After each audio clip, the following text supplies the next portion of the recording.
Good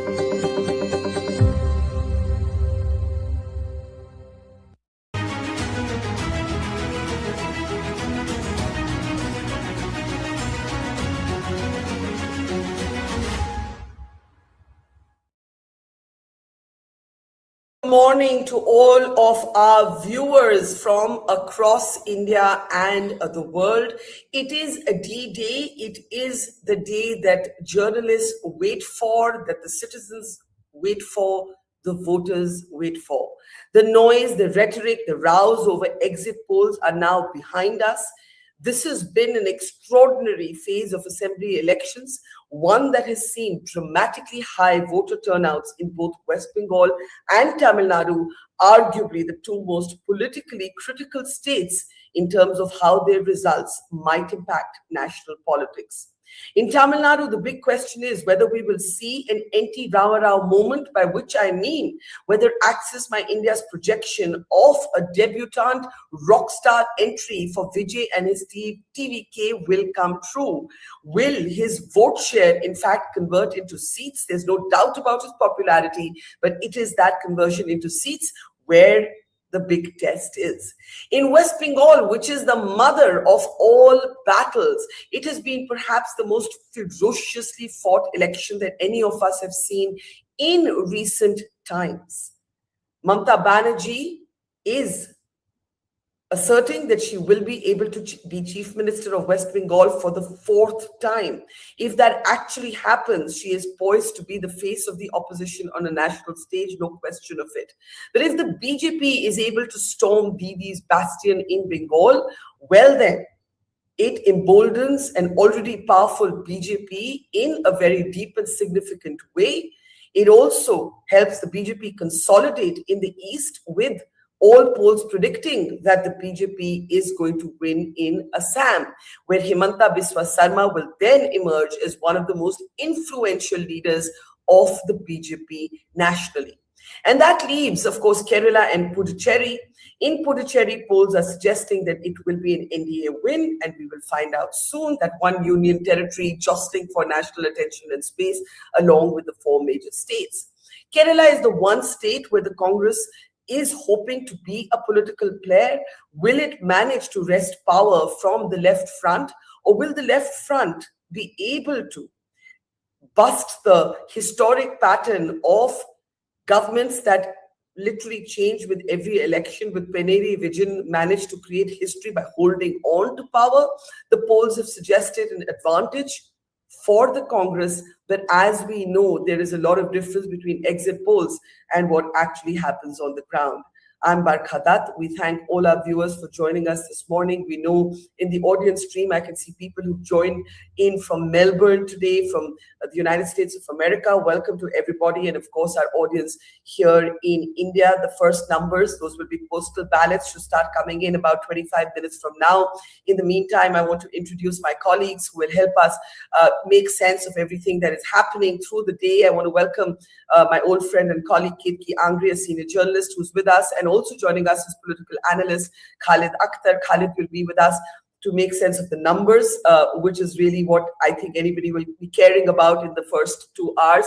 So Ketki, let me start with a political overview for you. Of course, everybody is focused on West Bengal and Tamil Nadu. Those are the two big ones, and they have national implications. Mamata Banerjee is fighting the fight of her life.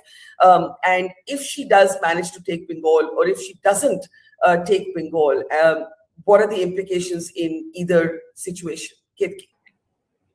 Well, thank you, Barkha. This morning, of course, everybody has been tense about how things will go, but they've already been outside those strong rooms in Bengal for days now. And that tells you just how important this election is, not just for TMC, but Mamata Banerjee personally. Now, she is a fighter. She has always been a fighter. The time that she actually wrested control of West Bengal from CPM after a 34-year reign of the CPM, and she came into power, she's now stayed there for 3 terms. She's seeking another term. Like you said in your introduction, if Mamata Banerjee holds on to Bengal, she undoubtedly becomes the face of the opposition. Because remember, all these states that we're seeing, the BJP, in that sense, has very little at stake in terms of losing. They have everything to gain. Whether it's West Bengal, last time they saw 77 seats. In fact, Shubhendu Adhikari also defeated Mamata in Nandigram. Now he's contesting from 2 seats, Nandigram and Bhawanipur. So they've got the battle to Mamata Banerjee in her own constituency. And that's always the BJP's gamble. They take the fight to their biggest candidates, to the stars of the other side. And very often they've actually seen victory. So the BJP always in challenging mode here in West Bengal. And that will also decide, I mean, not so much what will happen nationally, but it changed the tone of who will lead the opposition, because we've seen the opposition party actually not do so well in other states where there has been a direct contest. We've also seen in the last few days, we've seen the AAP lose so many of its MPs, and we're going to go into Punjab for another crucial election, soon. So we're looking at a party that is consolidating. Let's take Kerala, for example. It's always been UDF, LDF, LDF, UDF, and that has alternated. This time, the BJP actually is... I can teach you code in Python in just 30 days, even if you've never written a single line of code before. How? Simple. In my 30-day Python using AI bootcamp, you don't learn to code the hard way anymore. You learn to think like a developer and let AI do the heavy lifting. I'll show you how to use AI tools that senior developers are already using every single day. Tools that write code for you, explain errors in plain English, and turn your ideas into working projects fast. Day 1, you're building your first script. Day 15, you're automating real tasks. Day 30, you have a portfolio that actually gets you hired. No CS degree, no coaching institute, no 6-month course.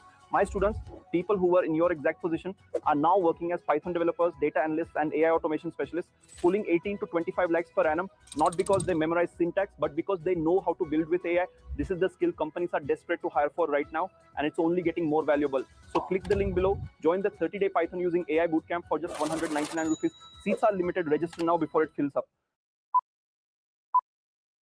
And many actually say that in the Northeast, particularly in Assam, it's actually a Congress's fight for existence and survival, because the BJP seems to be home, at least as per what the exit polls are saying. Barkha?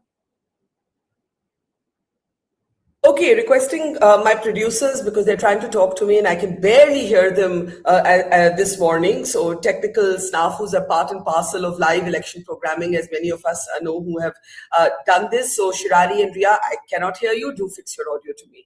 Khalid, let's bring you in at this point. It is said that for someone like you who looks at numbers, there are going to be particular phases or particular sort of belts that could determine the elections, particularly in 2 states like West Bengal and Tamil Nadu. In West Bengal, for example, it's long been argued that the first phase of elections were the seats that were more powerful for the BJP, and therefore for the BJP to dream of reaching the 100 or getting even within sort of numbers where it can take on the Trinamool Congress, it needed to have done spectacularly well in the first phase, but also much better than it did in the seats of the second phase. So how are you looking at Bengal? What are going to be the tipping points? Khalid, just unmute yourself Khalid, you're muted. Yeah. In West Bengal, in the first phase, 152 seats went to the polls. And of the 77 seats that the BJP had won in the last assembly elections, 59 seats it had won from the seats which had gone to polls in the first phase. So it was being considered that BJP was already strong. Of all the seats that it had won maximum number of seats in the seats that went to first phase. So, and even during the elections, it was being seen that it is likely to gain in this seat in this area, which went to the polls in the first phase. So main battle for the West Bengal elections is being seen in the seats which went to the polls in the second phase, 142 seats, which is being considered as the stronghold of the Mamata Banerjee, because she had won maximum number of seats from the 142 seats of this second phase, and BJP had won only 18 seats. But in the course of the elections, between April 23rd and the phase 2 on April 29th, what we saw is a major, BJP putting into major part of its energy into the second phase. And there was a kind of narrative that we had been seeing is that BJP is gaining. But it was being seen in the last assembly elections also, 2021. What I feel was that BJP fought even more aggressively in the 2021 elections, and a lot of exit polls and opinion polls was showing the clear majority to BJP. Last time also, this time also, we have seen that the majority of the exit polls have shown BJP gaining a clear majority or even a bumper majority this time. But there are certain exit polls or survey agencies which have come out with the numbers in favor of the BJP. So the second phase is more crucial for the BJP, that we see if it gains in the second phase, then it will cross 100, or what the other polls might touch the majority mark also. But as per our estimate, what we had in our data that we had released, last data in April before the election process started for these 4 states, what we had shown is that till that time we were saying that the BJP needs at least 3 to 5% of the swing, as per our reading at that point of time, to defeat the TMC, because till that time what we were seeing is that the TMC was having an edge in this competitive electoral contest, and it had an edge of around 5% vote share. So it needed a swing of around 3 to 5% to defeat TMC. Yeah. Let me ask you very quickly the toughest question that I think nobody has a clear answer to. Is SIR going to be a big factor? We're talking, of course, about the special intensive revision of rolls. Up to 12% of voters found their names not on the list in West Bengal. But Khalid, here's the interesting thing, and then I'll come to Ketki. The interesting thing is that there are BJP supporters and strategists who have said to me, some privately, some on record, that they believe that SIR might in the end be a political advantage for Mamata Banerjee because it created a kind of sympathy around her. There were people who felt that, this was an unfair way to challenge her. This is despite the fact that anti-incumbency against the Trinamool Congress after 15 years is very real, despite the fact that many MLAs, local MLAs of the TMC are very unpopular, accused of corruption, accused of a lack of access. I want to ask you, do we have any sense of how the SIR is going to play out as a political issue in Bengal? How much is it going to swing the result, if at all? Can we unmute Khalid? Yeah, Khalid, you're back. Yeah.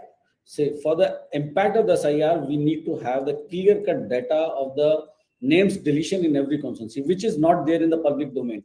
We have seen different websites working on it, but that is not official data.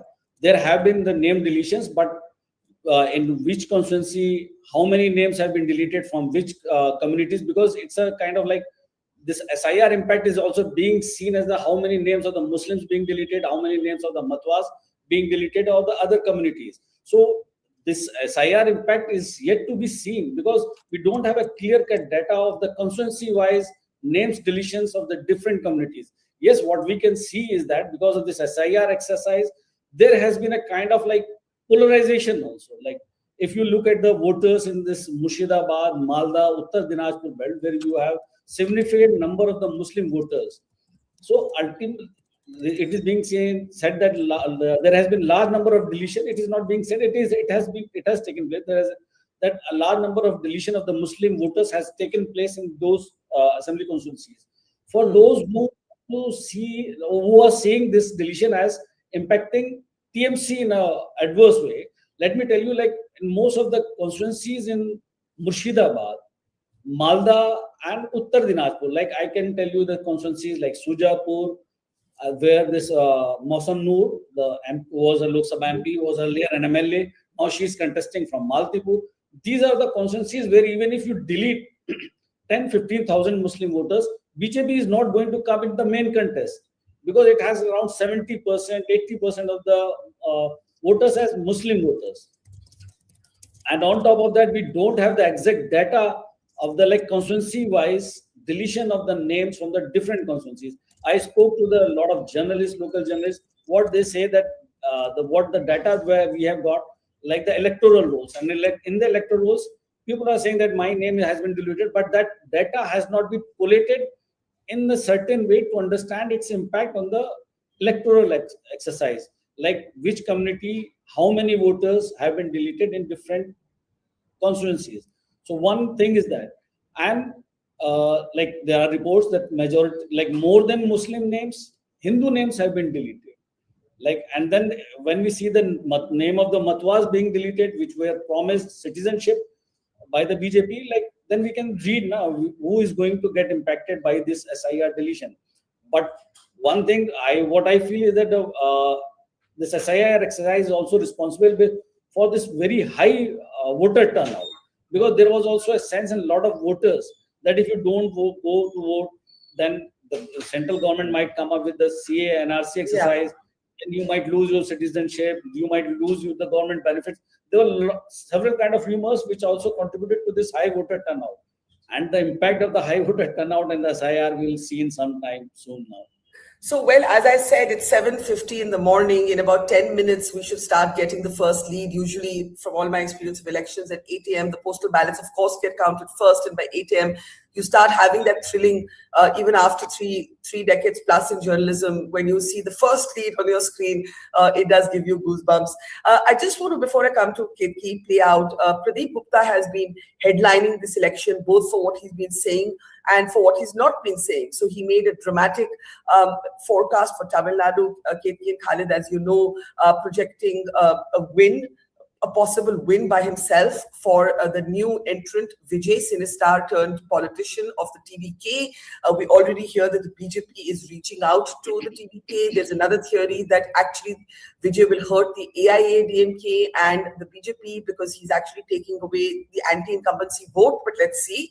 But then Pradeep Gupta, after making this dramatic forecast for Tamil Nadu, chose not to do an exit poll for Bengal, saying that the quality of data that he got, he didn't trust, that people weren't willing to speak even, and so on. So the one interesting thing is, of course, everybody knows that Pradeep has said this, including to us, but when I asked him whether he bought the theory of a neck-and-neck election in Bengal, he actually rubbished it, which is quite interesting. Like, he believes that this neck-and-neck, too close to call, he thinks that that's a pollster's challenge and not what's actually happening on the ground.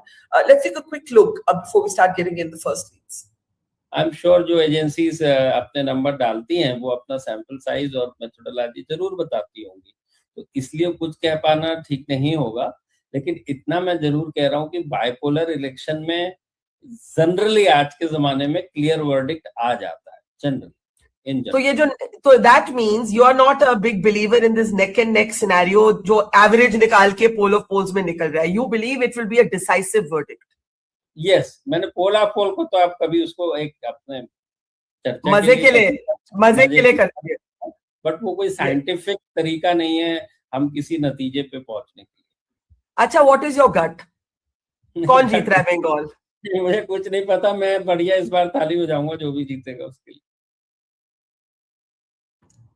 तो मैं इस बार ताली बजाऊंगा जो भी जीतेगा इसके लिए। Ketki, how unusual is it in all your experience as a journalist for a major pollster to do a dramatic forecast for one state and simply sit out the other state?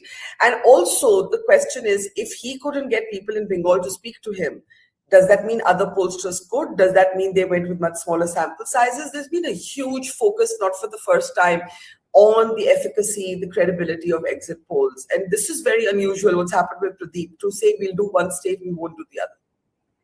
Well, in fact, Barkha, exit pollsters have got their numbers wrong so many times in the past that it's great that they are choosing to err on the side of caution. It's, he's taking the call not to go into Bengal at all. Now, when I've been speaking to journalists who have covered the Bengal election on the ground, they have said that this time around, people were not as forthcoming with who they're voting for.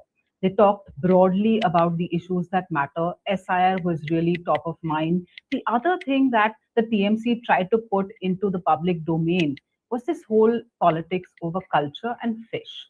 This is the first time we've seen fish become such a big political election prop. We've seen the BJP also roam around with those fish. We've seen the TMC with one katla fish. So fish and Bengal, the connection, everyone knows about it. We saw BJP leaders talk about how they enjoyed the meal of fish and rice. So we're looking at Bengal, which is very happy to talk about their politics, but this time around was not so open with their decision on which side they wanted to vote.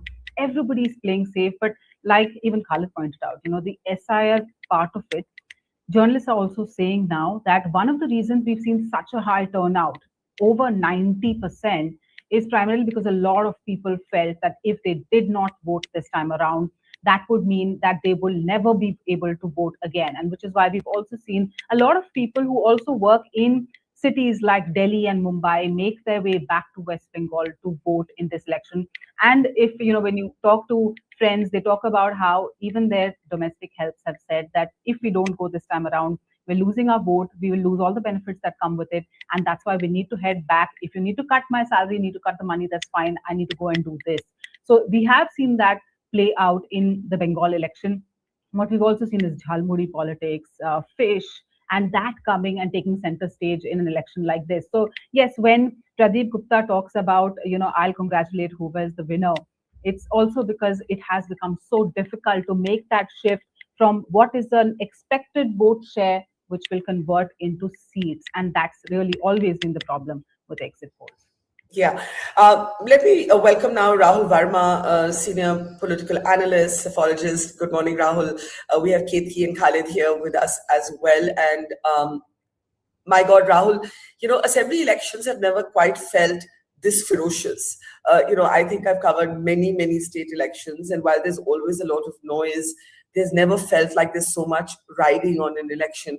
What feels different to you, before we get into numbers and regions, what feels different, if anything, to you about this election, Rahul?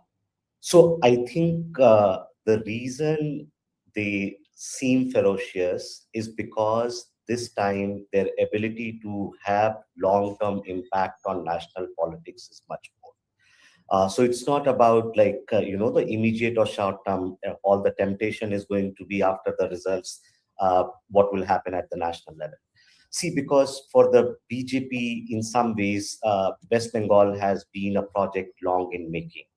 And given that there is so much debate happening on the question of delimitation, both these states, Tamil Nadu and West Bengal, remain at the forefront of opposition on that delimitation. Then I think SIR process, which started with Bihar this time, and now I think the controversy in West Bengal has taken a very different shape and dimension.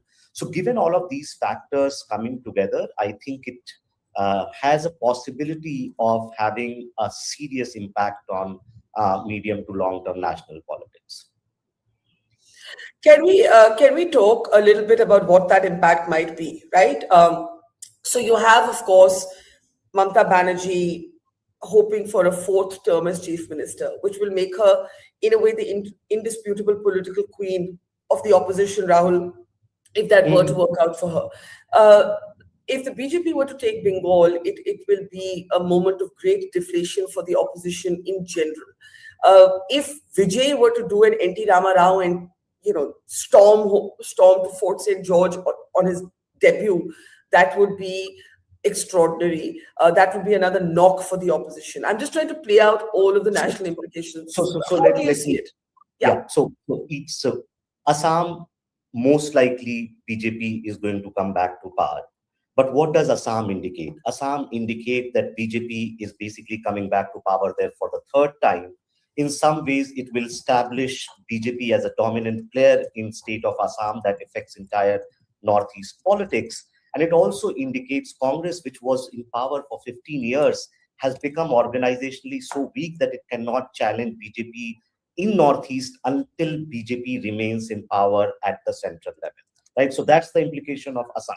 And in some ways, the way delimitation in Assam happened, it is going to a signal, I think that's the fear which opposition has, that the Assam model of delimitation might be extended in other parts of the country. Now, coming to the Kerala, these are also states will have serious national implication, right? Like in Kerala, if left doesn't manage to come back, then this would be the first time in 50 years that left does not have any state to hold over, right? Before that, at least in one state, even that small period, 16 to 18, left was in power, or 14 to 16 or 11 to 16, left was in power in Tripura, right? So this would be the first time that left goes out of power from any state. Congress at least will have one state among these four to remain in contention. But if Congress doesn't come back, then it basically is a very, very serious sort of like implication for Congress's ability to lead the national opposition. The third one is Tamil Nadu. No matter what happens by, like 1 p.m., the Dravidian duopoly in Tamil Nadu is going to change. And as one senior politician put, this may be the last election of the old era or the first election of a new era. So Tamil Nadu politics, as it was for 50 years, will change. Whether TVK gets 15% or 35% is another matter, right? Like if it's 35%, then we have a history in making, because before this, only 2 or 3 times we have seen a debutant party coming close to power. So that will have a serious, and then finally West Bengal, as you rightly pointed out, if Mamata wins this time, then she will become like much more indispensable to the opposition coalition. And the last 2 chief ministers who basically won the 4th term in big state, Naveen Patnaik and Jyoti Basu, their parties also then get a statistical probability of winning the 5th term. I'm just joking this, but it will solidify her rule that despite everything put together, she was still able to make a comeback. And if BJP comes to power in Bengal, and for me, the Bengal, like, political earthquake in Bengal begins BJP just reaching 135, 140. Anything beyond that is just bonus number of seats. And this is their, part of the ideological project. Jan Sangh and Shyama Prasad Mukherjee has good base to build on Bengal. All conditions were present. It was a partition state. There were partition riots. So all conditions were present for BJP or its earlier avatar, Jan Sangh, to have a foothold, but it didn't happen. And so 75 years later, if they manage to get close to power in Bengal, then it will have a serious implication for national politics. So all these 4 states in some ways are going to shape the trajectory of Indian democracy.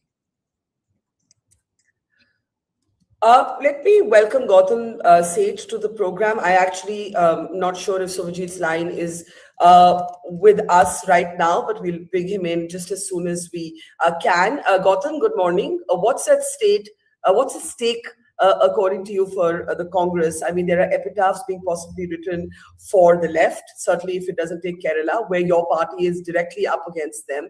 In Bengal, you find yourself to be somewhat of a non-player. In fact, intriguingly, the Congress has been attacking Mamata Banerjee there. And in Assam, all the exit polls predict that it's going to be, BJP all the way. So what's at stake for you here, Gautam? You see, Barkha, it's a day of results, so we are all looking forward that the results should be in our favor, and so is the other political parties hoping. But what I saw through these elections was, because I was myself in Kerala handling the media and communications for the elections, Kerala certainly is going to give a very decisive output. The mood was clear, people were looking for a change. The Congress certainly is going to come back to power after almost 10 years and going to form government in Kerala, because the anti-incumbency against Mr. Pinarayi Vijayan was very high. With Bengal, I feel that the exit polls were giving different directions. If you look at the exit polls done by the national pollsters, they were all towards the Bharatiya Janata Party. And if you look at the exit polls done by the local people and the regional players of Bengal in the media, they were largely, tilted towards the TMC. So my sense certainly says that TMC will be coming back to power in Bengal, and that is what is expected out of Bengal today. Assam was a close contest. I lost you, Gautam, there. Suddenly, mid-sentence, I can't hear you. Gautam, can you hear me? Now? Yeah, you just went away for a moment, but let me pick up before we come back to Assam, because I know Suvajit is clear to talk to us today. Good morning, Suvajit. Suvajit Bakshi, senior journalist, is with us. Gautam made this assertion as we wait for the first lead, Suvajit, that he believes TMC will take Bengal. Bengal has been very fiercely contested this time on the ground, but even between pollsters, you have most of the national pollsters leaning towards the BJP in terms of their forecast, but many of the Bengal-based pollsters predicting a victory for the TMC. What everybody who's been on the ground, and you can elaborate on this, seems to agree on is that the TMC has battled anti-incumbency, but Mamata Banerjee remains personally popular. Do you agree with, I think Rahul Verma just said, that the magic number for the BJP is actually 135? If the BJP reaches about 135, the game changes. So you don't actually have to be looking for numbers higher than that. How are you seeing it this morning, Shubhajit? Actually, I have been saying that the magic number for BJP is 125, not 135. And explain that. Why is the magic number 125? Yeah, because then, I mean, most likely Trinamool Congress will come down to 155. And this gap, as you know, a gap of 30 people, which actually you need 15 or maybe 15 or 17 of the MLAs in that case. And the rest will start coming in. I mean, it won't be very difficult for the BJP if they can manage 125 and Trinamool is around 150, because it is expected, as it has been projected, that the Congress is going to do well this time, especially in the middle Bengal, which is Malda and Murshidabad, because of SIR, because of other reasons. And of course, there's the big factor, Adhir Ranjan Chaudhary contesting in the Vidhan Sabha election. So altogether, if BJP can manage somewhere around 125, 130, I think it will be very, very tricky. And as we have seen in the last few days, some of the very big, very powerful TMC leaders have been called by the ED. Now, there's a lot of discussion in the state that why these Trinamool leaders have been called while the election is on, has been called by the ED. And I mean, of course, all kinds of conjectures going on. So altogether, Trinamool, well, I won't say they are not confident. They are confident, but they're also little. I mean, when I talk to their cadres, the low level, then I find that they are little, kind of very worried. I mean, they were not this worried last time. Little worried, and one reason is what I think that Mamata Banerjee, as you know, a few days back, she came out very late at night to check the EVMs, check the strong room and all that. So that has created some kind of, ripples. It had a ripple effect that people started talking why she had to come out. I mean, maybe everything is not under control.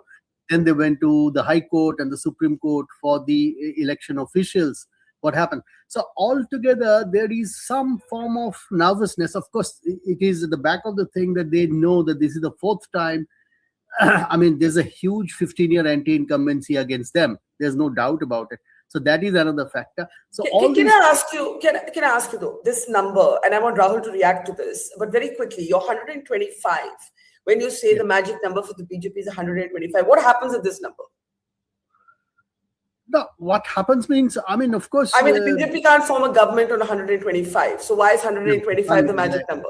Because as you know, in many states, the party has split, I mean, a section of the opposition. So you're saying the TMC would be vulnerable if the BJP hits 125? TMC will be very, very vulnerable. As you have seen, a very, very important leader, Sujit Bose, has been called by the ED, and that has created this.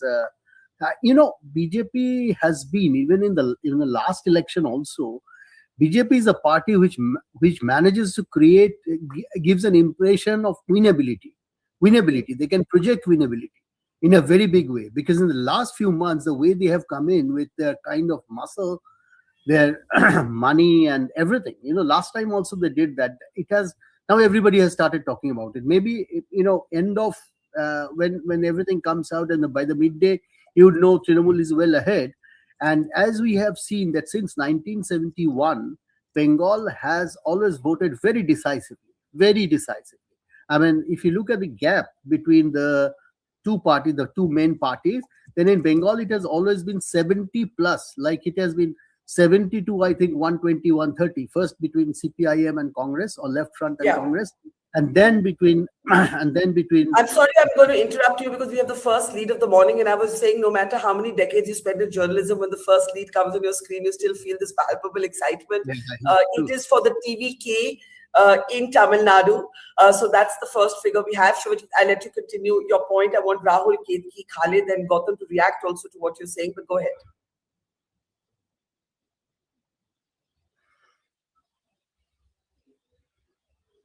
Yeah. Shubhajit, go ahead. Complete your point. Yeah, sorry. Yeah. So, so there has always been a huge gap. People in Bengal voted decisively. So when they talk about this, neck and neck contest in these exit polls, I mean, I'm not sure if it happens, then it would be a record of sorts in 55 years.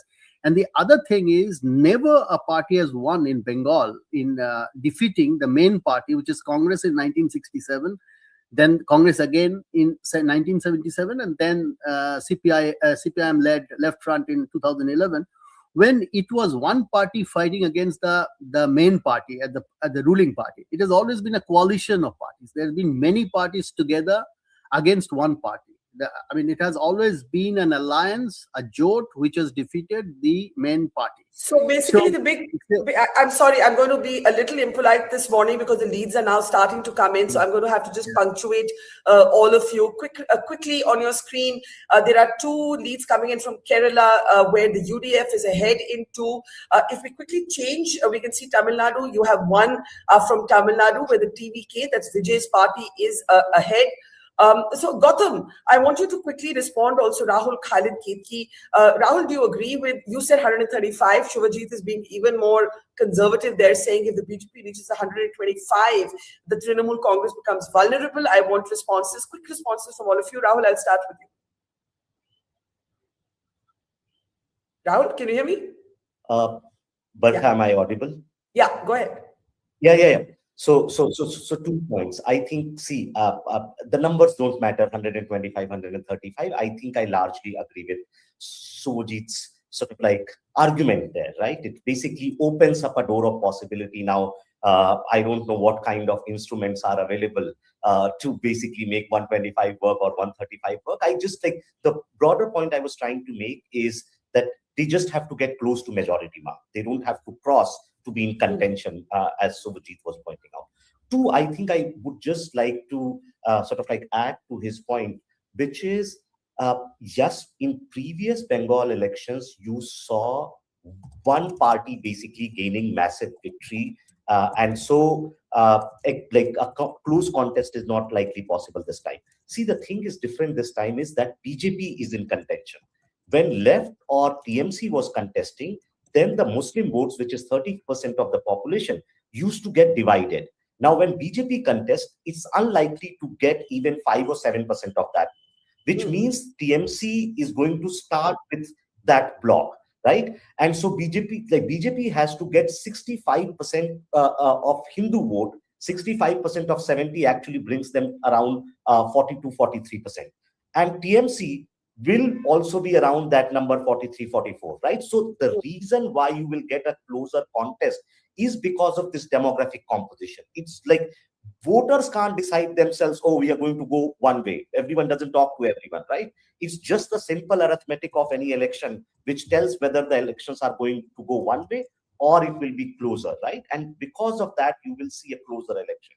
And my final point, BJP can lead in seat tally even if it trails in vote share.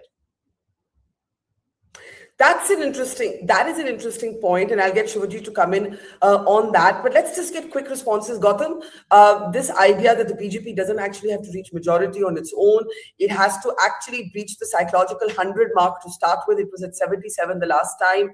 125, 130 makes the Trinamool Congress vulnerable.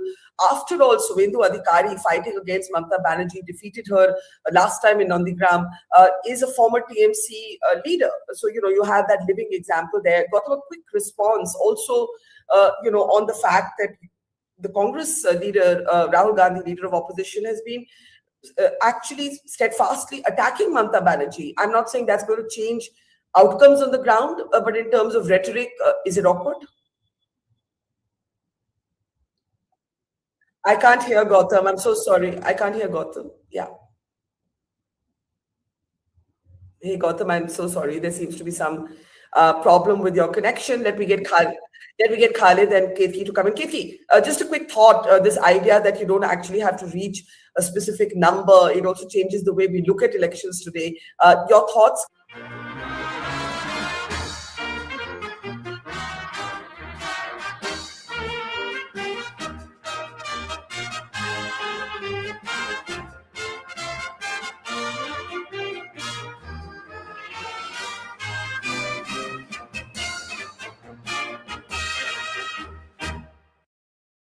what is the impact of the almost 9-day no liquor ban, in a sense that there was even all shops were shut.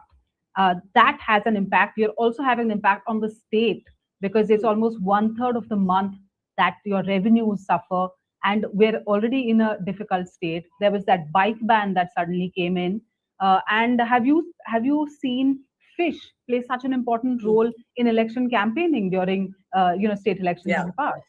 Yeah, it's a great question about fish as a metaphor for identity. I think the Trinamool Congress has certainly tried to position this fight as a fight between outsiders and insiders. And I'll get Shoji to come in just on that. Khalid, just a quick comment, because the numbers are coming and I want you to focus very much now on the leads. But just a quick comment there. You can see the numbers of Kerala on your screen as well. The UDF leading in 4, to the LDF in 2. If we switch to Tamil Nadu, I don't think we have leads for Bengal Assam yet. Could you switch to Tamil Nadu there? Just that one for the TVK. Khalid, quickly before we let you go and look at the numbers. Yeah, these are very initial leads, and these are on the lines that we all have been, we as posters had been saying, like TVK is going to get good number of vote shares. Let's see like how much of this vote share is going to get converted into the seats. And as for the Kerala also, what we are seeing on the screen, even in the initial leads, it is on the lines what we had been saying, that UDF is likely to come to the power this time. Now coming back to the Bengal and BJP not even reaching even if it doesn't reach the halfway mark, or it doesn't need to reach the halfway mark to come to the power. See, in the past few days, the kind of politics, aggressive politics for which BJP is known, has also a lot to do for this kind of concept, this kind of thoughts being played out now. Out of 10 Rajya Sabha MPs, it has got the 7 of Rajya Sabha MPs from the Aam Aadmi Party. Otherwise, also in the past, what we had been seeing is that the kind of ferocious electioneering that the BJP does. So basically, the subtext of the statement given by Mr. Rahul Verma is that the BJP will use all the Sam, Dam, Dand, Bhed. Even if it crosses the 125 or 120 marks, it will, from that mark, it will be just the number of days for which the TMC will remain in power. This is a general discussion that has been going on in the journalistic circles, is that even if BJP crosses the mark of 120, then it is just a matter of time. We will have to see that for how many days TMC will remain in power. So basically, what is being discussed is that BJP will use all instruments to throw TMC out of power and capture power in the West Bengal. But other than that, another thing that which Rahul Verma said, that TMC is supposed to start with the 30%, and BJP is supposed to get 70% of the rest of the 70% to reach the majority mark. I agree with that. But in the rest of the 70%, we need to see that there's a class of voter which are women voters, which have been the backbone of the support for the TMC. In this election, what we have been seeing is that there has been an opposition to the Mamata Banerjee from the women also, but that has been majorly from the urban women. If you look at the rural women voters, they largely have been backing the TMC because of the benefits that they have been getting from the Mamata government. We have been seeing that they are just simply backing the TMC. And here, what in the past few elections, what we have been seeing is that because of the welfare schemes for the women, incumbent governments have been benefiting from those schemes. So we don't see that why TMC not benefiting from it. But then another thing, that for the BJP, it's a tougher battle as compared to the TMC, despite all the anti-incumbency thing the TMC's MLAs have been facing. Because so let me add Khalid to Sojit. I'm going to request Khalid and Ketki to maybe hop off now and look at the numbers. Do please keep coming back on air as soon as you have significant updates. Shojit, I know we have only you for a limited time, so let me come to you. Anurag Naidu is with us, political analyst. Gautam Sheth is with us. Vita Gupta, senior journalist, is with us. Shojit, I want to come to you. We have no leads for Bengal right now. Our leads are primarily right now for Kerala and Tamil Nadu. Rahul, if you're paying attention to the leads in Kerala, by the way, 6 for the UDF, 3 for the LDF, 1 for the BJP, 1 for others. And in Tamil Nadu, at last count, we had 1 We had 1 each for the DMK and the TVK. Could you rotate the numbers quicker, please? So Shivajit, I'm going to let you come in on what you're going to be looking out for. Is it phase-wise? Is it region-wise? What's going to be where your energy is focused? See, the thing is, BJP, as it has been discussed, the percentage of poll, the BJP in 2019 in the Lok Sabha poll. Now we have seen in Lok Sabha poll the percentage of vote for the BJP is going up, and it is coming down in the Vidhan Sabha, in the assembly. Like in Lok Sabha, it went up. I mean, the Hindu vote consolidation was 57% in 2019, and in 2021 it came down sharply. So now, if they have to, it is around 50% now, maybe 48 to 50% according to the last polls.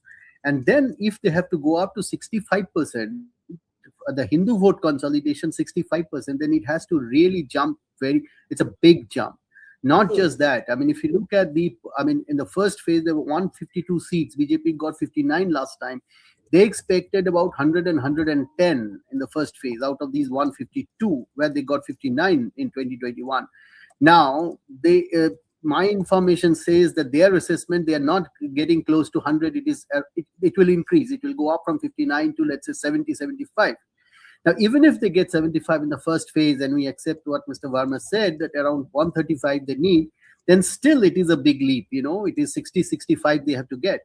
Because in the second phase, which is in South Bengal, out of 142, BJP got 18 seats, only 18 seats, the 13% seats. Trinamool got 87%. So go up from 18 to 65. Now that is 4 times a leap, or maybe 3.5 times. Now that is very, very challenging, especially in that South Bengal. So I think for BJP, it is the second phase is very challenging. First phase too, but first phase they are doing well. First phase they are not doing too badly. The second phase we are unsure. What will happen? What will be the impact of SIR? That is a very critical question, because a lot of people have been dropped. What would be the counting scenario? Because counting, people have been, Trinamool is little. This is one area where, they are little unsure about these EVMs, how it works and all that. So that is what they have been saying, is that one black hole of which they do not understand much, really. Or maybe they understand, but there is some gap there, as you have seen day before, there has been a big meeting when there's a video conferencing between the top leadership and those people who would be inside the counting center. So altogether, but it's a challenging situation for both. BJP has obviously, they're pulling no punches. I should say that on our leads, there are BJP leading in 3 seats. Again, these are postal ballots right now, Shivajit. But we have the first leads in for West Bengal, and they've changed. As I'm speaking, the BJP is leading in 5, the Trinamool Congress in 1.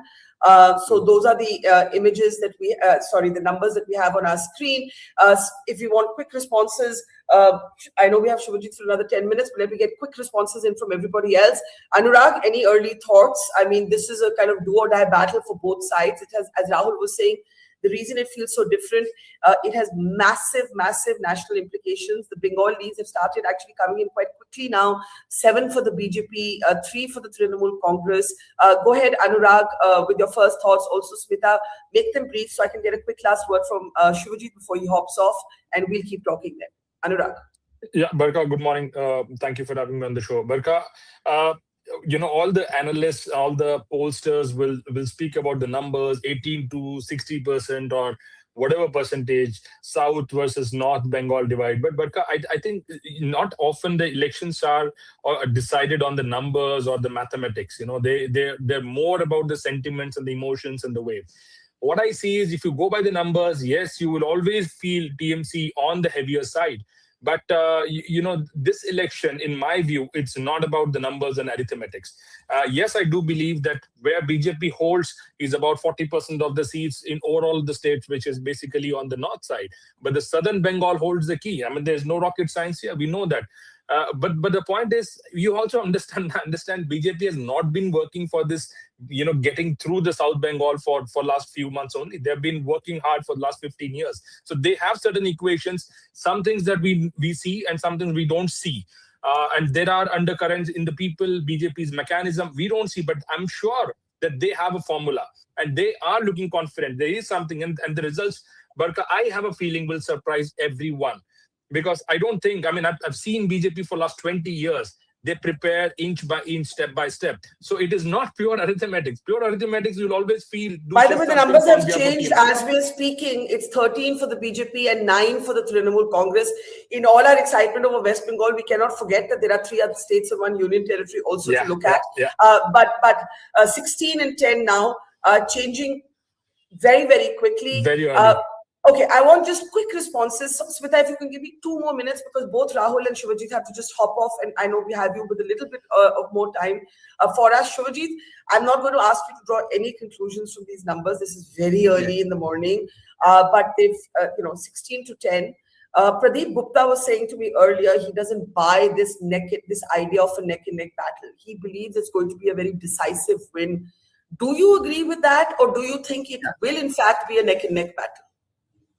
Well, I mean, as he said, that in Bengal, there has never, I mean, in the last 55 years, there never been a neck-and-neck fight. So we all believe that it will be very decisive.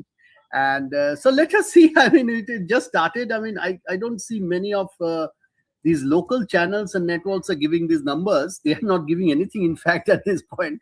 So it's an interesting situation. Let us see how it moves. Okay, I mean, Rahul, any thoughts? In Assam, by the way, Gautam, Smita, Anurag, it's right now Himanta all the way in the early leads. It's 17 for the BJP, 1 for the Congress. If you can quickly look at Kerala and Tamil Nadu, if it's possible, or go back to one of the other states. But I need to see Bengal on my screen, please. Also, okay, so the TVK and DMK in 1 each in Tamil Nadu.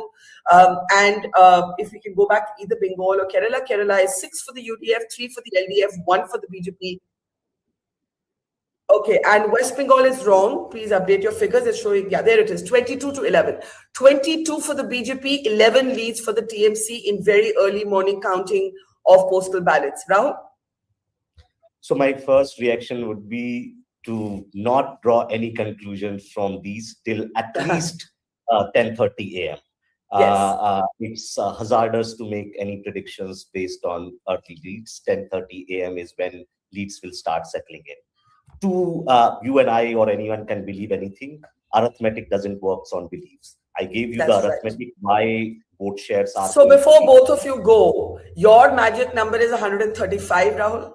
No, I don't have any magic number. I'm saying my analysis basically tells me that in this election, BJP has a narrow corridor available for itself to power in West Bengal. Okay. That's where I will leave it.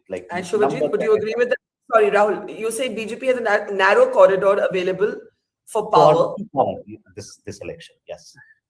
Is that a description you agree with? I mean, but yes, BJP, if they manage to get 125, it would be difficult for Trinamool Congress. That's what I believe at this stage. Yeah. Okay, so I'm going to say thank you to both Shubhajit. Tamil Nadu. Sorry, Rahul. Rahul, say that again. Can we switch to Tamil Nadu for a second while Rahul is talking about Tamil Nadu? Yeah, go ahead. Rahul. More fascinating election in this time is Tamil Nadu. See, I think Bengal, by its nature in last 15 years, the gap between TMC and BJP was 10 percentage point, but you just need a 5%, 6 percentage points swing to change things, which can happen. But because in Tamil Nadu, you have an unknown factor who can end up at 10%, 20%, 30%, right? It just changes politics. But I should say, Rahul, that the DMK in the last 2 minutes, there are 11 leads now for the DMK compared to the 1 each that we were looking at just 5 minutes ago.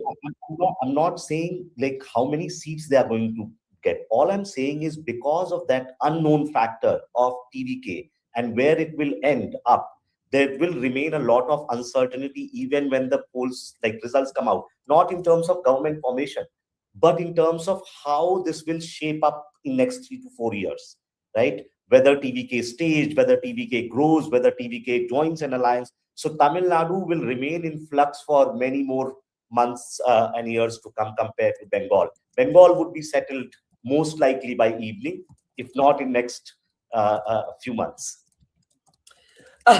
Okay, most likely settled by evening, if not in the next few months. It seems to be a suggestion there, Shubhajit, that if it isn't a very decisive mandate for either side, both parties will be vulnerable, perhaps the TMC more than the BJP. Just a very quick last thought, then I'm going to come to Anurag, Smita, and Gautam. Shubhajit? I think the counting would be a little slow this time because I think both sides have decided that whenever the other side moves a little ahead, they will go for the recounting. This is a decision. This is a decision on part of both sides. So if they keep on asking for recounting till they go towards the end part of when it is decided, and if they continue to have it for the first 10 rounds, then I think it will be very slow, very, very slow. Okay, I'm going to say thank you to Shivajit and Rahul. I know that both of you have to hop off. We hope to see you later in the day. Let's open this up. Anurag, I know you sent a message that you can't hear me. Can you hear me, Anurag? Anurag, can you hear me? Okay, Anurag can't hear me. Let's bring in Gautam and Smita. Gautam, early thoughts on, I need to do a rotation of all of the states. Assam right now is very clearly tilted, as the exit polls have suggested, towards the BJP. But again, no conclusions in this early hour of counting on any state. 23 leads for the BJP, 2 for the Congress, none for the others. Could I see some other states, please? West Bengal has become tighter in the last few minutes. It's 32 leads for the BJP, 27 for the Trinamool Congress. Could we pull up Kerala and Tamil Nadu? We have 11 there in the lead for the DMK, 1 for the AIDMK, 3 for the TVK, that's Vijay's party. And if we could possibly look at Kerala, that would be great as well. Okay, Kerala's coming in 2 minutes. Let's get responses to this. Gautam, could we just go back to Bengal for a second, please? The latest figures we have. So Bengal right now is 34 to 28, at least in the early stages of counting. It is neck and neck, even if Access by India's Pradeep Gupta says in the end it will be a decisive victory. You heard Shivajit and Rahul saying that actually for the BJP, they don't need a majority of their own in Bengal to make the Trinamool Congress vulnerable. 125 to 130 seats could do the job, could do the trick. Do you agree with that, Gautam? What do you say? You see, Barkha, can you hear me now? I can in fact hear you. Yeah, so it's so sad that on a day when we should be celebrating the democratic ethos of the country, we are discussing that 125 or 130 seats are enough. And even before results are out, MLA poaching is what is being openly talked about. And that is what the BJP has brought down the discourse of the country to. It is not the journalists to be blamed. It is how the BJP has operated. And that is very, very sad. The Congress does not stand for such values. The Congress believes that the mandate given by the people should be respected. And the mandate should be fair. And the elections should be fair. That is what the Congress stands for. And let me tell you, it's going to be a very sad day for the Bharatiya Janata Party today. Apart from Assam, where they have a slight chance in a tightly contested election. Well, the Trinamool has just inched ahead in the leads. It's at 40 to the BJP's 37. Sorry, Gautam, complete your point. Yeah, so I was just saying it's going to be a very sad day for the Bharatiya Janata Party because apart from Assam, where they have a thin chance of winning because of a tightly contested election, all other states are going to go to the Congress or the India Alliance partners. It is going to be the day of India Alliance and not of the Bharatiya Janata Party. That is for sure a writing written on the wall, Barkha. Okay, I want to welcome Venkat S, who has been doing data crunching on the TVK specifically, and we look at Tamil Nadu in just a moment. Welcome to the program. Smita Gupta, senior journalist, Anurag Naidu, political analyst, is with us. Anurag, give me a thumbs up if you can hear me. Yeah, okay. So we have the Trinamool Congress, 43 leads to the BJP's 38. I was just saying Pradeep Gupta may say it's not neck and neck, but the way the early leads are going in Bengal, it is neck and neck. Anurag and Smita, quick responses on Bengal, and then we'll turn our attention to the south and to Assam, of course. Anurag. Yeah, like I said, Barkha, I think it's going to be tight, as everyone says. But from a BJP's point of view, it will be a substantial gain. I clearly see a simple majority. Like I said, I'll repeat. I clearly see a simple majority for BJP. They will cross the halfway mark.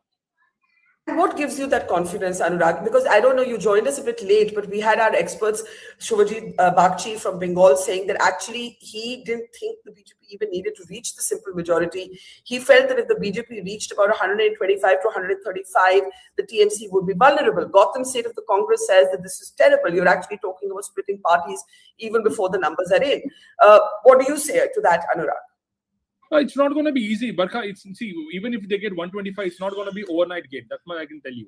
Even if it is 125 BJP, Mamata will still get sworn in as a chief minister, and there'll be a fight. And there'll be. See, Mamata is a fighter. You know that. I mean, TMC will be on the roads. Mamata will fight it out.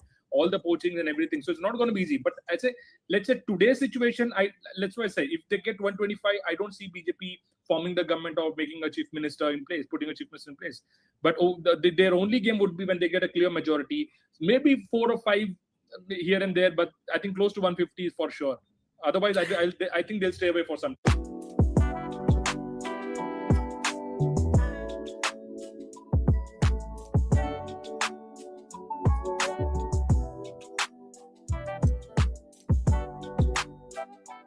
Bengal, it's over to you. All right. In West Bengal, TMC now leading with 53 seats, with the BJP just a little behind at 41. Assam, as exit polls had suggested, Himanta Biswa Sarma ahead in Assam on 29 seats. INC, that's the Congress, on 7 seats ahead in Assam. Now, Assam was always going to be this battle where all exit polls had said that it was going to be a return for Himanta Biswa Sarma. That itself is a big deal, because remember, this used to be a Congress bastion till the BJP took over, and Himanta Biswa Sarma is actually an import into the BJP from the Congress party. Let's move on to the next state now. And next after Assam, let's move on. Please give her the next state. Give Ketki the next state, guys. Give her the next state. Let's look at, okay, West Bengal. Let's quickly recap that. 53, TMC in the lead, 41, BJP in the lead. Let's go to the states in the south now. And Kerala, LDF, 4 for the LDF and 9 for the UDF. Now this is something BJP figure. Look at the BJP figure. Absolutely, yes. BJP is, and you know, this is the interesting part in Kerala this time around. It's always been left in, left out, Congress in, or UDF in, UDF out. This is the first time we're seeing now this actually shaping up to be a 3-way contest, with the BJP ahead on 5 seats in Kerala and 1 for the others. Tamil Nadu, DMK ahead, 23 seats, AIADMK 3 seats, and TVK again. That has made this contest very interesting, because again, Tamil Nadu for decades has been about DMK, AIADMK. And now TVK, Vijay making not just his political debut, but will he be a kingmaker? Will he end up becoming king? That is also something that Tamil Nadu is talking about. Barkha? Yeah, Kirti, I'm told the Kerala numbers have changed as we were speaking. They don't seem to have changed, but guys, they look exactly the same. But the BJP leading in 5 seats, we're going to watch that space very carefully. That is certainly an interesting sort of development there. But again, we are in very early stages. We can't make conclusions from any state right now. I want to come to Smita Gupta. Could we just go back? Kirti, I'm going to let you hop off, maybe come back when you have more numbers for us. Smita, let's go to West Bengal. The numbers there are really moving quite fast. We can take Kirti into the back end and get her back for more numbers. Smita, we have, I was waiting for something there to come, but let the numbers just come up in a second. We have leads on West Bengal, 66 for the Trinamool Congress to 50 for the BJP. Anurag Naidu, Smita, says that if the BJP doesn't hit at least 150 on their own, they would want to stay away from government formation. Very unlike our other commentators who said that for the BJP, the magic figure is somewhere between 125 to 135. Assam, very clear lead right now in the early hours for the BJP, 30 to the Congress's 9 in Assam. Could we switch to Kerala and Tamil Nadu, please? Do we have those numbers? Okay. No, so then go back to West Bengal and let me get Smita's responses. Yes, Smita, go ahead. Sorry. I'll let you fix that and get Venkat in the meantime, but I'll need the Tamil. Are you able to hear me, Smita? Yeah. Yeah, go ahead. Yeah, I think we were discussing West Bengal. Yeah. I first wanted to begin with something. A senior West Bengal bureaucrat I mean, a retired bureaucrat, but deeply involved and interested in politics, told me. He said that either the TMC will win or the BJP will not be able to rule. You know, which suggests that there will be, if the results are close, then there will be a lot of violence in Bengal. And we can see already that the BJP has said, I mean, the Home Minister said that for the next 6 weeks after the election results, that there'll be a lot of armed forces there on the ground. So that is the one thing I want to say. But I think the main thing in this election in Bengal is what role will this revision of the electoral rolls, what role will that play in the final result? Who has been disenfranchised? Because actually these elections should not have been held at all. Till either you should go by the old rolls, or you should actually have adjudicated on all those who have been asked, who have become victims of that logical discrepancy. So that is a very big factor. Who has been disenfranchised? Is it equal? I mean, is it that, the Matuas and Rajbangshis who have been, whom the BJP was relying on, they are equal in number to the Muslims who have been disenfranchised, or is it skewed? We don't know. So I think that is really the main factor in this election, because the other issues of anti-incumbency, I mean, can be seen in the like cities like Calcutta, among the upper middle class. They have been talking about anti-incumbency, not having clean roads and all. But for the vast majority in the rural areas, Mamata still remains the key figure. And Mamata, by using the IPAC as a kind of parallel machinery to her own workers, her own cadres, has been able to keep a distance from the anti-incumbency. Somehow that anti-incumbency doesn't touch Mamata's own. So let's just look at the Bengal figures. If we can lurch back to the east, and then I want to come to Venkat, Anurag, Gautam, also what's happening in the other states. At this moment, it's 8:40 in the morning. We have Trinamool Congress leading in 65 to the BJP leading in 51. So, at least going by the early hours of counting, if you try to say something to me, you'll have to be a little clearer, because, okay, it's changed again. Yes, 63 to 59. This is what happens in early hours. The numbers change very, very quickly. So it's 63 for the Trinamool Congress to 59 for the BJP. Could we look at the next state, please? Assam is 33 for the BJP, 10 leads for the Congress. Now the next, please, Kerala. I really would like to know some more information. This is very interesting, because you have 10 for the UDF, 4 for the LDF, but you have 5 leads for the BJP. Again, early morning, but it would be interesting to explore this development. And now we come to Tamil Nadu. Venkat, good morning, and I want your first responses.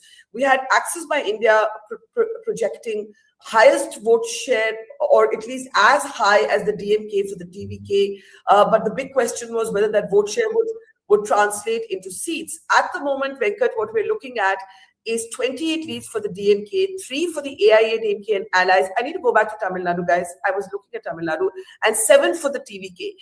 Venkat, any thoughts on these early leads? I know you've been doing the numbers yourself from Tamil Nadu. Yeah. See, I would say that within 2 hours, we know how the things were projecting, like how the numbers were going on for TN.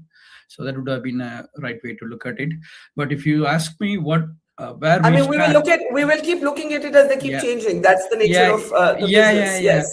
No, the thing is, I would say that minimum TVK can get up to 75 seats and close to the vote share of 32% vote share. So that's the minimum thing I'm looking at it. There are high chances it can go up to 95 seats, close to the So you actually believe... No, so here's the question for you, Venkat, very quickly, and we can get you in later when we have more data from Tamil Nadu. But are you saying that you believe that the TVK... Okay, I'm coming to Bengal in just a second, where the BJP is inched ahead of the Trinamool Congress, 71 to 65. But just one comment on Tamil Nadu, if I can go back very quickly to Tamil Nadu. Venkat, the big question is, Access My India gave 35% each to the TVK and to the DMK. But the conversion into seats is the big question. And in early leads, it's the DMK that is leading very comfortably in early leads. In 30 to the TVK's 8. Any thoughts on that very quickly? For TVK, they may get more vote share, but when it comes to the seats, they may not get as it is for whether it's a DMK or ADMK. The reason behind is I personally believe, based on my assessment and various sources, they are good in urban and semi-urban. When it goes to the rural, I think both DMK and ADMK, they have a very large base. I think they will have it. So I have splitted in rural and urban in such a way that the urban is 142 seats and rural is 92 seats. But you do concede, and let's wait for more numbers to come in, that while the TVK will do well at vote share, whether that conversion takes place into seats is a big question. Now, before we come back to Bengal, Anurag, you wanted to come in? Yes, Barkha, yes. Barkha, take it from me. TVK will put up a stellar performance, not anywhere close to the majority. I still feel DMK would form the government comfortably, and I'll tell you two quick reasons. One of the things which is very surprising for me, or I mean, not as much as others might have felt, but I feel that the people of Tamil Nadu has already chosen TVK to be their party number 2, the opposition. The space which was earlier supposed to be taken by the AIDMK and the leadership of the party, I don't think they have created enough confidence in the voters that they are there to, they are forced to reckon with. So that vote has shifted to BJP. Now, I see an important shift, Barkha. Although the Chennai and the rural pocket is the only belt where DMK and TVK are on a fight, and TVK might just give a tough contest and take away some seats in the Chennai, all 16 seats of the Chennai region. But the delta is still very strongly, I get a sense that will still continue to be with DMK, where they already, in the last election, they had about 40-45,000 on an average, lead. The place where they are getting hit is the South. South is where AIDMK is getting a big hit. The Gounders who were giving almost 97% seats in the Coimbatore and the Western Belt doesn't look to be going the way of AIDMK.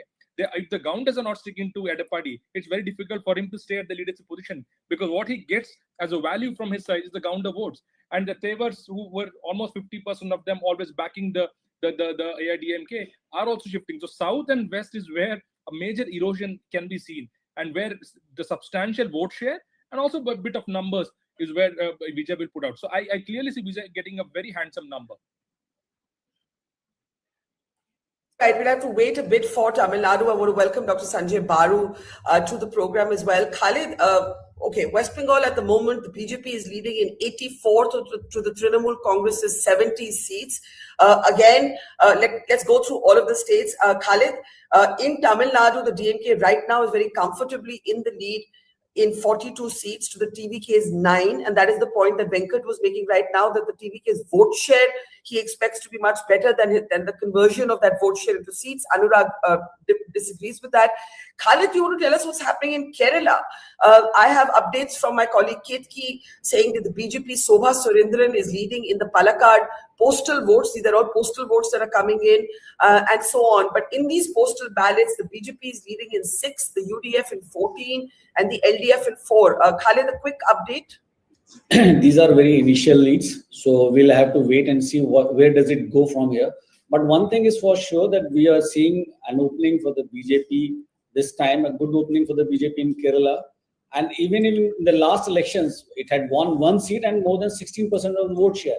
Even in the last assembly elections, if we look at the vote share, it had got a good number of vote shares, around 11%, though it had not won the seat. So it has been growing consistently in the vote share. So this time we'll be seeing Kerala BJP winning some seats in Kerala. So, but the number of seats that it would be winning wouldn't be the deciding factor in who is going to form the government. But definitely it will create a space in terms of the numbers of seats that it will win this time. It will not be like the previous 2021 elections. It is definitely going to win some number of seats in the Kerala this time. Yes. Okay, Khalid, I'm going to let you hop off. You and Ketki should just jump on anytime you have significant leads. Don't wait for us to ask you. Just just come on and give us those updates. Yeah, Kirti, you have any quick update? You want to take us through all the states and then we'll open up for reactions? Kirti, over to you. All right, like you pointed out, let's start with Kerala, LDF. I just can't see Ketki. Where did Ketki go? Yeah, there she is. All right.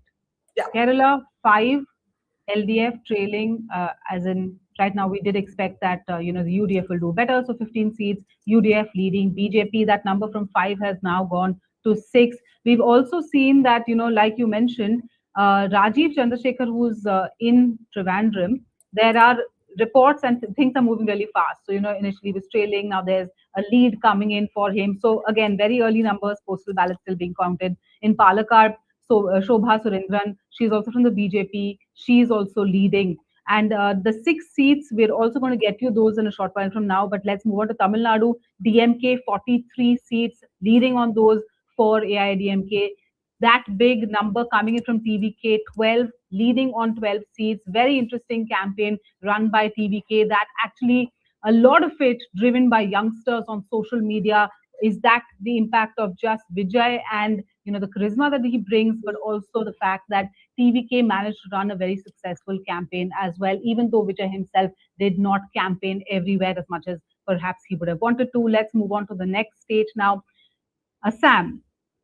Pretty much in expected lines, Himanta Biswa Sarma comfortably ahead, BJP leading on 50 seats and Congress on 11. This is an interesting battle because there'll be questions raised on the Congress leadership. This was a state the Congress had for 15 years, the BJP now looking so comfortable. And also Himanta Biswa Sarma as a leader, not just of the BJP, but of the Northeast, emerging as a big leader there. Let's move on from Assam now to the next state, the big state of West Bengal. TMC now ahead on 87 seats, but look at that number. No, TMC not ahead. BJP ahead of TMC. TMC ahead on 87 seats? Yes, but yes. BJP ahead on 93. That number is going to be something that everyone is going to keep their eyes peeled out for.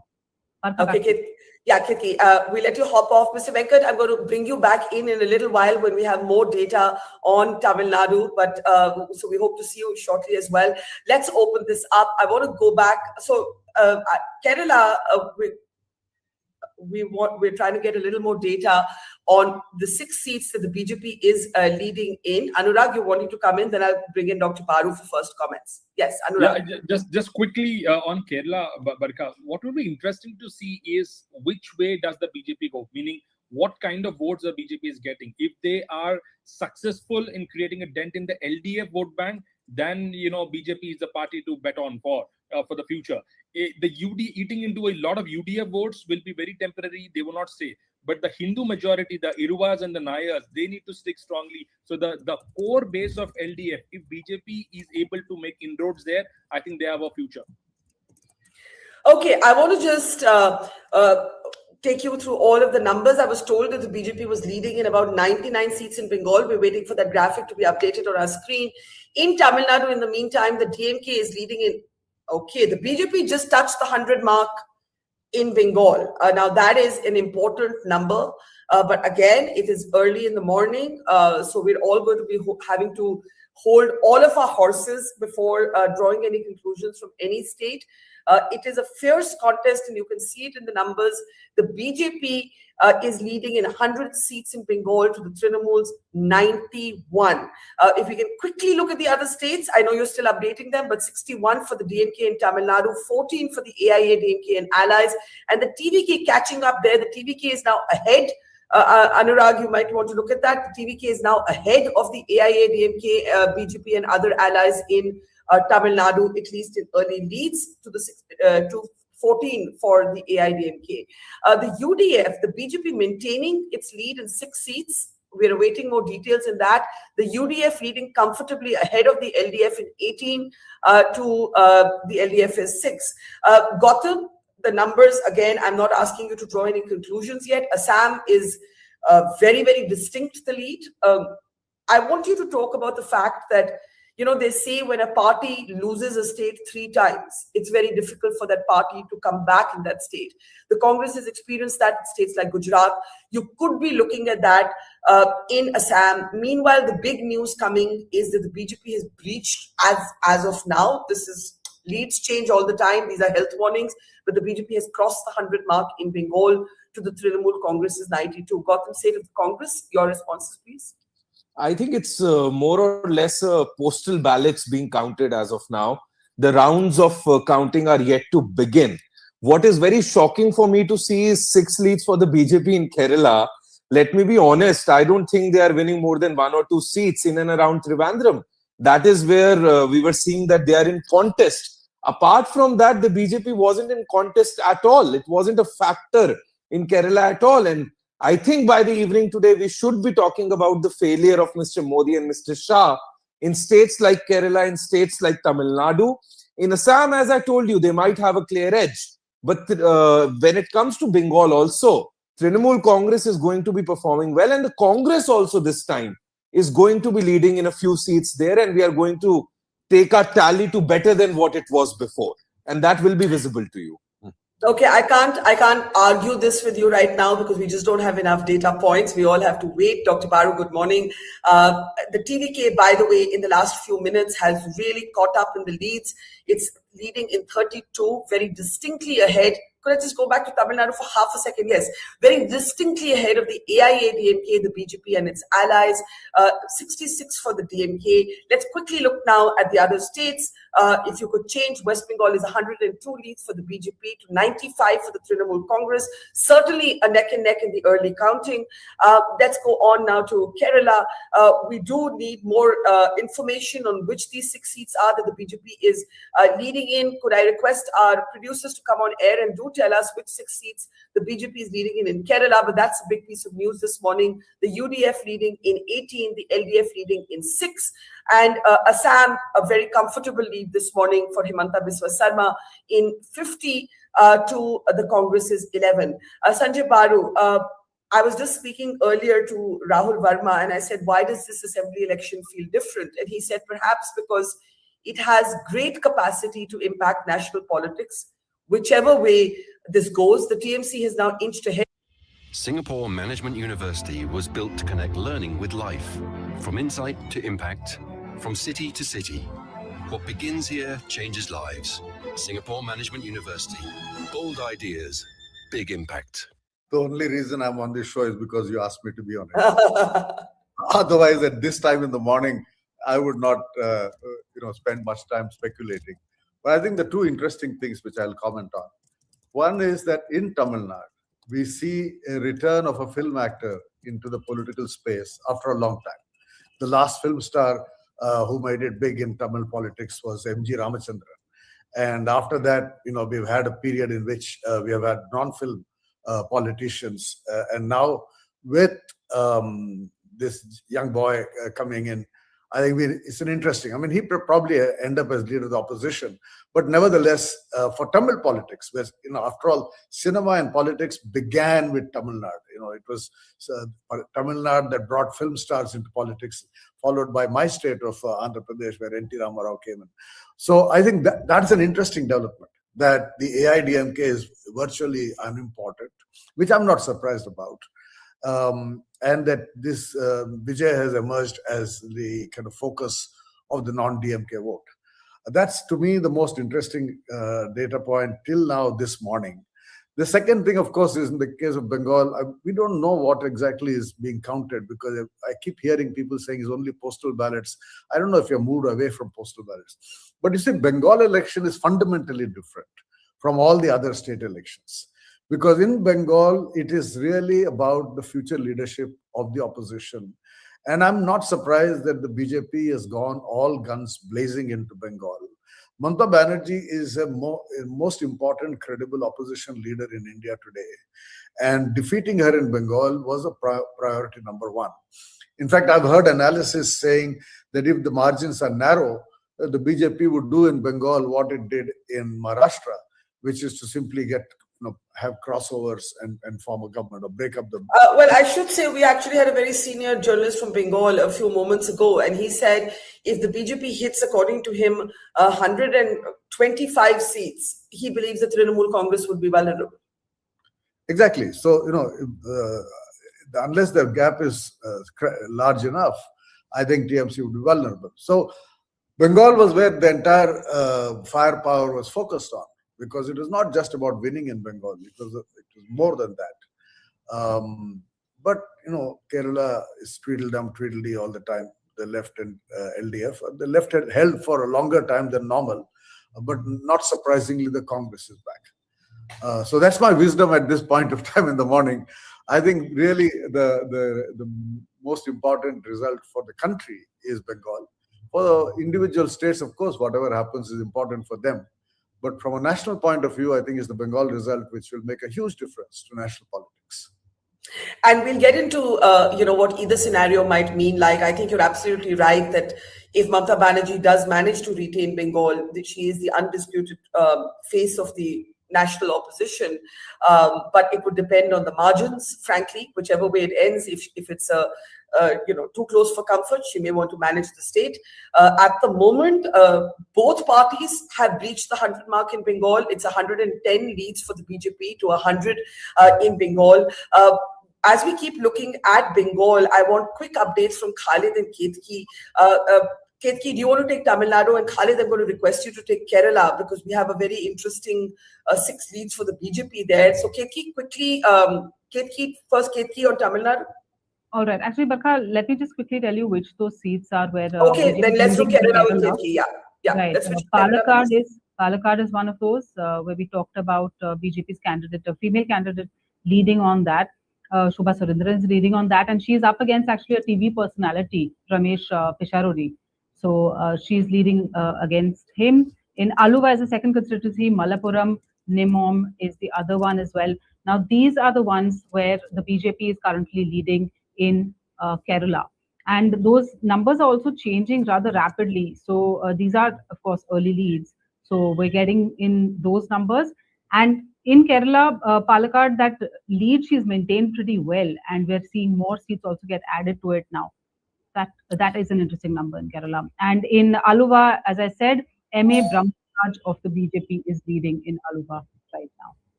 Okay, Ketki, we're going to let you hop off. Do hop back on. Just don't wait for us. Just turn your camera on and give us a significant update whenever you have it. Khalid, you want to add to what's happening? I want to welcome Dr. JS from the BJP in Tamil Nadu. Dr. JS, can you hear me? Good morning. Just say something, because your signal looks a bit patchy. Are you able to hear me?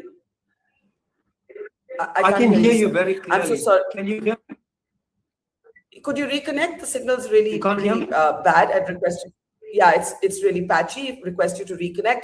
Smita, let's bring you in. I think Dr. Baru says, and would you agree with that the election of West Bengal is the one that impacts national politics the most?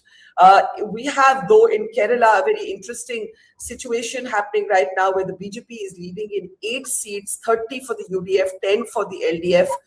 Could you give me another state, please? I would like to look at the other states. In the meantime, I want to welcome Ashwini Shahi of the BJP to the program. And Assam, the BJP is leading in 55 to the Congress's 12. I also want to welcome Malika Roy Chaudhary, a TMC supporter and lawyer. Good morning, Malika. And we have Tamil Nadu, 39 now for the TVK, 19 for the AIADMK and allies, and 74 for the DMK. Ashwini ji, namaskar. Malika, hi, good morning, namaskar. Smita, let's bring you in. Tamil Nadu is interesting but ambivalent. Kerala has a very intriguing 8 leads for the BJP. West Bengal, the one that everybody is actually watching very closely, is 113 leads for the BJP to 100 for the Trinamool Congress. Smita Gupta, your thoughts? Yeah, I agree with Sanjay that, West Bengal is the key election in this, and that it will have a major impact on national politics, whichever way the result goes eventually. And that Mamata will definitely, if she manages to retain her chief ministership, will emerge as the most, I don't know, undisputed, I don't know, but certainly the most credible face of the opposition. Somebody who has provided that kind of leadership and taken the BJP on frontally in a way that none of the other parties has done. As far as the elections in Tamil Nadu and Kerala are concerned, one factor that I would be interested in knowing how much it played, the delimitation question, because that was something we saw when the BJP tried to bring it in parliament. The entire South voted against it. Now, for the Anna DMK, which is an alliance with the BJP, was that a negative factor? But simultaneously, we are seeing in Kerala that the BJP is doing well. So, it's difficult to read, what the reasons are, what was playing out, and how much this question of delimitation impacted, will impact the elections in the 3 southern states. As far as Assam is concerned, yes, I feel that, I don't think there is much doubt that the BJP will win a 3rd victory, and that is really bad news for the Congress party. For the Congress, therefore, that victory in Kerala is extremely important. And if they lose Assam again, the question will be asked, is now the Congress a party confined to the South? If it wins Kerala, it has Karnataka and it has Telangana. So what about, the entire North?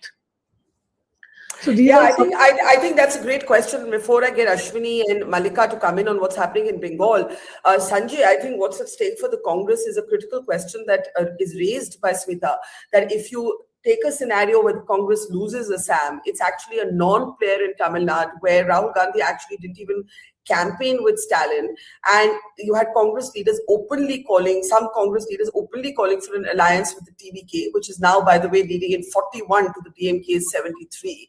And if it loses Assam for the 3rd consecutive time, it is a situation where Kerala is literally its only hope, but then people may start calling it a party of the South. Yes, for Rahul Gandhi, there were 2 options, right, going into this election. One option is to make sure that he remains the leader of the opposition. So if Mamata losing in Bengal doesn't make a difference, he will, with Mamata losing Bengal, she is out of the game. And in 2029, it will be Modi versus Rahul Gandhi. That's one scenario for him. The second scenario would have been to work with Mamata, work with Stalin to ensure their victories, so that the India alliance remains big enough. It seems he's opted for the earlier strategy of basically ensuring that he remains relevant in national politics, and his focus is on 2029. So Mamata being defeated in Bengal doesn't hurt him. Stalin not doing that well in Tamil Nadu doesn't hurt him, and his not doing that well anywhere else doesn't hurt him now, because the focus is on 2029. That's what it seems to be. Otherwise, I would have expected the Congress to work with Mamata Banerjee in Bengal, to work with Stalin in Tamil Nadu, to strengthen the India alliance, rather than look at the elections purely from a Congress point of view. Okay, a lot to talk about. Khalid, I know you have some information on the 8 seats that the BJP is leading in Kerala, but I want to bring in Malika and Ashwini on what's happening in Bengal. Malika Roy Chaudhary, you're a lawyer, but you're also a supporter of the Trinamool Congress. Could we just have the Bengal numbers? The BJP is right now leading in 116 to the 102 for the Trinamool Congress. I know it's still early in the day, but are you nervous? Malika, you're muted. Can you unmute yourself? Malika, unmute yourself.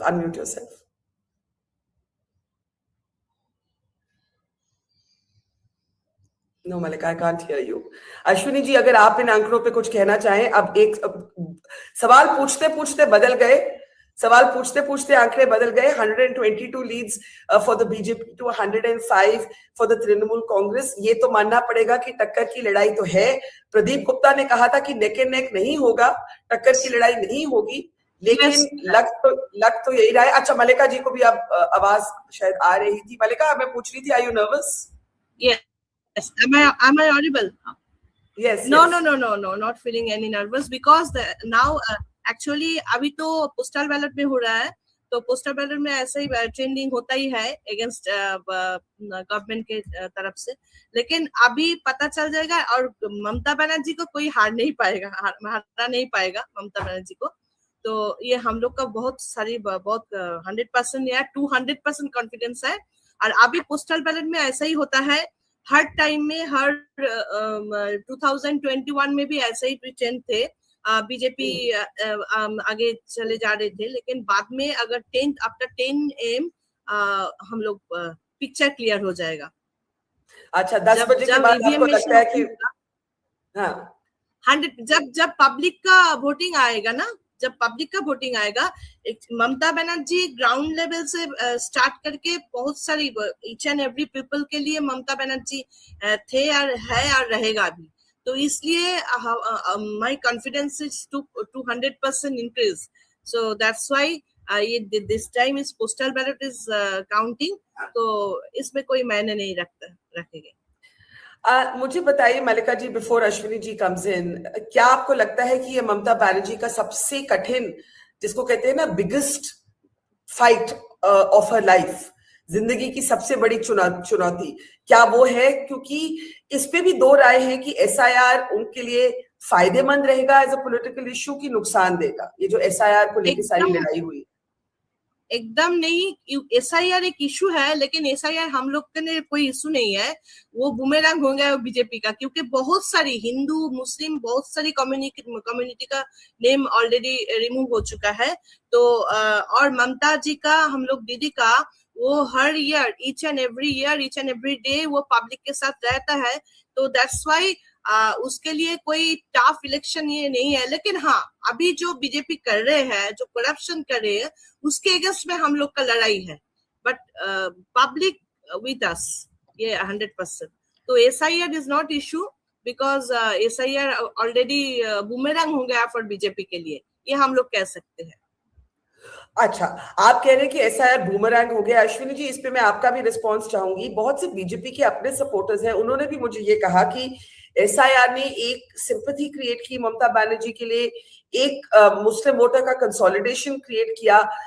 इस पे आप क्या कहना चाहेंगे? बंगाल की जो आंकड़े हैं लेकिन अभी बीजेपी के लिए आगे हैं, 120 सीट में बीजेपी आगे है to 107 for the Trinamool Congress. Ashwini ji. Barkha ji, अभी एक आध घंटे हम आपके साथ हैं और आंकड़े बहुत बदलेंगे। अभी वाकई पोस्टल बैलेट है, लेकिन पोस्टल बैलेट में जनता का रुझान पता चल गया है, भारतीय जनता पार्टी के साथ है। ये चुनाव जनता बनाम ममता का है, ये चुनाव भाजपा और TMC का नहीं है। जनता बदलाव चाहती है। भारतीय जनता पार्टी की कड़ी मेहनत, वहां से भय को दूर करना, आधी आबादी का उस भयग्रस्त माहौल से एक ये कहिए कि जो है निकलना बाहर घर से, जो कंपनियां CRPF की लगी हैं वहां, इन लोगों का डर बता रहा है।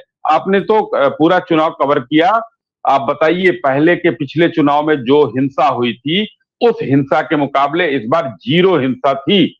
तो ये भयमुक्त माहौल जो है बनाया हुआ था, उसको हम लोग मतलब CRPF के द्वारा जो बनाया गया भयमुक्त माहौल, जो भययुक्त माहौल से बाहर निकालकर महिलाओं को ले आया है, वोटिंग परसेंटेज बढ़ा है। और आज के दिन में कहीं भी आप देखिए, आसाम में शानदार हम लोग आगे चल रहे हैं, पश्चिम बंगाल चलिए नेक टू नेक फाइट इसमें दिखा रहा है, लेकिन अभी 2 घंटे के बाद सारी चीजें क्लियर हो जाएंगी। ममता बनर्जी जी के साथ SIR का मामला आपने कहा, मैंने तो वो भी दिन देखा जब SIR शुरू हुआ तो वो बांग्लादेश की तरफ जाने वाली सारी ट्रेनें फुल हो गई थी। कौन थे वो लोग जिसको कांग्रेसियों ने कई दशकों से बसाया था? पासपोर्ट बनवा दिया, वहां का नागरिक बनवा दिया, जमीन खरीदवा दिया, सब कुछ बना दिया। तो उसके बावजूद भी मुर्दे वोट नहीं डाल पाए इस बार, यह स्पष्ट है। जो बाहर लोग थे मैक्सिमम लोग आकर वोट डाले, जो वहां के थे वो लोग वहीं पर अपना रह गए, क्योंकि यहाँ के वोटर नहीं है। तो कुल मिलाकर एक बढ़िया चुनाव हुआ है। जी, बढ़िया चुनाव हुआ है। आपने कहा विदाउट पोल वायलेंस हुआ है, बिना हत्या के हुआ है। मल्लिका वांट्स टू रिस्पॉन्ड, लेकिन उससे पहले Khalid, very quickly, because you should hop off and get us fresh numbers. If we turn our attention to Kerala for just half a second, could I have the Kerala numbers on the screen? We have the BJP leading in 8 seats, and there's a lot of curiosity over what these 8 seats are. We also have Dr. JS of the BJP from Tamil Nadu joining us. But Khalid, do we have details of these 8 leads?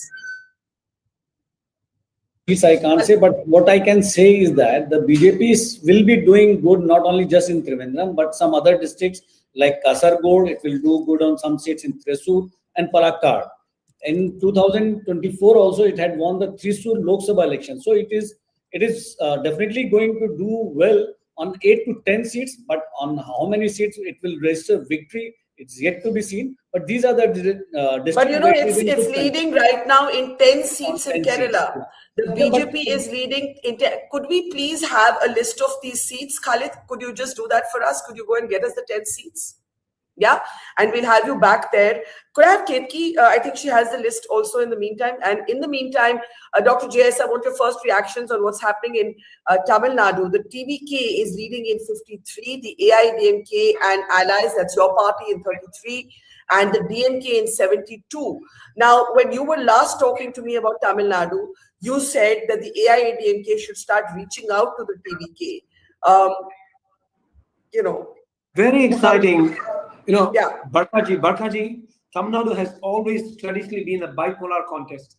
It's what we call a duopoly, not a monopoly. It's either DMK or ADMK. But this time, you can see the significant inroads that the TVK has made so far. What is most exciting, it's not just that the DMK is up in 72. What's most exciting is that most of the leaders of the DMK, right from the incumbent Chief Minister, M.K. Stalin, right to Mr. Doraimurgan, these are all ministers, sitting powerful ministers, 40-year hegemony.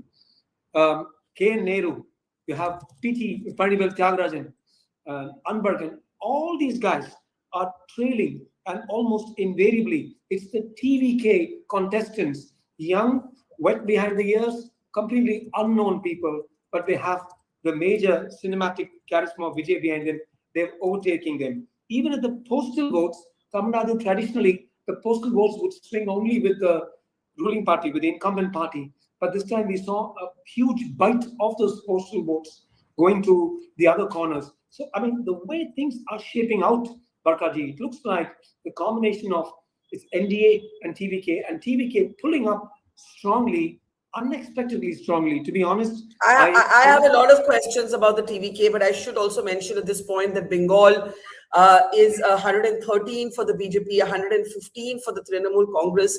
So as both Malika and Ashwini and everybody else has said, these numbers are going to keep changing over the next 60 minutes. I just want to go to Tamil Nadu for a second. Kerala is also very interesting. Dr. Jays, you might want to talk about Kerala, but I just want to talk about Tamil Nadu for a second. You have spoken about the cult of Vijay, right? Yes. But the cult of Vijay is actually hurting your party and the AIDMK, because you had hoped that you would be able to take that anti-incumbency sentiment against the DMK, right? Now, my question to you is, what are the scenarios that can play out in Tamil Nadu?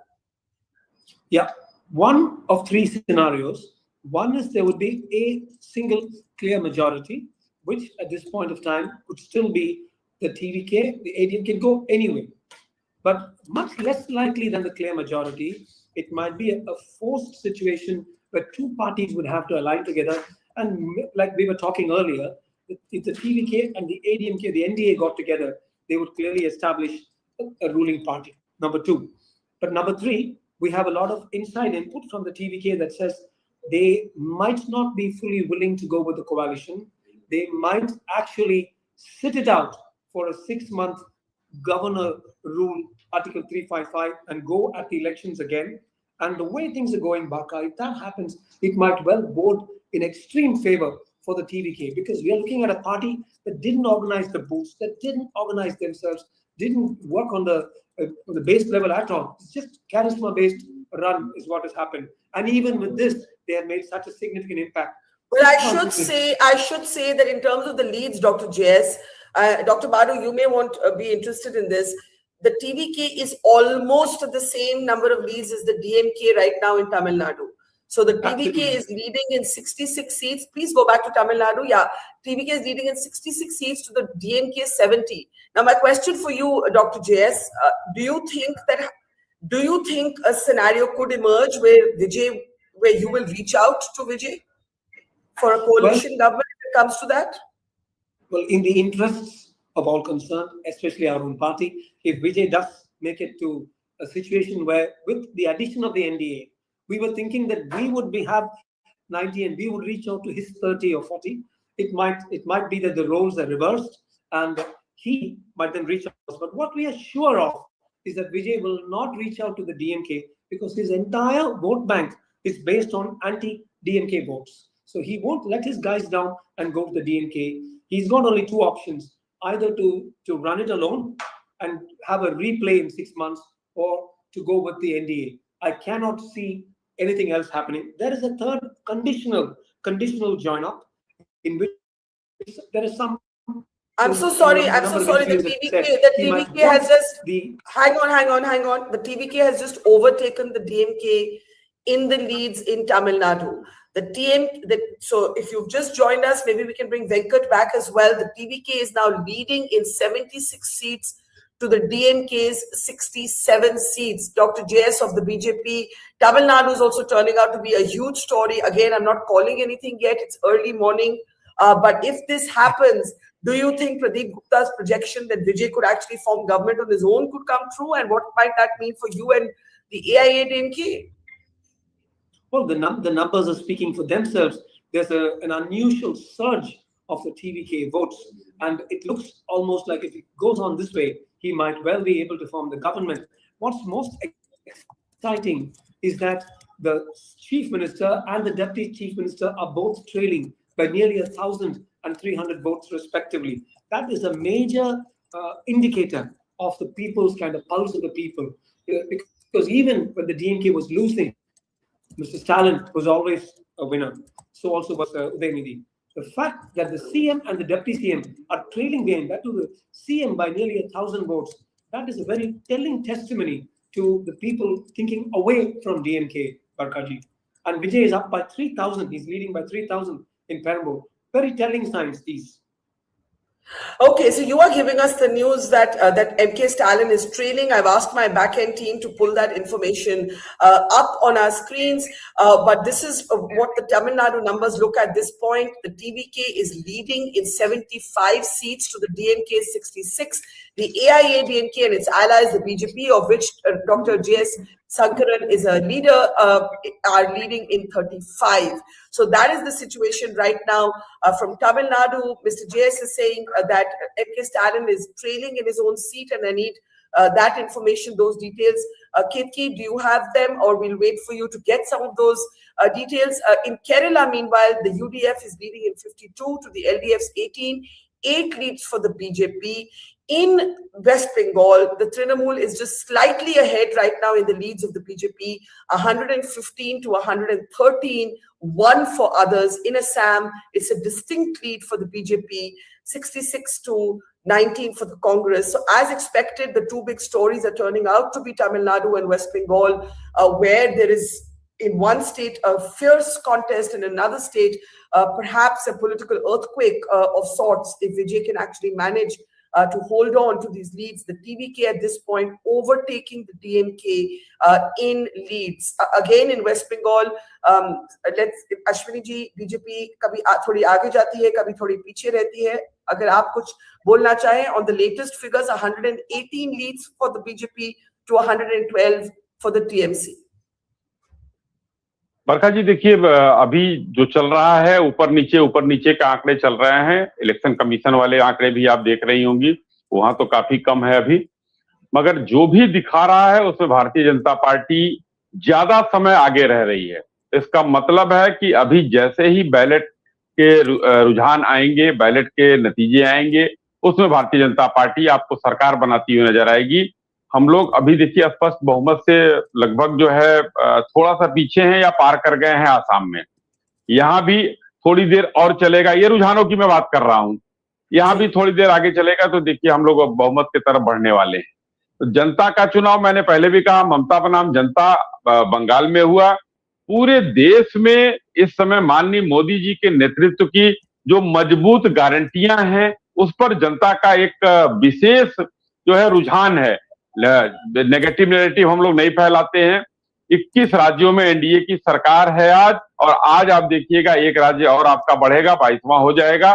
तो कम से कम आज के दिन हम लोगों को इन सब चीजों पर किसी पर चर्चा करने की जरूरत. अभी हमारी किसी पैनलिस्ट ने कहा था थोड़ी देर पहले कि साउथ में परिसीमन का जो है मामला भाजपा के विपक्ष में गया है, लेकिन केरला में आपने बार बार 8 सीटों की बात की. वहां के लिए उन्होंने कहा कि नहीं, 8 सीटों के बारे में सोचना होगा, क्यों हो गया. तो हमारा पिछला वोट शेयर देख लीजिए केरल में कैसे कैसे बढ़ा था. तमिलनाडु में हम कैसे आगे बढ़ रहे हैं धीरे धीरे। दक्षिण में भारतीय जनता पार्टी सिर्फ एक कर्नाटक में रही, अब हम आंध्रा में भी आ गए हैं। तो इसमें आने वाले दिनों में हमारा वोट प्रतिशत ही बढ़े और हो सकता है कि जो अभी रुझान आ रहे हैं कहीं हम लोग ऐसा ना हो कि वहां के सरकार बनाने में हमारी महत्वपूर्ण भूमिका हो। जी ये आपकी बात सही है कि अगर बीजेपी का ये ट्रेंड केरला में रहता है, it will certainly be a big piece of news. मैं इसे बिल्कुल इनकार नहीं करती हूँ Ashwini ji. And doctor Jayas, I don't know if you want to speak on Kerala, but we have oh my God, we have a very distinct lead in Tamil Nadu. I'll come to Tamil Nadu first. 80 for the TVK, to 62 for the DMK. Sorry, Malika, I want you to come to you on Bengal, but Tamil Nadu just turned dramatically. Ketki, do you want to just take us through all of the states? And I'm just going to get reactions from everybody then. Look, it's about 9:23 in the morning. The big picture is this: there's a takkar ki ladai, as they say in Hindi, a fierce contest on in Bengal. The numbers are going up and down, up and down, up and down. But in Tamil Nadu, indeed, we are seeing the TVK now distinctly ahead in the leads in 81 seats to the DMK 60. In Kerala, you have the UDF, the Congress-led alliance, comfortably in the lead, but you have a very, very intriguing scenario of the BJP leading in 8 seats. Please do remember that Thiruvananthapuram just got its first BJP mayor. And so it would be very interesting to see which are these pockets where this is happening. In Tamil Nadu, at the moment, Stalin, the chief minister, is trailing in his own seat. Again, this doesn't have to be how it finally ends, because numbers change as each seat is counted. Mamata Banerjee in Bhabanipur is trailing, I'm being told. However, again, I have to keep giving these health warning. Numbers change with every round. I know Malika will tell us that as well. And then you have West Bengal, the big one, the BJP leading in 120 to 111 for the Trinamool Congress. Ketki, I'm going to hand it over to you. You can take us through the seats of Kerala, and then and I'll jump right back in. All right. So Kerala, the 8 seats that we're talking about where the BJP is currently leading, and those seats also have changed. Earlier, they were leading in Malappuram, but they are not leading in Malappuram anymore. But the 8 number stays the same. Which are these 8 seats? Alu, where M.A. Brahmaraj is leading. He's of the BJP. Rajiv Chandrasekhar leading in Nimom. In Attingal, which is a reserved constituency, P. Sudhir of the BJP is leading. Nidumangad, Yuvraj Gokul of the BJP is leading. Puttukad, Parameshwaran A is leading. He's of the BJP. Palakkad, they have held on to that lead. That was the first lead that came in for the BJP from Kerala. They have held that to that lead. And Shobha Surendran leading from Palakkad. The 2 changes we've seen in the leads, the 7 and 8 seats of the BJP, where they're in the lead right now, Guruvayur and Haripad. Now, all of these seats are all over Kerala in the sense, but some of these are closer to Thiruvananthapuram. So this is what we're seeing in Kerala as far as the leads are concerned. All right, let's also quickly recap for you what is happening, what are the leads we're seeing across all the states. And TMC 110, but look at that BJP number, 123 leads for the BJP on 123 seats in West Bengal. A huge change happening there. Of course, it's still 926. These are early leads, so of course things could change, but that number is very interesting coming in for the BJP. In Assam, BJP has improved its leads. It's leading now on 73 seats. Congress leading on 25 seats. And something very dramatic is taking place in Tamil Nadu. TVK, the politician, or rather the actor who's making his debut as a politician, leading on 81 seats. DMK leading on 60, AIDMK leading on 41 seats. If I can come to you, Rajkumar Sankaran, the campaign that was led by TVK, this whole campaign it's always been about these 2 parties, DMK, AIDMK, and then suddenly a new player is trying to make an entrance. And there was a lot of social media traction that these small ads got, where the youngsters were trying to influence their entrenched voters, as it were, their parents or people of a different generation. Tell us a little bit about that. So I actually spoke on this. It's very worrying that it is truly a cult phenomenon. You all know that Rajinikanth had many, many more, Rasigar Mandans or fan clubs than even Amitabh Bachchan, both of them are their heads. And it's the same with Vijay. So a huge number of these fan clubs who all act like a cult. And most of the people whom we interviewed before the elections all told us that they were voting because their children forced them to vote for Vijay. So there's a huge youth cult kind of swing.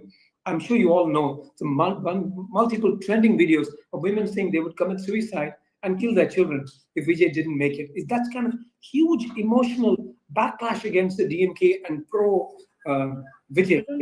And you, for the first time ever, we have the Chief Minister trailing, the Deputy Chief Minister trailing, the ministers. There's been an update. There's been an update. Stalin is now leading again, Dr. JS. I should correct you.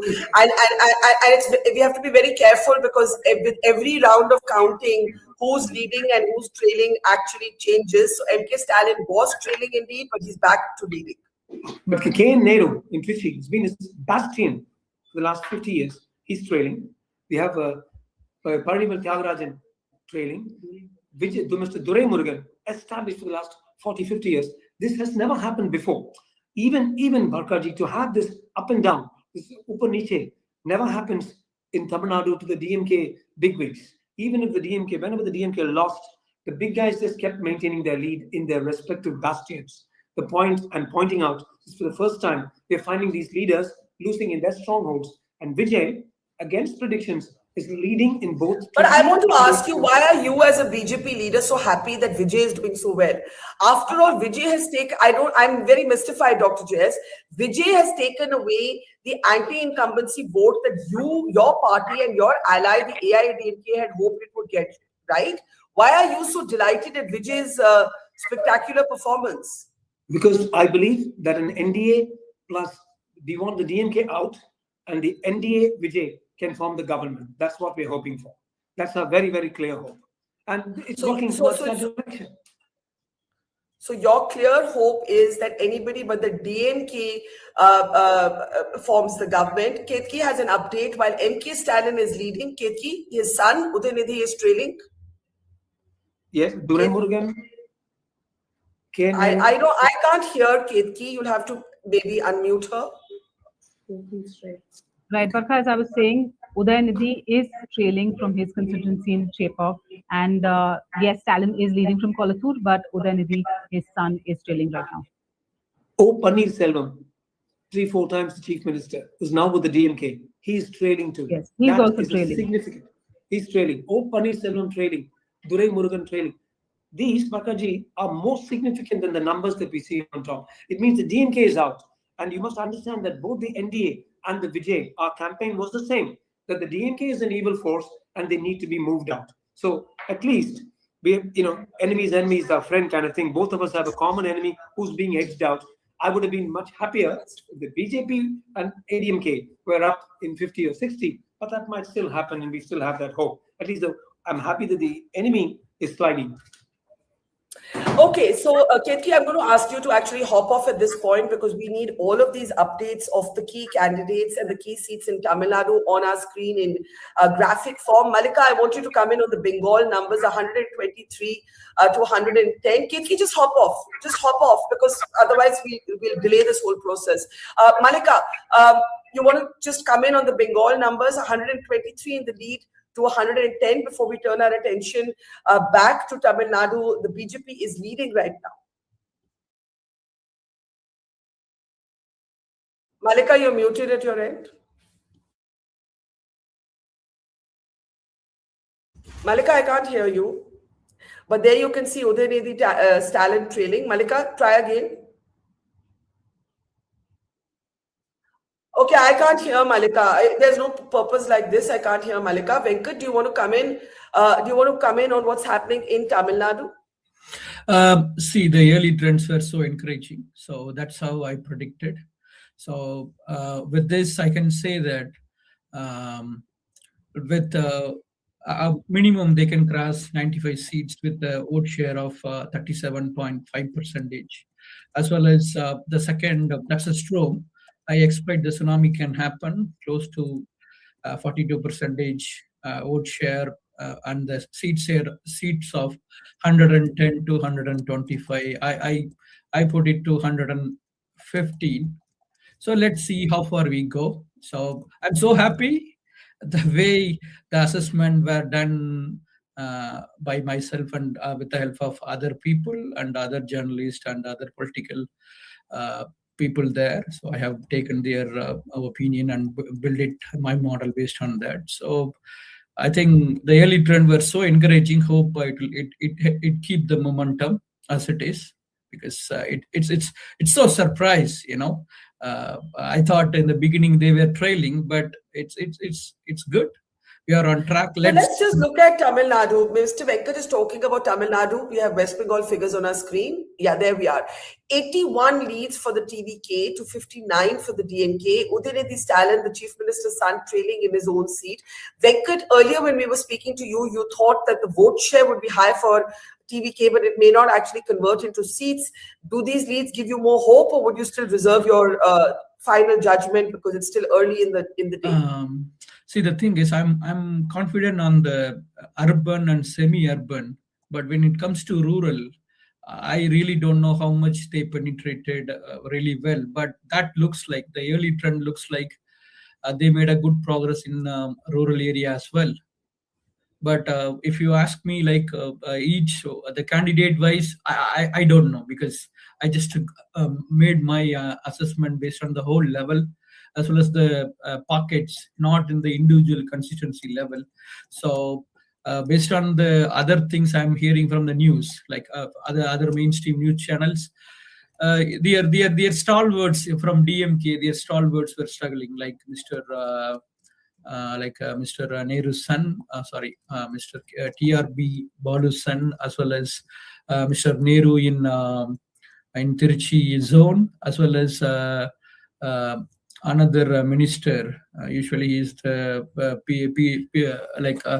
Durai Murugan. Yeah, Durai Murugan. So the early trends are there, but still I don't know how far we'll go. But I will stick to my position that 95 seats with close to 37 percentage of vote share and 115 with 42% of vote share. The reason is I put a cap on nearly 100 to 110 seats for DMK and ADMK to perform, because that's how I backtracked in such a way that I put a hard ceiling of 125 seats for TVK, and those two will have a close to 110 or close to 110. That's how I made my assessment.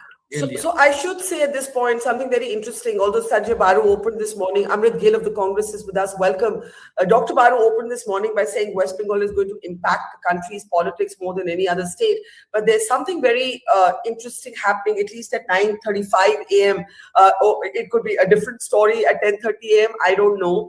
But certainly a kind of political tectonic shift, possibly, I'm going to use my words very carefully, possibly unfolding in Tamil Nadu, the return of the movie star moment, an NT Ramarao moment, which was the only other example, Sanjay, I can think of from your home state, of a movie star coming and then just taking all the spoils. If these numbers continue, both the TVK and the AIADMK and its allies are ahead of the DMK. And in fact, Ketki points out that even Karur, where the stampede happened and Vijay was so strongly criticized for his handling of the stampede, the TVK is leading. So it is a very big sort of phenomena, it seems, that is unfolding. In Kerala too, we have the BJP leading in 11 seats. I only stress this ahead of the 77 leads for the UDF, because if this holds, the BJP Southern push, if it holds, the BJP Southern push would be a big sort of boost for that. Now to turn our attention to West Bengal and Assam for a moment, if we can go from the south to the east, the BJP is leading in 129 to 109 for the Trinamool Congress. And in Assam, the patterns have held. They haven't really been going up and down. There were 85 seats. MK Stalin, by the way, is back to trailing, as is his son. So it's changing with every round of counting. So Dr. JS, you have to forgive me because this keeps changing. With every round, it keeps changing. So sometimes he's ahead, sometimes he's back. But the larger point that you made is well taken, that stalwarts of the DMK are having to fight for their election. Sanjay Baru, I think we have enough data from Tamil Nadu to say that the TVK possibly is going to do phenomenally well. That's all I'll say at this point, because numbers keep changing. Look at the numbers. It's 82 leads for the TVK to 51 for the DMK, even with all the health warnings about this being early. And Dr. Jace, you have an update before Sanjay Baru responds? Dr. Jace, can we unmute Jace, please? Yes. Barkha, Chennai often indicates the mood and the pulse of the whole state. And this time, out of 16 in which DMK has predominantly been sitting, there are only 16 constituencies in Chennai. TVK is leading in 15 with one ADMK lead in Roypuram, the ex-minister Jay Kumar. So it's 15 versus 1. The BJP is up. Mrs. Vanthi Srinivasan is up in Coimbatore, at least leading for now. And in Tali, Dr. Nagesh is leading. In many of the other BJP of the 27 constituencies, we are trailing at number 2 or number 3. But what's important is that the TVK has actually upped us in many of the constituencies, including Rasipuram, for example, where we thought we would surely win, and Modakurchi, etc. So the fight is on. And as you say, but the TVK is significantly pulling out forward in Chennai, and that's another big breaking news. Yeah. Also that the TVK, as I mentioned, is leading in Karur, which is where that big stampede actually took place. Dr. Baru, we haven't seen many such moments before. Usually cine stars have uneven political debuts, at least. If this actually holds, if this trend holds, and again, there are lots of health warnings here, 82 seats in the lead for the TVK, including where the most mishandled stampede of a new politician takes place, the TVK is leading. It is reminding everybody of an NT Ramarao moment. I don't know who's trying to talk to me, but Dr. Baru, do go ahead. Yeah. Barkha, I don't know if any political scientist had actually done an analysis, a systematic analysis of postal ballots. Who the hell are these postal voters? Because so much of the wisdom in this early 1 hour, 2 hours is based on postal ballots, and these numbers I find are different in different channels. They're not the same across channels. I don't know how accurate these so-called leading numbers are. When we move from postal ballots to actual counting of votes cast, how do the trends change? I mean, I'm not a political scientist. I don't know if somebody has actually analyzed this, but my memory tells me that often postal ballots are premature coming to conclusions. I mean, I remember some of your earlier broadcasts with NDTV and other channels. Come to conclusions early in the morning. We made big mistakes. We called as a team. We called elections wrong because we got carried away by the numbers. We called it. So I'm not calling anything. Numbers are all postal ballots. So let's wait and watch for the rest of the day. I don't want to comment on the numbers. I mean, now it's meaningless at this time to comment on numbers and speculate. But I think one thing is clear, that in Bengal, Mamata is not doing as well as she would have liked to. In Tamil Nadu, Stalin is not doing as well as he would have liked to. And the political point I would make is that the strategy of the India alliance was wrong. That's the point I made earlier, and I will repeat that point. But at this stage, I don't see the point in discussing numbers, because can you talk about the India alliance strategy? Let's talk about the politics, right? Let's not talk about the numbers. Let's talk about the politics. My view is that the Congress and the others should have fought as an alliance. And therefore, in Tamil Nadu, supported DMK rather than have any, after all, they had some seat alliance, but they didn't contest as an alliance. In Bengal, they should have worked with Mamata Banerjee, because it is important that these states be won for the India alliance rather than for the Congress. And I think that is where my criticism of the Congress has always been, that they continue to have this conflicted mind between their own role as a national political party and that of the India alliance. And I think unless they resolve this contradiction in their mind, they will see setbacks like this. And I do want Amrit Gill to respond to that. Malika, I'm hoping you can hear me. If you can, just unmute yourself and say hi, because I'll come to you in Bengal in just a moment. Can you hear me? Malika ji, आप mute पे ही रहती हैं, मुझे आपकी कभी भी आवाज नहीं आती, मैं क्या करूं? Let me bring in Amrit Gill at this point. Amrit, Do you want to respond to the point Dr. Baru made that the Congress did not actually fight as an alliance partner? It didn't campaign with Stalin in Tamil Nadu. It attacked Mamata Banerjee in West Bengal. And the numbers are now playing out. In Tamil Nadu, you are seeing the TVK in a clear lead. In Kerala, while your party-led alliance is in the lead, the BJP is actually leading in 11 seats. West Bengal, you're seeing what is happening. The BJP is leading ahead. Your responses? Am I audible, ma'am? Yes. No, Malika, I'm coming to Amrit now, and you are audible. I'll come to you after that, Malika. Thank you. Amrit, I'll start with you.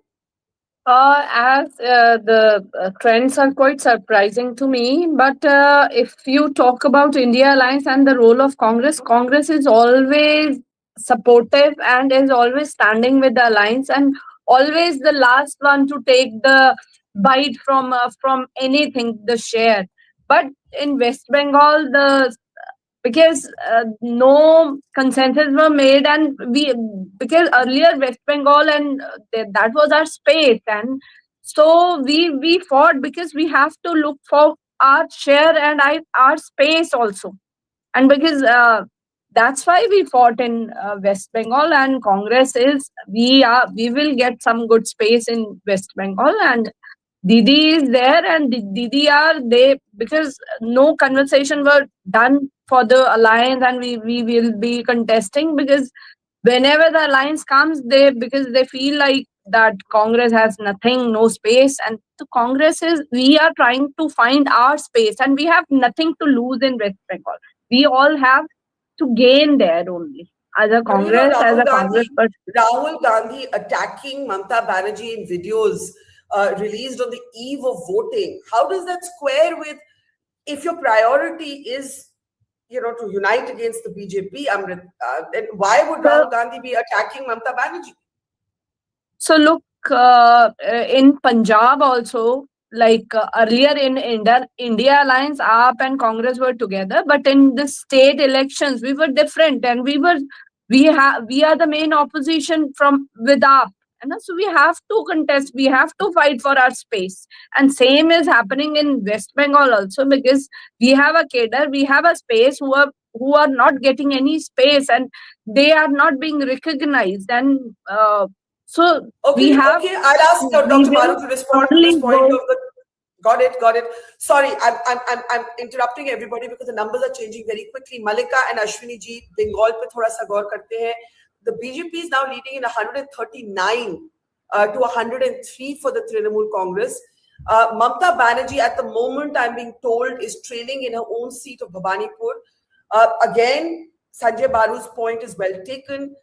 We have learned, we've had our hands burnt in the past. We're not calling anything. We're just trying to report it ball by ball in the best way that we can.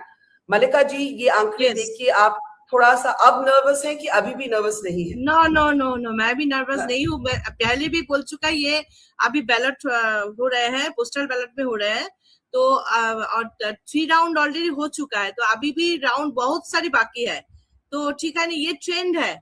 ये पहले वाला जो election थे 2019, 2021, 2024, जो भी election है ऐसे ही trend थे, तो अभी भी ये ट्रेंड में चल रहा है. तो हम लोग एकदम निश्चित है वो ममता दी आएगा, और ममता दी भी आएगा, और पब्लिक के साथ वो रहता है, वो भी एकदम 100%. अभी लीड थोड़ा, लेकिन मलिका जी लीड थोड़ा बड़ा हो गया है. पहले ऐसा चल रहा था कि नेक एंड नेक चल रहा था. अभी 144 सीट्स में बीजेपी आगे है. मलिका जी, हाँ, लेकिन अभी तो बहुत सारे राउंड बाकी है ना. अभी तो शुरुआत है. और एक अश्विनी भैया को मैं भैया ही बोल रही हूँ, वो एक बात बोले थे, मैं नोट कर लिया था, जो वो बोल रहा था, जो बांग्लादेश के जा रहे थे बहुत सारी पब्लिक, बहुत सारी पीपल, तो I object this sentence because वो बॉर्डर सिक्योरिटी फोर्स किसका है? वो तो स्टेट का नहीं है ना. और जो आधार कार्ड, वोटर कार्ड कौन बनाता है? वो तो स्टेट बनाता नहीं है. तो ये किसके ऊपर इल्जाम लगा रही है ना. तो इसलिए मैं उसको ये काउंटर कर दिया है. तो सॉरी, ये मेरा, लेकिन मैं एज एन एडवोकेट, आपने बंगाल में जितना फियर्स फाइट चल रहा है, आपने तो बहुत प्यार से अपनी बात रखी, तो ऐसा ही होना चाहिए, that our disagreement should be as amiable as this. Ashwini ji, थोड़ा ओवरऑल पिक्चर पे बात करते हैं, not just Bengal. I want to take everybody. I take Dr. Baru's point. It's too early, but these are the numbers we have. If you look at West Bengal and the swing on your screen at this moment, the Trinamool, if these numbers hold, you can see the swings on your screen, but again, these numbers are going to change multiple times before we have the final numbers. In Assam, the BJP is leading in 84 seats to the Congress's 28. Let's move on to the next state, please. In Tamil Nadu, which is where the big political earthquake seems to be taking place, the TVK is in the lead in 82. The AIADMK has caught up. It's now also ahead with its allies of the DMK. So there seems to be a real anti-incumbency there, a real sentiment for change, maybe following even the historic pattern of wanting a different government every time, but certainly the TVK surging ahead there. Kerala, the UDF is comfortably in the lead, but everybody is going to want to know what are these 11 seats where the BJP is leading in Kerala. I think that's something we should pull up as soon as we can. And finally, Assam, where Himanta Biswa Sarma now is, Assam, Himanta Biswa Sarma establishes himself as a very clear, big national leader with this poised for a third time win possibly. And finally, West Bengal, Ashwini ji, West Bengal के आंकड़े मैं इंतजार कर रही हूँ, अगर screen पे आए तो आने ही वाले होंगे, लेकिन उतनी देर में we have some key candidates coming from Kerala, but I need to see the Bengal figures, guys. So if we can come out to the Bengal figures, 144, the BJP is held steady in this lead. Ashwini ji. बरखा जी, देखिए अभी 3 seat हम लोग रुझानों में पीछे हैं बहुमत से, और बारू जी की बात से मैं बहुत हद तक सहमत हूं। अभी ये पोस्टल बैलेट के हैं, जो भी रुझान आ रहे हैं हर चैनल में देखिए आप अलग अलग आ रहे हैं, तो इसको थोड़ी देर बाद जब मतपेटी खुलेगी, बैलेट बॉक्स खुलेगा, तो फिर हमको सबको नजर आएगा। लेकिन ज्यादातर देखा गया है बरखा जी, और आप आज से चुनाव कवर नहीं कर रही है, यही रुझान बाकी आगे तक बने रहते हैं। कभी कभी हुआ है, अपवाद हर जगह होते हैं, कभी कभी हुआ है कि उलटफेर हो गया है, वरना ये ऐसे ही ये ट्रेंड जो चल रहे हैं ऐसे चलते रहते हैं। अब 2-3 जगह की बात है। केरला में देखिए आपका बार बार ध्यान जा रहा है, क्योंकि वहां पर एक तरह से 11 सीट पर जाना मिरेकिल है भारतीय जनता पार्टी के लिए। लेकिन ये भारतीय जनता पार्टी के लोगों का संघर्ष देखिए, संगठन की मेहनत देखिए कि कितनी मेहनत करके उस जगह पर जहां पर भारतीय जनता पार्टी के लिए ये एक बीज का पनपना कहीं भी संभव नहीं था, लेकिन 11 सीट हम लीड कर रहे हैं, इसका मतलब हमें बेहतर वोट परसेंटेज वहां से आ रहा है। तमिलनाडु को आप दिखा रही हैं, तमिलनाडु में कहीं ऐसा ना हो शाम तक चलते चलते एनडीए की जो कोalition की वहां पर हम लोग सरकार बनाने में एक अच्छी भूमिका में आगे दिखाई दें। अब आते हैं बंगाल पर। बंगाल का चुनाव इस पूरे सभी 5 राज्यों में सबसे हॉट केक था। आसाम चूंकि हेमंत सोरेन की मेहनत थी, उन्होंने तो क्लीन स्वीप कर लिया है, ये तो पहले से हम लोग मानकर चल रहे थे। पुडुचेरी में भारतीय जनता पार्टी की जीत विजय हो चुकी है।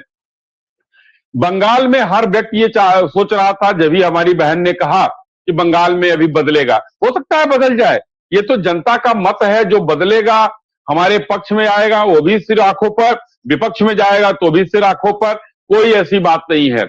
हमने 3 से 77 की यात्रा की, लेकिन आज जो है सारे देश की मीडिया चैनल ये दिखा रही है कि 77 से 144 तक भारतीय जनता पार्टी जा सकती है, और वो गई है।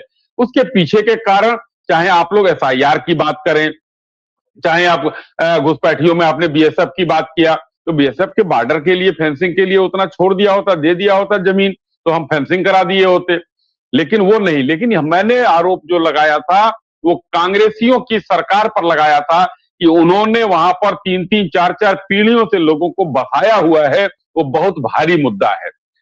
आज कुल मिलाकर देखिए बरखा जी, भारतीय जनता पार्टी के लिए एक सुखद दिन है। ममता बनर्जी जी स्वयं नेतृत्वकर्ता होकर दोनों जगह से उनकी हार निश्चित हो रही है, पीछे चल रही हैं वो, दिखाई दे रहा है। Mamata Banerjee is trailing in Bengal in her own seat, but again Ashwini ji बहुत सालों से सीखा है, डॉक्टर बारू ने भी याद दिलाया हमें कि हमें थोड़ा इंतजार करना होगा, क्योंकि जो ट्रेलिंग है वो लीड हो जाते हैं, जो लीड है वो ट्रेलिंग हो जाते हैं, तो हम सब वो इंतजार कर रहे हैं. लेकिन Venkat is wanting to come in on Tamil Nadu. Sorry, I'm having to alternate like a yo-yo between states that have nothing in common between them, but there are very interesting trends emerging. Let's take you through the numbers. The TVK and the AIADMK and its allies, which includes the BJP, are ahead in the leads of the DMK in Tamil Nadu. You can see those numbers on your screen. In Kerala, the UDF is comfortably in the lead at this point, ahead of the LDF, but the BJP continues to lead in anywhere between 8 to 11 seats. That's been the trend that has been holding for the last 1 hour.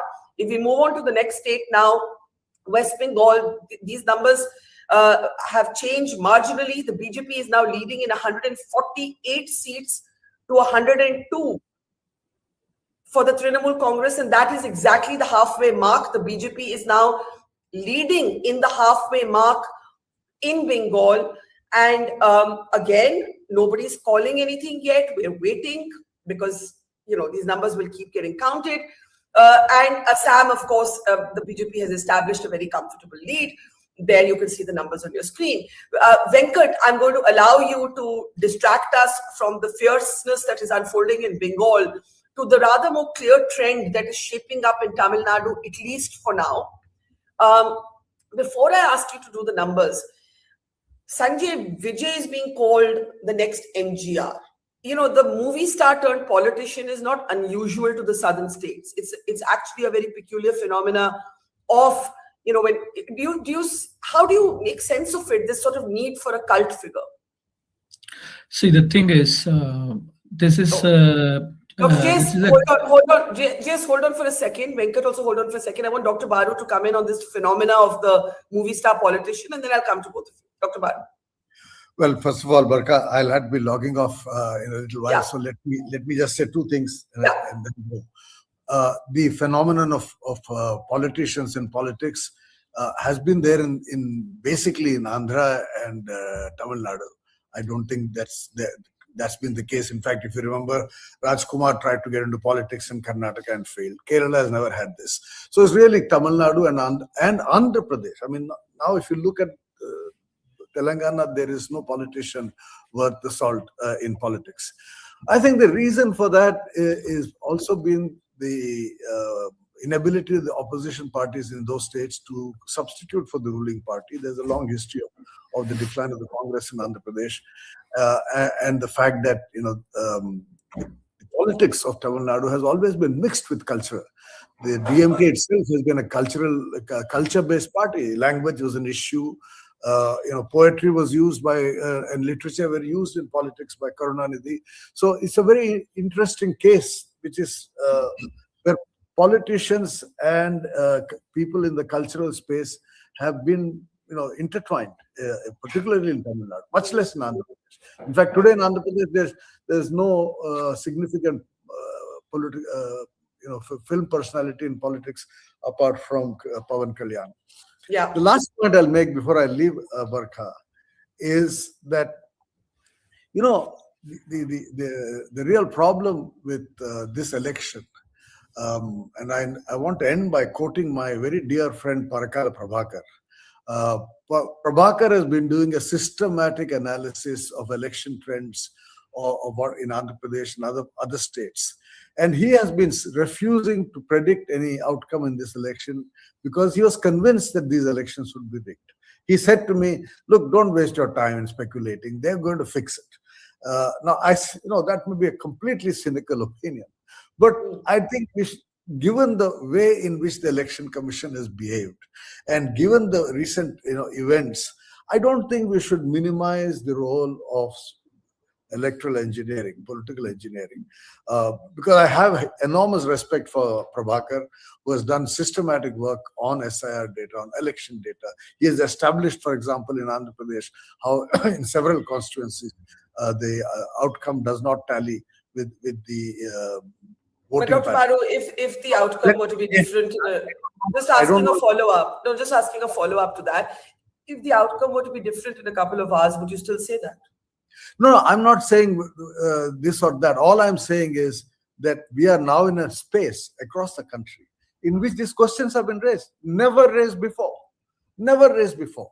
So there are reasons why people are beginning to say, how do I trust this? How do I trust this? And I think for Indian democracy, it's a serious question, which all of us need to address, whatever the outcome. I mean, I'm not going to say that everything is rigged and everything is not rigged, but clearly there is failure of the election. And previous members of the Election Commission have all written columns that this Election Commission has lost its credibility.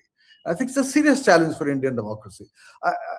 Let me end with that. Unfortunately, 10 o'clock, I have another appointment, so I'm going to log off. Okay, I think you've set the cat among the pigeons with your comments, so everybody wants to react, but we'll thank you for your time. I will say that, the BJP's supporters and many other people might say that you can't, Dr. Baru, outcomes shouldn't decide our assessment of whether an election is fair or not. But Dr. Baru, thank you. We're going to examine your statements with our panel. Good morning to everybody. It's about 10 o'clock in the morning.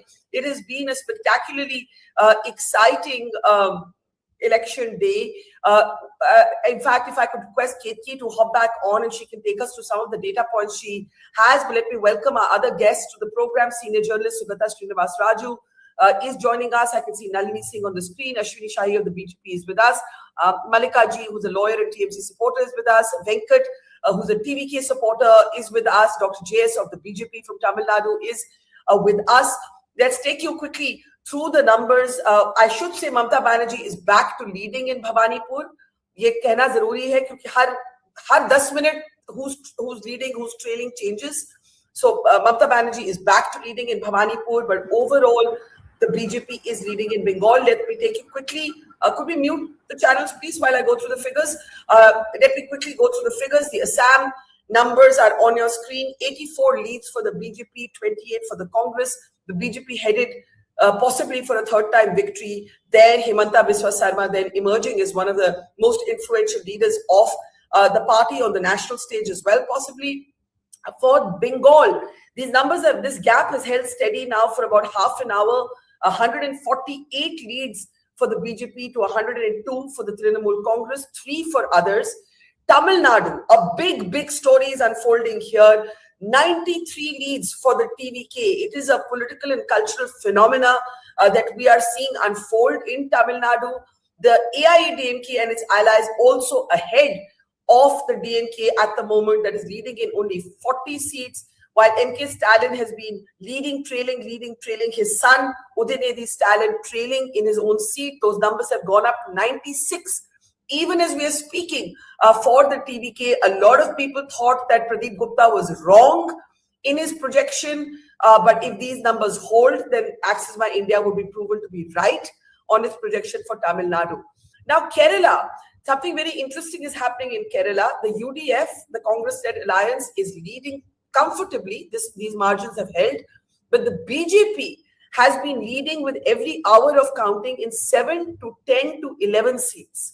And it would be very interesting to see what these seats are. You have some of them on your screen. Manalur is one such seat where the BJP is leading in Kerala right now. Rajiv Chandrasekhar of the BJP has been leading, and we'll give you other examples as we have more details coming in. Those are at least 3 BJP leaders. Palakkad also leading, and that's a 4th. So this is going to be very interesting if the BJP is able to maintain its leads in these seats.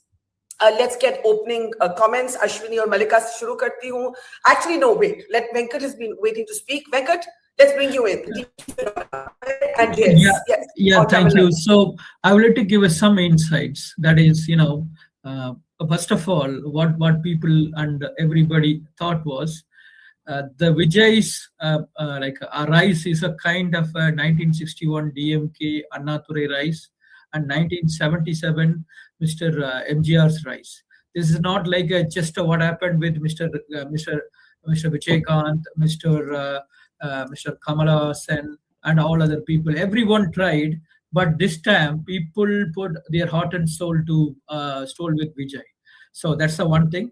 And the second thing, throughout the media, most of the people were underestimated ADMK. I still believe they are there forever. They are there for the fight. Even for like Axis My India, if you go and look at this, their numbers, they were predicted very low for ADMK, and they have given a high for DMK. And even for a vote share, I was perplexed when I see the rural vote share of ADMK as 25%, and the same way the rural share of ADMK as 35%. So that's not at all possible, because from my own judgment, it should be less than 3% between them, because that's going to be a neck-to-neck fight between them. That's the one thing. And another thing I would like to make is, please look for a Karur TVK candidate's performance. Okay, his performance is going to be, in my belief, is more than the performance of Mr. Vijay in Perambur, as well as Tiruchi East or West. I think East. So the thing is, what I'm making is, the people in Karur are doing the verdict. Okay, what happened there? And my belief is, the candidate will be whoever doing it. That's the face of Vijay. The people where go and put the vote for Vijay. I personally believe at least there the candidate will secure 5% more than Vijay secure in Perambur. That's my belief. And one more thing, where the early trend were so happy, because for a new party, nobody can't believe it can happen. When I posted it, nobody in my own group, in my own college group, school group, or whoever it is, nobody believed it. But my numbers, when I got confident, was when I saw Axis My India, Praveen Gupta, Pradeep, yes. sorry. And then that comes under my case 2 of Strom level. And again, when I saw from other two, Kamikya Analytics and another person. Well, forget the exit polls now, sir. We are at the actual results. Exit poll. Exit poll is not the point right now. You got confident. That's fine. Minimum 75. We'll go up to 95. And the tsunami level, we are going to go close by 150. That's my take. You believe the TVK could end up with 105 seats? 115, close by 115. All right. Very quickly, Ketki, take us through the numbers. Yeah. Ketki is always on mute. Maybe Ria would like to unmute her. All right. Yeah. Let's see how those numbers are shaping up. Tamil Nadu, that seems to be the story of this election. TVK leading on 96, DMK 50, but in fact, DMK is the third in this list. AIDMK has 66. That's the story from Tamil Nadu. And that very interesting result, or rather currently is just a lead, but very interesting if it converts into a result, which is the candidate of TVK from Karur, where that stampede took place. Mathiya Lagan, he is the one everybody will be watching out for, because he is the candidate of TVK from Karur, and he is currently leading from there. Let's change the state now. And next up, Kerala. BJP, that lead has dropped a little bit, but 7 seats for the BJP. The UDF expected to do well this time around, and that number is showing up in the leads. 84 for UDF. Do you want to talk about the 7 BJP leads in Kerala? Yes, it has 0 seats in the assembly in 2021. That's right. Now in Kerala, now these leads, actually, they are changing so rapidly. The only ones that have actually stayed is Palakkad, Nemom. Now Palakkad is where Shobha Surendran is contesting from. Nemom is where Rajiv Chandrasekhar is contesting from. We've seen the other numbers change a bit. There was Athingal earlier in this list, but it's no longer there. Guruvayur has had entered the list, but it's just dropped off in the last round. We've also seen what has come up now in Kerala. Another lead that came up was in Aruva, but that is also dropped for the BJP. But another new one that is coming up is Changasari. That is where the BJP was showing some leads. Now, these are, of course, numbers that are going to change really fast because now, we're expecting the EVMs also to be opening up. So those numbers likely to change very rapidly. Let's move on to the next state. And next we have Assam. BJP comfortable, leading 84 seats, INC 28 seats. This is something that most exit polls had predicted is pretty much on those lines. A very interesting part of this election campaign in Assam was the coming up of Zubin Garg's name, and we can talk about that later as well. West Bengal, 120 seats is where the TMC is leading, but look at that BJP number, 140 seats. It's leading on 140 seats.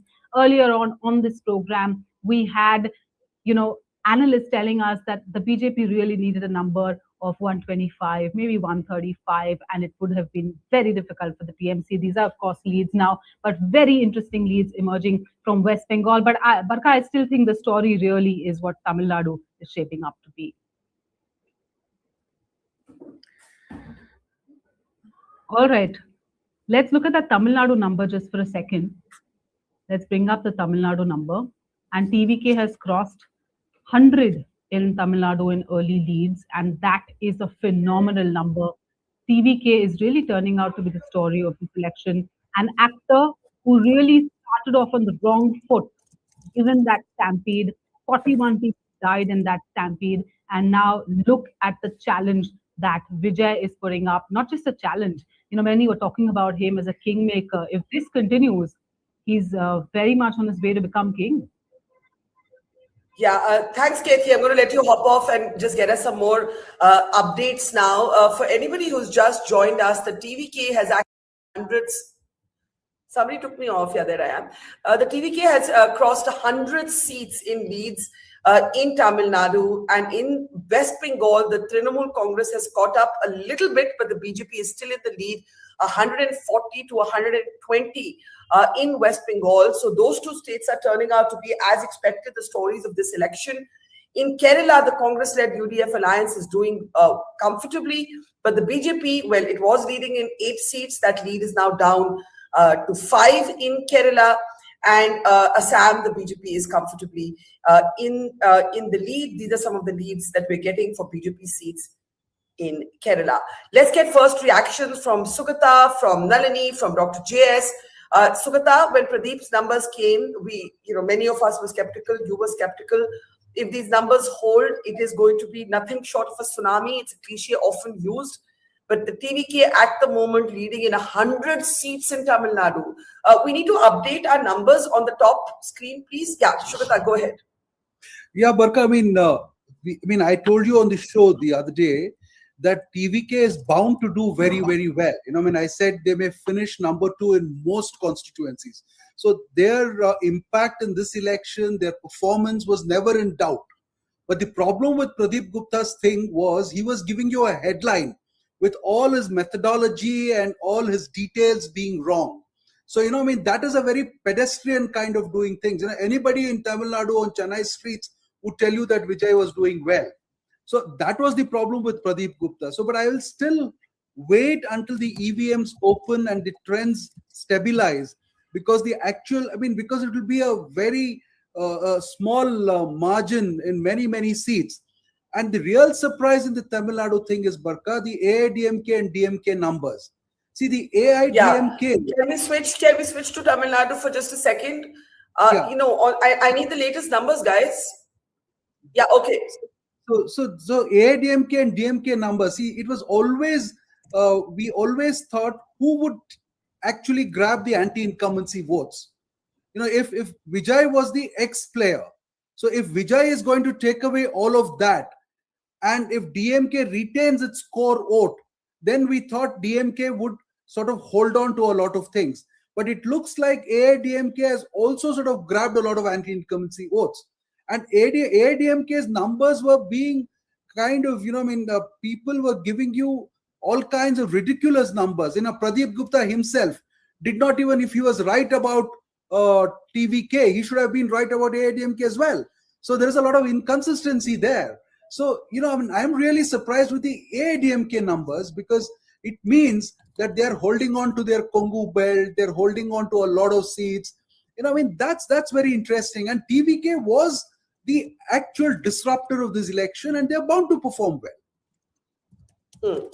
The BJP leads, Sugata, in Kerala have come down a bit. In the morning, there were 11 leads for the BJP. Now it's leading in 3. So that's changing constantly. But TVK, look at those numbers. Could we get Dr. JS back, please? Look at those numbers. I want to welcome a journalist and analyst, Varun Singh, to the program. Nalini, your first thoughts. Again, I think it's important to just step back. It all changes so quickly at this hour. You lose track of everything. 100 seats in the lead for the TVK.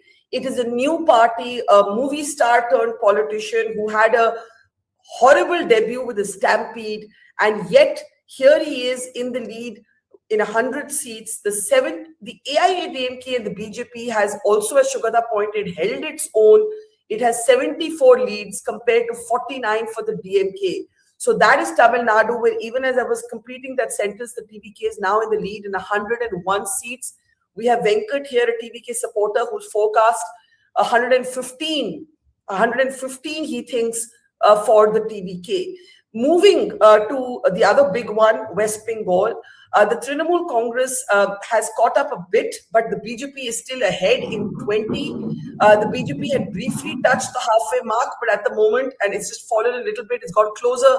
The BJP is leading in 138 to the Trinamool Congress is 123. Mamata Banerjee was trailing in the first few rounds of counting, but she's back in the lead in Bhabanipur. So we are waiting to see what happens in Bengal. Bengal is an unclear picture as of now. Then we move on to Kerala, which is perhaps the only state that gives the Congress some good news today. The Congress-led alliance in Kerala, the Kerala numbers, is in the lead. There you have it. The BJP is still leading in about 5 seats as per this, though I'm told that those numbers have slipped now to 3. But even if the BJP has 3 seats, that would be from no seats in the last assembly, something that would make the BJP happy. The UDF is in the lead in 86 to the LDF's 50. And in Assam, Himanta Biswa Sarma is very comfortably in the lead. The Congress is poised for its 3rd time defeat, making it almost impossible. They say when parties lose a state 3 consecutive times, it becomes almost impossible for that party to come back anytime soon. Nalini, Sukata, Varun, Ashwini ji, Malika, let's get reactions. Venkat is still with us. Nalini, the big picture, how do you look at it? Tamil Nadu, Barkha, if there is a 10% negative swing away from DMK, then you can be sure that this result is going to hold, because you know and I know that getting over a minus 10% swing is impossible. This is going to have huge, not only state implications, not only implications for those who've been looking at Tamil Nadu as a bipolar state forever, that they have said that either Tamil Nadu gives you the crown or it gives you the dust, ya to taj, ya to khak. So this time Tamil Nadu has shown that it is actually distributing the seats. But I must say that these results of Tamil Nadu, as well as of West Bengal, if what you are saying holds, that is the BJP is ahead, they have huge national implications. There are many political equations that are likely to change. One word about the very, very high vote percentage polling, for instance, in West Bengal. You know, this is the lesson for us in that, because the party with a great ground outreach is the one that benefits from a high poll percentage, which means that BJP all these years had been working on having a ground outreach. And we used to think it was the TMC cadres. Nobody spoke of the BJP cadres. But clearly, that is also something which is there. And as far as Kerala, just one small thing, you know, Palakkad going to the BJP, the center of RSS in Kerala, that means that the BJP has now infiltrated, if I may use that word, that there is the Hindus are listening to Kerala, to the BJP, and therefore you are now going into that. It is one election before a significant result, I think, unless the UDF and the LDF are able to pull out, some, not schemes, but a way of approach, an approach which is going to be different. And as far as Assam is concerned, the Congress will, of course, I doubt if it will learn a lesson, but breaking away from the AIUDF, and you can see what that disruptor, how much disruption it's caused to the Congress vote in Assam. And of course, it was predicted that Himant Biswa Sarma, by the way, for Himant Biswa Sarma, it was very important to do extremely well, because this is the first election where he has been chief minister and Assam has gone to the polls. Last time, you remember, it was Sarbanand Sonowal. So I think that all in all, there is a huge amount of PhD thesis stuff in these results. Well, we need all the actual data at the end of the day. Right now, it's all changing so quickly. Before I come to a Bengal focused look, I want Varun to come in with his first remarks on the overall picture. It's been a very interesting day. Pradeep Gupta, I take Shugata's point that he got Tamil Nadu partially right, partially wrong, because he didn't predict these numbers for the AIA-DMK. But look at Tamil Nadu, 101 seats in the lead for the TVK.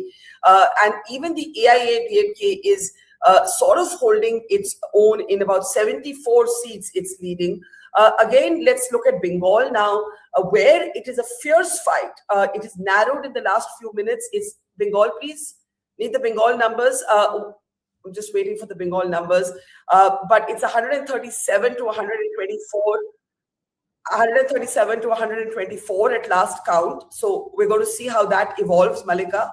Assam is 84 for the BJP to 28 for the Congress. And Kerala, while the UDF is leading comfortably, you need to move to the Kerala overlay, please. Kerala has the BJP leading in 3 seats, and that's going to be something very interesting to watch. Ab Bengal pe aate hain, sorry, Varun pe aate hain, and then Bengal. Varun, overall picture. Yes. You know, I don't know why people over here are surprised with Tamil Nadu results. Tamil Nadu always has been electing. Can you hear me? So I was saying I don't know, because Tamil Nadu, it always has been this case, no, that actors and film stars and lyricists who come to politics, they have been doing very good. So it was expected from how the AIDMK, which doesn't have a hugely popular face in Tamil Nadu, and DMK fighting the anti-incumbency, it was expected a new face like Joseph Vijay, who's very popular amongst the Hindus as well as amongst the Christians over there. And let me tell you, I have many friends over here who went there to vote in Tamil Nadu. Their dress code was wearing a white shirt and a beach pant while they went to vote in Tamil Nadu, so that they could show indirectly that yes, everyone is behind Vijay. So it was for a very long time here in Maharashtra, where I stay in Mumbai, that we have a huge Tamil population, and they were very much inclined towards who used to be DMK cadre. If you come to Matunda camp and all those places, they had shifted towards Joseph Vijay, and he's winning over there. It doesn't come to me as a surprise, and probably yes, Pradeep Gupta gave us a headline that day, and his headline is sticking. I don't care about what numbers he gave to others, but what he said was most important, that TVK is winning over there and TVK is leading over there. Bengal also, you know, whatever I could see on the ECI right now, only 68 seats they have declared, out of which 40 or 48 is with the Bharatiya Janata Party and 20-28 is with the TMC. It was expected in Bengal, and it is expected in Bengal. If you see, you know, as a journalist on the field, whenever we go around, when people do not take a name, even of the government that is ruling or the government of that time, and they do not want to take their name, as well as they aren't taking the name of the other party, and especially in a violent state like Bengal, where politics and violence goes hand in hand, I was sure, and I'm still sure, that BJP will make a government over there, and probably whatever number and whatever trends are coming in. For the BJP, I think Tamil Nadu, one seat is where BJP is leading in Tamil Nadu with a margin of 78 votes. That I think they can do better over there. They need to work hard. They need to focus more on Tamil Nadu right now. And in West Bengal and Assam, we know what is happening. And one more thing, in Baramati, Sunetra Pawar is winning with a huge margin right now, though it was expected by. That was expected, of course. Yes. So, Dr. JS of the BJP in Tamil Nadu, your last comments, also Varun brought up this one seat with the BJP is leading by 78 votes. But the overall picture, Dr. JS, you have always been very gung-ho on Vijay. But Vijay may leave no relevance. He may not need you guys. So anyway, last thoughts from you before you hop off. If you compare Bengal and Tamil Nadu, you'll find a distinct pattern of the NDA pulling up beyond the DMK. What was 30, the DMK, and 15 for the ADMK, you can now see 74. The NDA is nearly 25 above. And you're going to, that gap is increasing. So, yes, we believe. Now, in answer to Varun, number one, we are... Dr. JS, TVK is leading ahead of Stalin in Stalin's seat right now. Right. And if you look at, say, in many constituencies, for example, in Avinashi, Dr. L. Murugan is in second position. Dr. Nagesh in Tali is in second position. Rasipuram, Dr. Prem is in second position. So there are 5 or 6 in which we are second position. And there's a possibility that BJP will finish up with 4 or 5. And the NDA will finish up with 90 or 100. Just one thing. One second. If in Thali the BJP has come to second, then the BJP is not leading anywhere. Even that 78 vote margin has gone. I agree. Thali is a very strong. I'm saying altogether we might make 5 to 8 is what we are hoping. We are in the second position. I agree.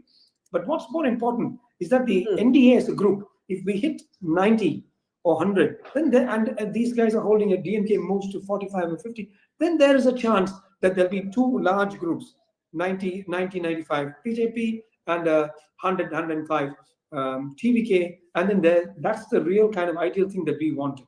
So I think that it's going exactly the way we wanted. We wanted the DMK and the so-called completely rabid right-wing Dravidian movement to be out, and we wanted the ADMK, BJP, and the TVK to come up, and so it's heading in the right direction is what I would like to finish. I want last 2 things. Number one, in the morning, the major central headquarters of DMK jam-packed. Now it's almost empty. Almost everyone's gone off. It shows the kind of the spirit there. Complete loss of Josh. And number 2, suddenly huge security police personnel around Vijay's home, almost like expecting him to be a CM. So DMK is definitely out. There seems to be the jury is not out at all on that. And I think with Vanati, Dr. Vanti being on top, Dr. Prem in the second place, Dr. Nagesh in the first place, I think we're heading in the right direction. And that's what I wanted to finish up with. I want to thank Barkha ji and everyone else for having given me this opportunity. Before you go, do you believe at this moment Vijay will be the next Chief Minister of Tamil Nadu? It looks likely. It looks likely. I want to be guarded. It looks likely.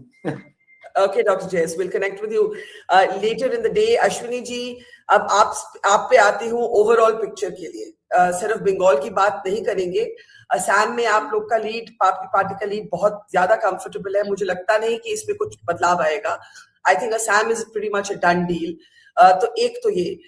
Let's move on now to the other next state if we can. Tamil Nadu में AIADMK and BJP allies have done reasonably well, 74 seats. लेकिन शायद जैसे मैं कह रही थी BJP की जरूरत ही ना पड़े. TVK on its own leading in 101 seats. Most likely Vijay will be the next chief minister, which will be extraordinary. Then let's come to Kerala. Kerala, we have now the BJP leading in 3 seats. Again, if these seats hold, it will be the BJP's political debut in the Kerala Assembly. The UDF here, the Congress-led alliance leading comfortably in 86. And then let's move on to West Bengal, the big one that everybody is waiting, cannot be called right now. टक्कर की लड़ाई अश्विनी जी यहाँ चल रही है. अभी भी BJP आगे है, 137 सीट्स में आगे है ममता बनर्जी की 125 की तुलना में. अश्विनी जी आपसे शुरू करते हैं. बरखा जी देखिए, भारतीय जनता पार्टी जब से बनी है और हम चुनावी राजनीति में हैं, तब से कार्यकर्ताओं की जो मेहनत है वो आज भारतीय जनता पार्टी को यहाँ ले आकर खड़ा की है. माननीय गृह मंत्री जी, माननीय प्रधानमंत्री जी 2014 के बाद जो मेहनत उन लोगों ने किया है, उनका नेतृत्व जहां मिला है, हम लोगों का 2 लक्ष्य था. एक लक्ष्य हमारा था उड़ीसा, दूसरा पश्चिम बंगाल. उड़ीसा हमने भेज दिया था और पश्चिम बंगाल लगभग आपके आंकड़ों में हमने ये रास्ता, ये मार्ग दिखा रहा है कि हम वहां पर पूर्ण बहुमत की तरफ जा रहे हैं. तो उसी तरीके से बार बार केरला का नाम आ रहा है। केरला में हमारा पिछली बार जो भी वोट परसेंटेज हो, अगर 3 सीट की बात कर रही है, 5 सीट की बात कर रही है, 1 सीट की बात करिए, हमारा वोट परसेंटेज बढ़ेगा पिछली बार से। अगर हम सीट लेकर आते हैं तो हम 1 सीट लेकर वहां पर विधानसभा में बैठेंगे, 3 सीट लेकर बैठेंगे। यहां पर अभी तमिलनाडु की बात, क्योंकि आपने ओवरऑल पूछा है, तमिलनाडु में अभी भी बहुत क्लियर पिक्चर नहीं है कि कौन सरकार बनाएगा, कौन नहीं बनाएगा, किसके सहयोग से सरकार बनेगी, क्या होगा। मगर जो वर्तमान सरकार है उससे हम आगे चल रहे हैं। वर्तमान सरकार का 51 और 73 आप दिखा रही हैं हम लोगों का, तो ये मानकर चलिए कि उनकी सरकार से हम बेहतर आगे काम कर रहे हैं। वो मैंने बोला कि AIADMK and allies are ahead of DMK, ये तो मैंने बोला। जी जी जी जी। लेकिन अब तीसरा जो नई पार्टी TVK आई है, जनता का रुझान उनके तरफ गया होगा, हो सकता है। लेकिन अब ये 2 घंटे बाद, 3 घंटे बाद पता चलेगा कि उनको पूर्ण बहुमत मिलती है या उनको किसी की आवश्यकता पड़ती है, फिर कौन रहता है उनके साथ। तो ये तो चुनावी चीजें हैं, लोकतंत्र है, सारी चीजें सारे रास्ते खुले हैं। हो सकता है कि भारतीय जनता पार्टी भी जो है अपना रास्ता ढूंढेगी। बहुत लोगों के हृदय परिवर्तन होते हैं। तो चीजों को आप देखिए, शाम तक हम लोग जो है इस विषय पर बैठेंगे। फिर अभी तक जो हम लोग देख रहे हैं, भारतीय जनता पार्टी का जो बंगाल की बात, बार बार मैं बंगाल की बात इसलिए कर रहा हूं कि हम लोगों ने, हमारे बहुत से कार्यकर्ताओं की हत्याएं हुई हैं वहां बरखा जी। अभी कुछ पहले से अभी नहीं है हम लोगों के साथ इस समय साथ में। उन लोगों ने कहा कि सबसे खराब प्रदर्शन चुनाव आयोग का रहा। क्या सुप्रीम कोर्ट का भी जो है सबसे खराब रहा कि मुर्दों को वोट नहीं डालने दिया? चुनाव आयोग ने इस बार जो काम किया है, मैं कोई चुनाव आयोग का वकील नहीं हूं, राजनीतिक दल का सदस्य हूं, लेकिन चुनाव आयोग ने ये बता दिया कि हम फ्री एंड फेयर इलेक्शन करा सकते हैं। और इसी वजह से ममता बनर्जी जी वहां पर घबराई हुई, लड़खड़ाई हुई सी थी। इस बार उनका बयान देखिए, कहां कहां छोटे छोटे बयान। मतलब मैंने पहले भी बताया कि बिजली के पावर हाउस, और वो कह रहे हैं बिजली कट जाएगी। अरे भाई, दिन में काम हो रहा है कि आप हार रही हैं, शाम को बिजली कटेगी। कल रात में आपने बचा लिया। बिजली क्यों कटेगी? जब जनता ने भारतीय जनता पार्टी के अंदर करंट दौड़ा दिया है, तो फिर वो बिजली आपको नहीं मिलने वाली है। आपने जो 15 साल में वहां पर क्लब कल्चर, सिंडिकेट कल्चर का जाल बिछा रखा था, जो स्थितियां वहां पर आपने बद से बदतर कर रखी थी, उसको भारतीय जनता पार्टी तोड़ रही है। रुझान तो कम से कम यही बता रहे हैं कि भारतीय जनता पार्टी सरकार में आ रही जी। 10:30 बजे हैं सुबह के अश्विनी जी, तो मैं थोड़ा फिर भी इंतजार करूंगी, क्योंकि राजनीति में कुछ भी हो सकता है। बंगाल, मुझे लगता है कि तीनों states, all 3 states of 4 are showing a kind of clear trend. I don't know, Sukata, if you agree with me. I think it's safe to say that Assam is going the BJP's way. I'm not calling it officially, but the numbers haven't changed. The gap hasn't. Could we just look at, yeah, there's Assam. The BJP is leading in 93 to the Congress is 28, and this gap is not narrowed or moved. The needle hasn't moved on this now for a really long time. In Kerala too, the UDF is at 90 to the LDF's 45. There were some reports that Pineri Vijayan was trading in his own seat. We're waiting for updates on that. If I could get a confirmation on that, that would be great. Then you come to, yes, he's trading from his seat. Then you come to Tamil Nadu, where the TVK is continuing to establish its lead, leading in 107 seats. The AIADMK and its allies, including the BJP, have done much better than the DMK, but the TVK is the story. So I think in 3 of the 4 states, we have somewhat of a clear picture now emerging. That leaves us, Malika, with Bengal, where Tamil Nadu, you have OP trailing. I think this is the point that Venkat and others were making, that some of the big DMK stalwarts are trailing in their seats. But Bengal is an unclear situation. At 10:30 in the morning, you have the BJP leading in 141 to the TMC's 121. It's not done yet. The other 3 states have established somewhat very clear and consistent trends. Malika ji, मैं आपसे हर आधे घंटे में पूछती हूँ, क्या आप nervous हैं? अब आप थोड़ा नर्वस हैं? नो, अभी भी मैं बोल रही हूँ, मैं नर्वस नहीं हूँ, क्योंकि अभी 4 राउंड्स अभी हुआ है, तो अभी 18 राउंड्स बाकी है। ठीक है, तो खेला जम गया, खेला होवे बोलते हैं ना हम लोग, तो खेला तो अभी बाकी है, खेला भी जम गया। तो इसलिए हम एकदम नर्वस नहीं है। अभी 18 डाउन्स बाकी है, देखा जाए आगे क्या होता है। लेकिन फिर भी मैं बोलती हूँ जो हम ममता दीदी आएगा, हम लोग भी आएगा। अच्छा, ममता जी का भी राउंड पर राउंड मल्लिका बीच में लीड कर रही थी, अभी इस समय भवानीपुर से ट्रेलिंग है। अच्छा, तो ठीक है, वो भी बाद में आ जाएगा। अभी तो बहुत राउंड बाकी है, वो भी लीडिंग हो जाएगा, एकदम कॉन्फिडेंस है 100%. Okay, I want to welcome Bhavya Narasimhamurthy of the Congress Party to our screen. I saw Varun's hand goes up. Hi, Bhavya.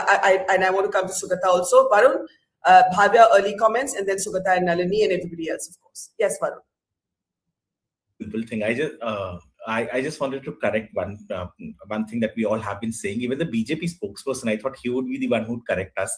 But Kerala, it is not BJP's debut. BJP has already won in 2016 one seat over Rajgopal from Nemon. So I know. But I think in 2021, I think we should have said against the last election. Yeah, one more thing. Correct. And Khela hoega che Bangal.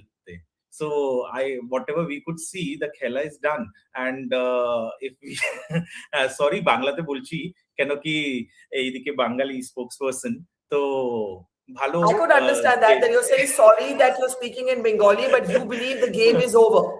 Yes. Yes. Khela is done in Bengal. Whatever we can see. And one last thing, I don't know. TVK का जो हुआ है वो होना था. We as journalists, we as analysts, we should be telling people that in Tamil Nadu it has been this case. मेरे को थोड़ा ऐसा लगता है कि when we see an Aam Aadmi party doing a bit good, we say कि oh सब कुछ बदल गया. A new party coming and doing, but we also have to understand how the genetics of Tamil Nadu works. In Tamil Nadu, you always have these kind of people who have made a change, who have managed to get the votes, and that is what it is. So probably yes, for Joseph Vijay, it is something, for him it would be a very celebratory day, night for the months coming together. But for us as people who have been reading politics, we should be also telling our readers how Tamil Nadu has been functioning for all these years, and this is how it has been. I just wanted to say that Ratna Devnath, whose name we couldn't take through the coverage of the RG Kaur rape and murder, she is leading in her seat in Bengal by 3,000 votes. We have to see again. This is, the numbers are changing with every round, but I think this has been a seat where many people, perhaps across political affiliations, would like to see her take her seat. No parent should have to go through what they went through.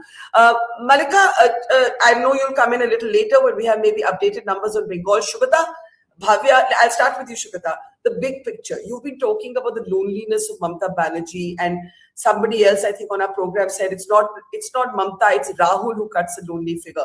The Congress, let's start looking at the politics now, because Bengal is not clear, but the other three states are they have a pattern, and unless something dramatic happens, we kind of know what's happening in those three states. Where does that leave national politics, or do we have to wait for Bengal before we make that assessment? Barkha, can you hear me? Yeah.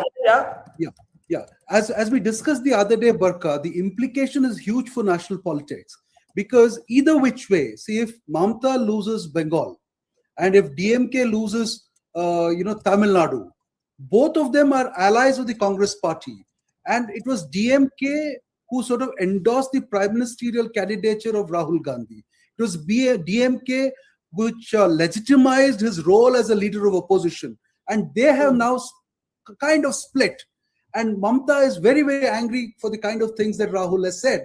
So where does that leave Congress is a very, very important question nationally. See, Congress, either which way, in Tamil Nadu or in Bengal, they're gone. They contested only 28 seats, and the BJP was one less, 27. So I think when it comes to the states, they seem to be gone. And even Assam, they look completely washed out. The implication is huge for the Congress nationally. And Rahul Gandhi is not even in the country, I am told, to be weathering these questions. And then coming back to Tamil Nadu, Barkha, because I seem to understand it a little better than the other states. See, it's an ideological, whether BJP wins there or not. BJP played a second fiddle to AIDMK there. They contested only 27 seats. So whether they win 4 or 5 or 2 or 3 does not matter. They would have still had an ideological victory because they always wanted the Dravidian forces out. If you remember the Tamil Sangamam that Modi ji was organizing in Varanasi, trying to revive the civilizational element of Tamil Nadu and all that, it was an ideological counter that was being given. And the Congress, on the other hand, went and borrowed the philosophical and ideological moorings of the DMK, which was I've written about this many times, which was a disaster. They should not have taken the position of a federal party when they are actually a national party. Even when it came to the 131st Amendment, Women's Amendment, the Congress, completely took the federal line of DMK because they wanted to, show Modi that they can actually defeat the bill in the parliament. But that, I think, was an ideological mistake. Now they are drowned in both the places. And then one correction to what Varun said earlier.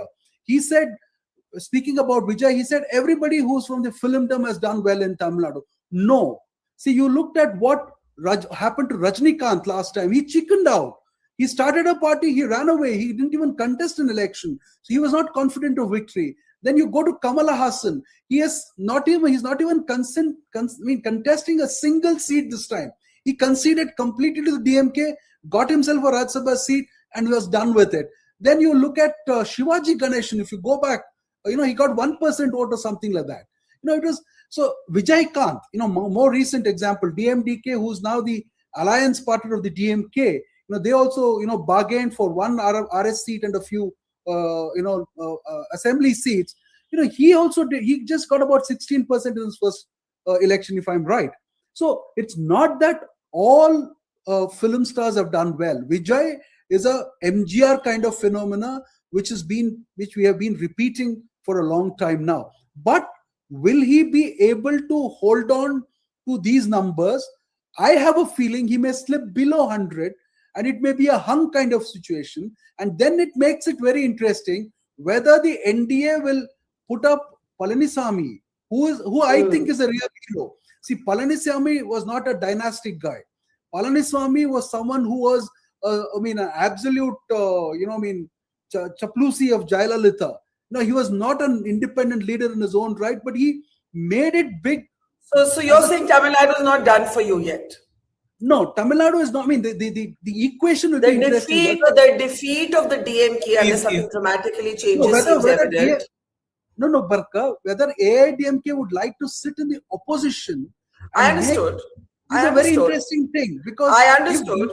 Yeah. So that will basically, let me recap what you're saying. You're saying if TVK slips below 100 and the AIADMK rises closer to 100, then it's not a given that Vijay will be the next chief minister of Tamil Nadu. Vijay may still be the next chief minister. In partnership with the AIADMK? No, if AIADMK wants to sort of hold on and show its dominance, I say, assuming that, say, 1 or 2 years down the line, TVK sort of starts becoming shaky as a party or whatever, if they are in the opposition, they're in a better place to actually have a go at the government later. So if TVK falls short, then he has actually spoken against DMK, but ideologically he's more aligned with the DMK, the kind of secular politics that he has been speaking. So we don't know what can happen. If Edapadi Palaniswamy becomes the leader of opposition in the assembly, and that is denied to Stalin, then it's a huge thing, because the government is also indirectly controlled by the center because of the cases and all that. And then you have your own man as the leader of opposition. So the state is under control. That could be the game, is what I'm trying to say. That's very interesting, and I'm sure Venkat will respond to it. In the meantime, we have the BJP in Leeds crossing the halfway mark or touching the halfway mark in Bengal, but now they have just in the last 30 seconds gone to 147 again. So it's just changing literally every minute. Bengal remains an unclear situation. Could you please update that number on your screen? You're showing 148, but you just told me it's gone down to 147 to the Trinamool's to the Trinamool 120. Bhavya, we should bring you in. You know, there are people who are saying that even if the Congress is able to take Kerala, as now seems likely, it will make the Congress a party of the South. You heard what Sugata said, that even in the South, Rahul Gandhi did not campaign with Stalin. Rahul Gandhi attacked Mamata Banerjee in Bengal in videos released on the eve of the elections, that if your allies lose these states, it's also bad news for you. How do you respond, Bhavya? Bhavya, I can't hear you. First, I would like to address Sugata Srinivas. So I have read both your books, Arrows in the Field and then The Strange Burden on Rahul Gandhi sir and Dede Gowda sir. And it's my pleasure to be on the same panel as you are. But I will really not agree with you when you said Congress should not have aligned with DMK, you know, the Dravidian politics. As a South Indian, I can share the same feeling, Dravidian feeling, and that Tamil pride that Tamilians have that can never be overtaken. This might be the stardom of Vijay. Tamil Nadu has always been that, you know, the film actors making this huge difference. All of a sudden, this has been happening. But I do not really believe that Dravidian identity has, I think it's still going very strong. And when it comes to Rahul Gandhi and Stalin, MK Stalin not sharing the stage, I've heard this thing on every debate show today. This is my third debate so far. Our country Rahul Gandhi is the leader of a national party, and we have been having elections in 5 states. And Stalin has been a regional party leader. And to have the same schedule. Before this, when there was election only in Tamil Nadu, that's a different issue. But right now, it was really difficult for them to, you know, maybe their calendars didn't allow for that, for you to assume that, you know, something is not going well between Congress and Stalin. In the whole Tamil Nadu election, Rahul Gandhi and Stalin's calendars did not align. In the whole Tamil Nadu election. We are still in alliance. We are still in alliance with them. Doesn't that say a lot? And we got more seats than last time. Last time we got 24. This time we got 28 seats. We are still going very strong. Just because they didn't share the stage doesn't make any statement here. They are like Rahul Gandhi sir has always said, like Stalin is like his brother.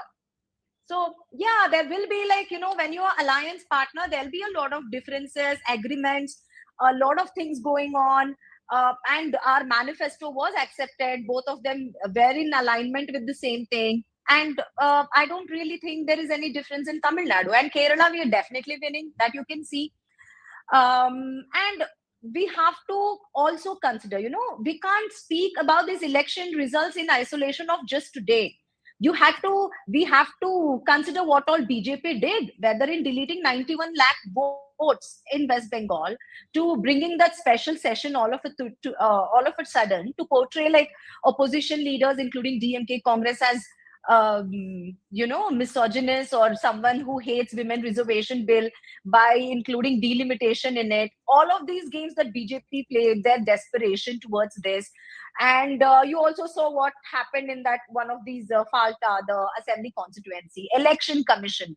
It's like as if Election Commission is contesting this election on behalf of BJP than BJP itself. That is what is happening here. And now tell me, my problem with this theory is, if the result goes the other way, you don't say it. It's an outcome-driven assessment, right? So, ma'am, let me tell you this. BJP people are not fools. They can't do the same everywhere. There we are leading with such a huge majority. You can see UDF. We are like two times their seats. We are 2 times their seats. You really think they can manipulate somewhere here? Where there is close neck to neck, definitely. They're doing that. They couldn't do it in Karnataka. Did you see the gap? We got 136. That would be like impossible. It is surprising. People of India are not fools to believe, like, you know, BJP will sweep India like that everywhere by doing that. They know where to use that. They know where not to use that. An election commission. Can you imagine BJP seal on an election commission order? What was that even? Oh, that was fake. You are seriously a spokesperson. That was fake. ECI came out saying that it was fake. No. Yeah, ECI will come out and say, but it was their order. So who do you want to believe? Oman government? And one more thing, just one thing, Barkha, before you go to other panelists, it is what is she trying to say, that BJP does corruption with ethics?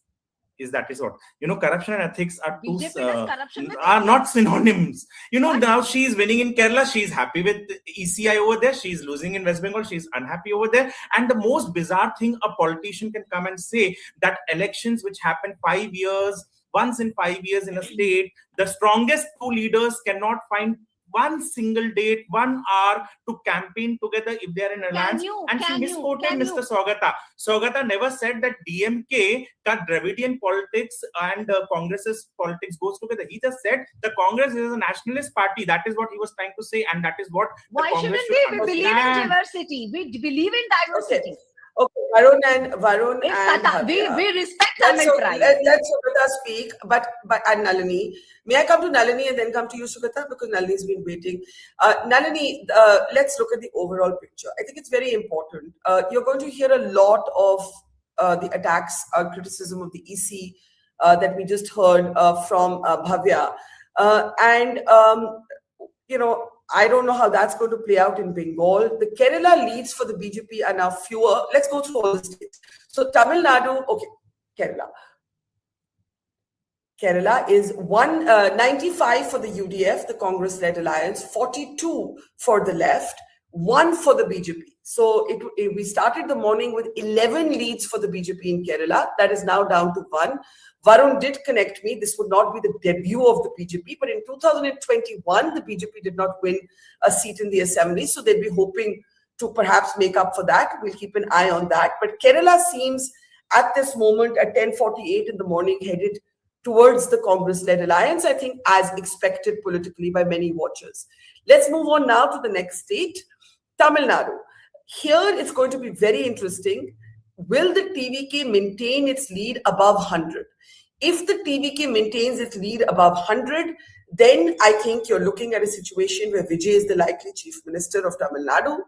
If the TVK, as the counting happens, falls below 100 and the AIADMK and its allies are able to rise a bit more, then we may be looking, as Shugata said, at different scenarios. I'm told that the TVK has given its first response. We'll play that out for you in just a moment. Then we're going to West Bengal. This is I have to say, it's an unclear situation with the BJP in the edge. The BJP has the edge right now, but we have to be very careful with Bengal. It is 149 to 122, right? At the moment, if you look at in Tamil Nadu, by the way, how the seats are breaking up for the DMK and its allies, Bhavya, you might be interested in this. The Congress is leading in 3 compared to 35 for the DMK. These numbers are from the Election Commission, by the way, because they're the only ones who give the party-wise breakup, which is why they may not tally the overall numbers that you're seeing on the screen. Assam seems a done deal. If there's going to be big questions for the Congress in Assam, especially if the gap is as wide as it is right now on the screen. We have to see how Gaurav Gogoi does in his own seat. He was leading and then he was trailing. He is trailing at the moment in Jorhat. So other than Kerala, there is no good news for the Congress. If Mamata Banerjee cannot retain West Bengal, it is a knock of the highest order for the opposition. Let's not underestimate it. I think we can all agree that whatever happens today, history is being made. It is potentially already being made in Tamil Nadu, and it will be made, whichever the outcome, in Bengal. We have the TVK spokesperson's first response, Felix Jetold, I hope I'm pronouncing that correctly, of the TVK has reacted. Do have a look. This initial trends show that the mindset of the people of Tamil Nadu wanted a change, and the change is happening now. And as our leader used to say, that this election is not going to be a regular election. This election is going to be a phenomenal election that happens once in 50 years. And that is what's happening. And change is happening now. And Tamil Nadu people wanted a change. And the change was TVK and our leader. And we are happy. And the entire Tamil Nadu people also happy. And we will form the government on our own without any alliance. And we were not able to take any other political party support to form the alliance, and we will be forming the government. Thank you. So that's a really important statement. So much, Shugata, for your speculation. He's saying, we don't need, we don't want, we're going to do this on our own. Shugata, your response, and then I'll come to Nalini. No, we'll wait, Barkha. I mean, I think, that's the kind of confidence that any political party should exude. So they're doing that. So, I mean, that's fine. But then I think the numbers are still very, very iffy, because as the rural Tamil Nadu votes start getting counted, as you proceed with the rounds, I think DMK has a kind of, role there. They'll sort of go up a little, and then we'll have to see what happens to the TVK's numbers. So, I mean, I'm still, given the existing trend, I still feel that they may fall short of majority, is my feeling. But the other thing that is to be said about TVK and Tamil Nadu and Dravidian culture is that TVK should really, if it's going to come to power, it should really aim to change the political culture of Tamil Nadu. It cannot borrow the same Dravidian political culture and try to start like Rahul Gandhi borrowed it from Stalin and made a mess out of a national party. So Bhavya, I'm very happy to be on a I'm very happy to see her here, because I've been a quiet admirer of Bhavya because she's an idealist, and she is a best case scenario as to why the Congress fails, because she was trying for a ticket in a Bangalore constituency, and I think it went to a dynast. She would have won. She would have done well. But the Congress's problem is she is without any kind of backup. She's well educated. She has come into the party. She's idealistic, but the Congress does not give opportunity to people like Bhavya. And I never said it was wrong to ally with DMK. What I said was Congress, with such a huge history, has its own philosophical, ideological positions, which it should have sort of remained firm with and not borrow, knee-jerk way. Speaking in Parliament, I can give you 6 instances, which I quote in my book, where Rahul Gandhi borrows the federalist thing and starts completely distorting the picture. So that is what I'm trying to say. You can be an ally. See, JDU is an ally of the BJP, but JDU did not borrow the Hindutva philosophy of the BJP. Sorry to cut you short. I just want Nalini and Ashwini to come in, and then I'll hand over to Ketki for the numbers and maybe a sip of water for a couple of minutes for myself. But Nalini, we are still awaiting Bengal. Ashwini ji, aankre batana chahti hu Bengal ke. Nalini, you can't hear. Bhavya, if you can't hear, you need to reconnect. Yeah, I can hear you. All right. Ashwini ji, could we turn to Bengal? I wanted to show the Bengal numbers. If somebody could give me the Bengal numbers. It's 141 for the BJP and 135 for the Trinamool Congress. The numbers are changing so quickly. Our graphics aren't being able to keep pace, so we'll change those in a second. 141, it's quite narrow at this moment, Ashwini ji. 141 BJP के लिए, 135 Trinamool Congress के लिए. Ashwini ji, आपका reaction? बरखा जी देखिए, अभी फिलहाल मेरा पहले से मैं कह रहा हूँ 1-1.5 घंटे का और इंतजार किया जाए। ये आंकड़े, ये रुझान जो आ रहे हैं, ये रास्ता बता रहे हैं कि किधर जाएगा। हो सकता है कि एकदम क्लोज फाइट हो। अब अगर 144 और 130 आप दिखा रही हैं, कई जगह तो 175 दिखाया जा रहा है, तो इसमें अभी जो है इसके मानने की बात नहीं है। थोड़ी देर और इंतजार हम लोग करें तो ज्यादा बढ़िया है। लेकिन अभी हाल कुछ भी किया, पब्लिक किया जी, तो मैं एक लाइन में बोल देता हूँ, एक लाइन बोलिए कि पूरे हिंदुस्तान के इस 5 राज्यों के चुनाव में सबसे बड़ी हार हुई है इंडी अलायंस की। कहीं नजर आ रहा है तो बता दीजिए। जैसे कि अभी सुक्ता जी ने वो किया कि अभी वहां पर स्टालिन के साथ उन्होंने मंच शेयर नहीं किया, लेकिन पूरे बंगाल में क्या उनके जो अधीर रंजन चौधरी जी वहां चुनाव लड़ रहे थे, क्या उनके चुनाव में कितनी उन्होंने सहभागिता की। राहुल गांधी जी इस समय वाकई जो है उनको इंडी अलायंस नहीं चाहता है कि वो लीडर रहें, या उनको प्रासंगिक हो चुके हैं वहां। अब पूरी तरीके से इन 5 राज्यों के चुनाव ने बता दिया कि इंडी अलायंस का समूल नाश हो चुका है। जी, आपका सवाल। नहीं, मेरा सवाल सिर्फ यही था कि आप मानते तो हैं कि टक्कर की लड़ाई चल रही है बंगाल में, अभी तक तो ऐसा लगता है।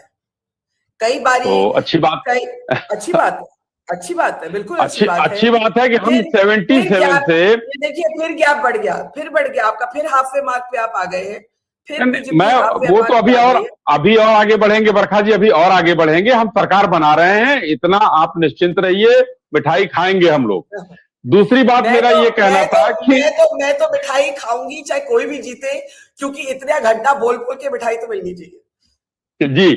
और सबसे बड़ी बात यह है कि बंगाल में हम लोग जो है 3 से 77 तक पहुंचे, और 77 से आज 148, अगर इसी आंकड़े को हम मान लेते हैं 148, जो कि आंकड़ों में हमारी विजय को दिखाता है कि यहां पर हम पूर्ण बहुमत पा चुके हैं। तो अब आप अच्छी बात है, इसी हिंदुस्तान के किस राज्यों में एनडीए की सरकार है, ये 22वां राज्य हो गया, तो भारतीय जनता पार्टी तो खुश होगी। अब इसमें मत जाइए कि कितना क्लोज फाइट है, अरे 200 से नीचे वो आ गई 128 पर, यानी कि किस तरीके से उनकी बुरी हार हुई। और सबसे बड़ी बात कांग्रेस को देखिए ना, कांग्रेस के पास क्या बचा, पिछली बार 44 से 0 पे आ गए थे, और इस बार पता नहीं 1-2 सीट पा जाए, वो उनके लिए वही होगा 100 के बराबर। तो इस पूरे हिंदुस्तान में भारतीय जनता पार्टी ने जो लक्ष्य लिया था, आदरणीय गृहमंत्री जी ने उत्तर प्रदेश के चुनाव में कहा था कि इसके बाद हमारा उड़ीसा और बंगाल हमारा लक्ष्य है, तो उड़ीसा हम लोगों ने पा लिया, और बंगाल इस समय आपके आंकड़ों में हम लोगों ने पा लिया है। तो ये हिंदुस्तान की भारतीय जनता पार्टी के लिए बहुत ही सुखद समाचार है। लड़ाई वो देखें कि इस समय जिसके अभी प्रदीप गुप्ता जी को जो है बदनाम किया जा रहा था, पिछले भी चुनाव में तो कई जगह बेचारे जो है मुंह छुपाए फिर रहे थे, तो उनकी बात मैं नहीं कर रहा हूं। यहां पर आज आंकड़े नहीं है, आज रुझान आ रहे हैं, और यही रुझान हमेशा बताते रहे कि किधर जाएंगे, क्या होगा। लेकिन एक अभी सुखदादा की जो बात उन्होंने कहा ना, 107-105 सीट जो विजय पा रहे हैं वो 100 से नीचे आएंगे, और एनडीए का अलायंस जो है वो 76 जो पा रहा है उससे ऊपर बढ़ेगा। अभी देखिएगा तमिलनाडु बहुत ही कांटे की और बहुत ही दिलचस्प लड़ाई होगी। जी Nalini, if you want to respond, and may I request the producers if we can also look at the swings in West Bengal. But again, West Bengal is changing by the minute. I take Ashwini Shahi's point that he's saying that they came from 77. So whatever happens, the BJP looks if these numbers hold to dramatically improve its position.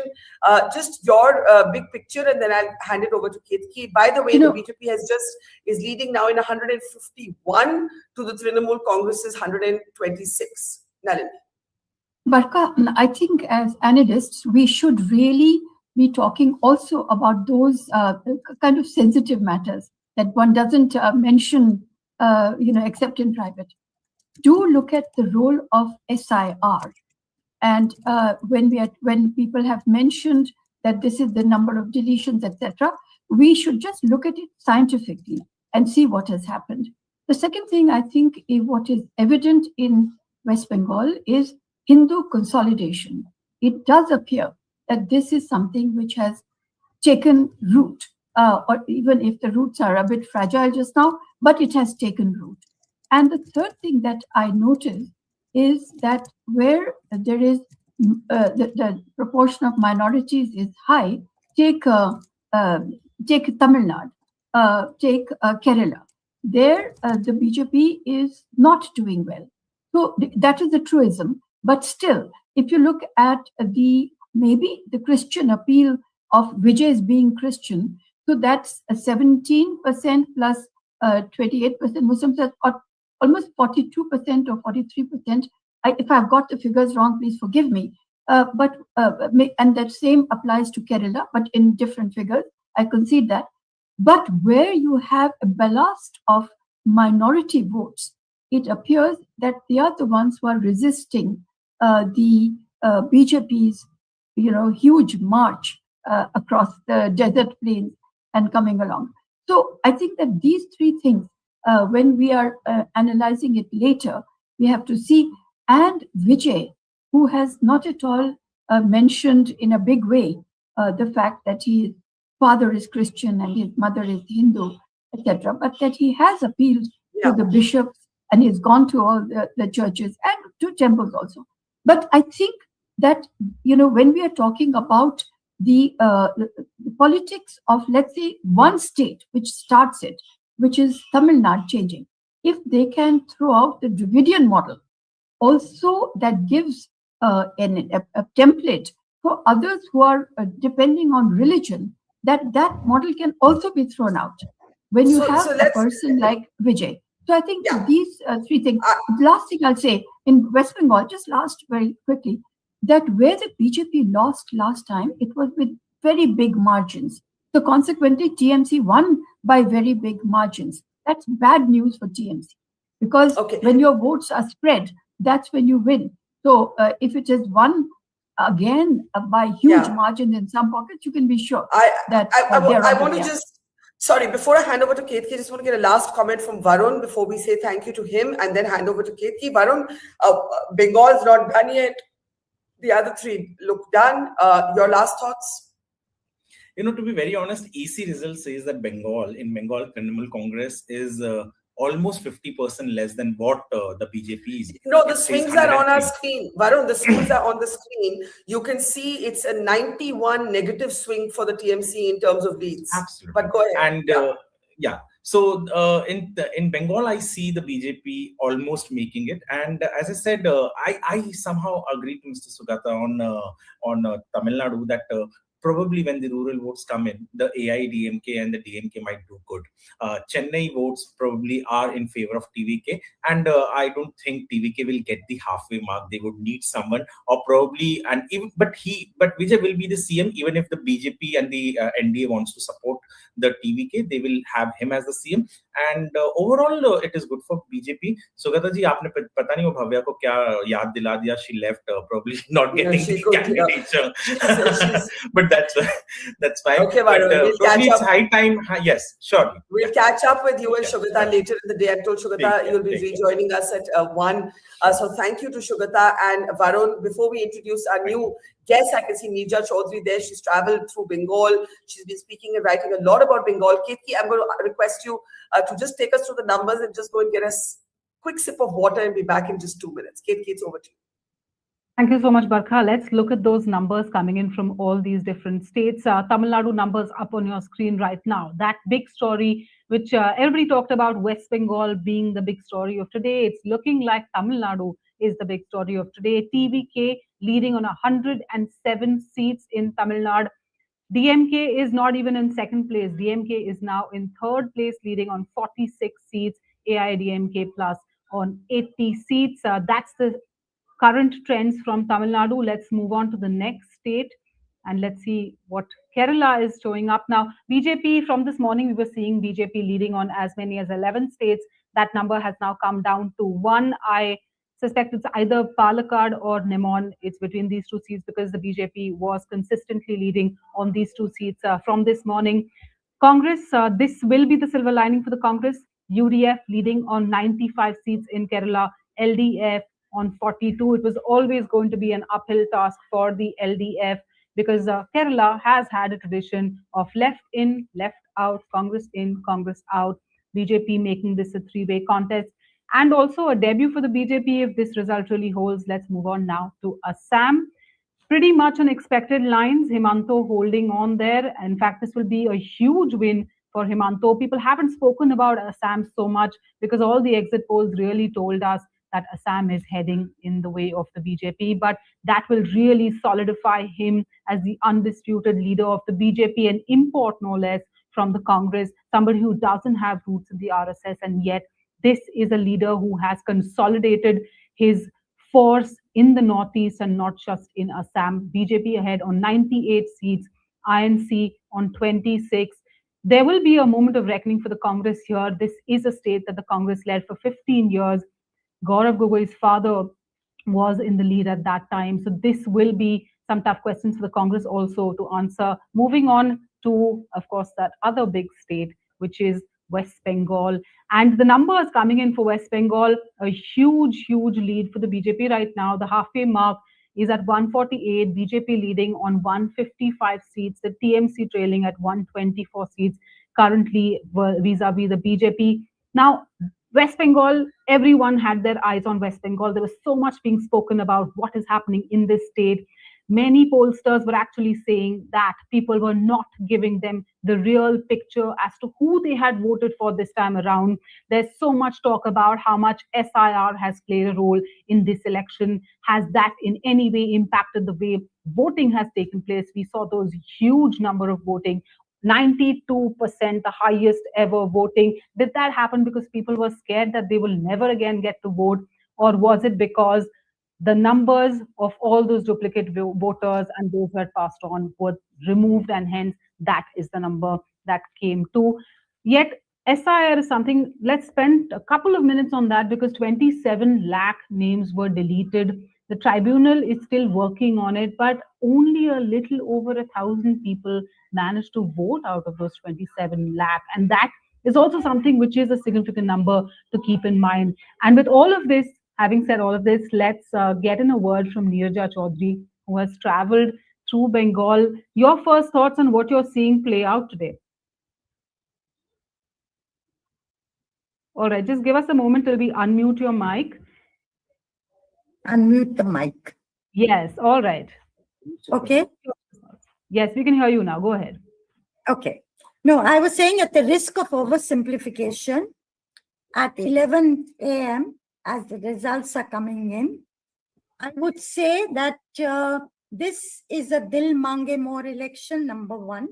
People like welfare schemes, they like 1,500 rupees, and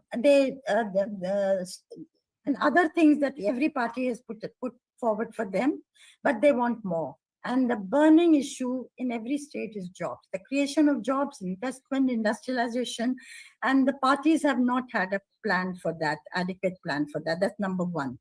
Number two, it is a Gen Z election also.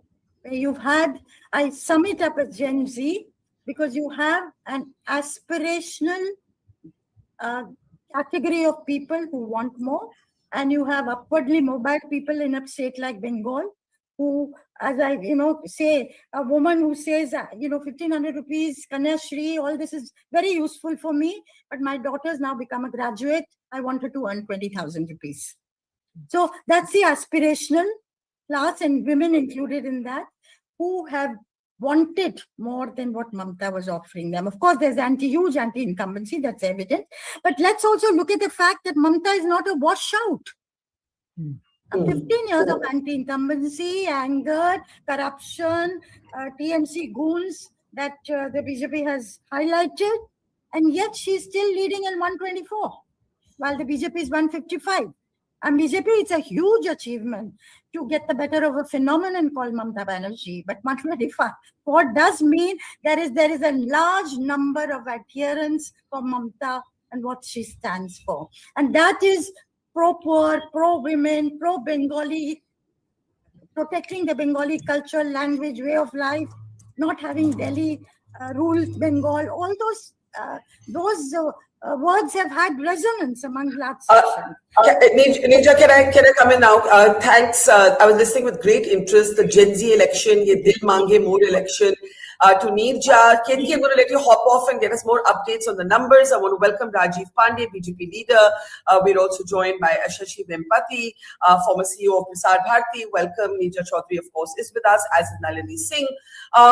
Let's get reactions on the import of this moment. I think we have a very clear trend in 3 of the 4 states, which is Assam, heading towards the way of the BJP.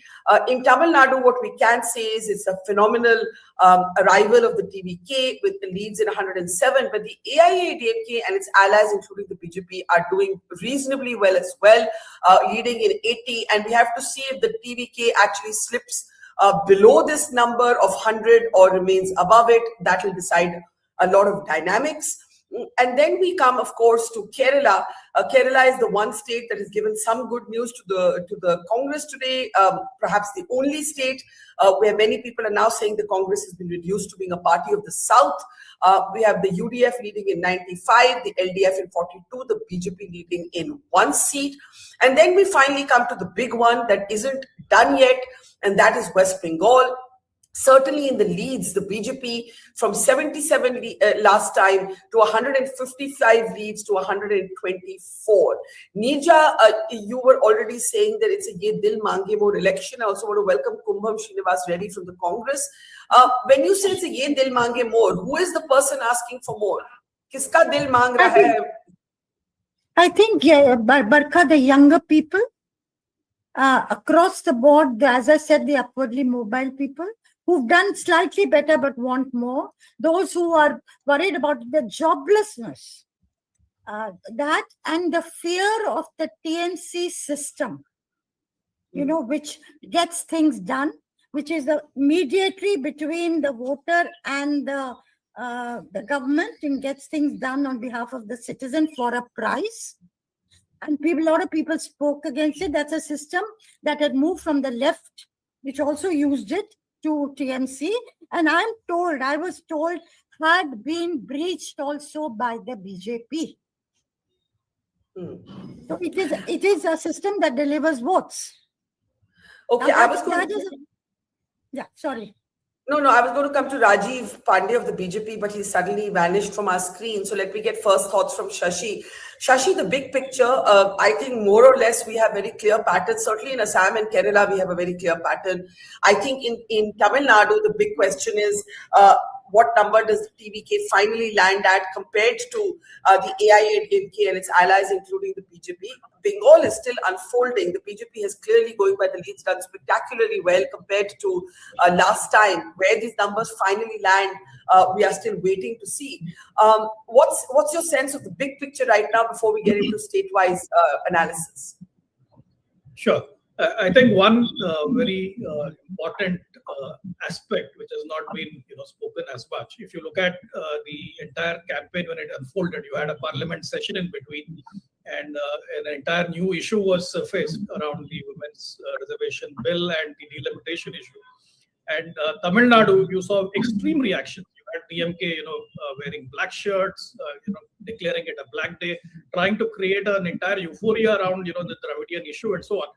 But then when you look at the final numbers right now, the way the vote split is shaping up, it's a three-way split in Tamil Nadu, right? It's 30%, 30% roughly for each of the three formations. So clearly that entire effort to, whip up a Dravidian sentiment has clearly fallen flat. And a similar pattern you see in Puducherry, where the NDA is doing reasonably well. Now, I think Bengal, to me, the big picture is it is the one big state which has not participated in the new Indian economic story. If you look at every other part of India, you've had startups emerge from there, corporates that are doing well, the new economy, be it the tech sector, be it manufacturing. And Bengal is one outlier where despite the fact that Kolkata was once upon a time the fountainhead of Indian science and technology, a lot of innovation used to happen in Kolkata back in the 1940s, 50s. It has completely fallen off the picture. I think what this election tells us, as Neerja ji also pointed out, that there is an aspiration. There is an aspiration within Bengal to participate in this new Indian economy, become part of this larger, developmental story. And I think that is what is shaping up. Of course, it's a fierce battle. You look at the vote split; it is still 3%, 5%. It's the pendulum is swinging between the these two figures, between the Trinamool and the BJP. But the fact that the BJP has persisted, made up the ground, was able to withstand the the culture of violence, and has reshaped the landscape, I think tells you that now Bengal wants to participate in the larger Indian economic story. I want to look at the BJP figures, or rather BJP TMC figures from Bengal. I don't know if is Tanveer of the TMC with us. I don't see him. Let me get Rajiv ji in. Rajiv, the way the numbers stack up are 155 leads for the BJP. Suvendu Adhikari leading there in Nandigram. Sorry, could I get Rajiv ji to come in for first? Yes. Yeah, Rajiv ji. Can you hear me? Yeah, Rajiv ji. Yes. Please go ahead. Barkha ji, good morning. Good morning. I recollect when the Bihar results were coming out, and my first statement was that it is the vote for the SIR.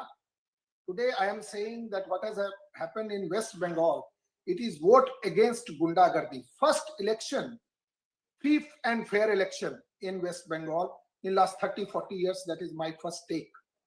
No journalists who are claiming to be very big journalists were saying that what Gyanesh Kumar CEC has done and the kind of free and fair election has taken place. First, we should congratulate CEC for conducting this kind of elections. 93% people have voted for, and then this result is coming. That is my first statement. Second statement, ma'am, Nirja ji, she is Bhism Pitama of journalism, but she is saying that Trinamool Congress is not washed out. I just want to point out one thing. If even 5% vote of the minorities who are vehemently going on the religious line voted for BJP, then there would have been a washout. It is now 161 versus 121, ma'am. Barkha ji. So there is certain votes, 30% vote in West Bengal who are going only on the basis of religion. This is the only state except maybe Kashmir Valley where these kind of things are happening. In West Bengal, in some areas, they will not vote for BJP. They can vote for any party, Congress, Communist, or any party. That was my second point. Third point, what I think about West Bengal, which is very important, ma'am, that BJP has categorically sought vote from the people of West Bengal that we will go for uniform civil code, and we may go for NRC also, because there is a lot of illegal infiltrators in Bihar border areas, in West Bengal, in Assam, in Tripura.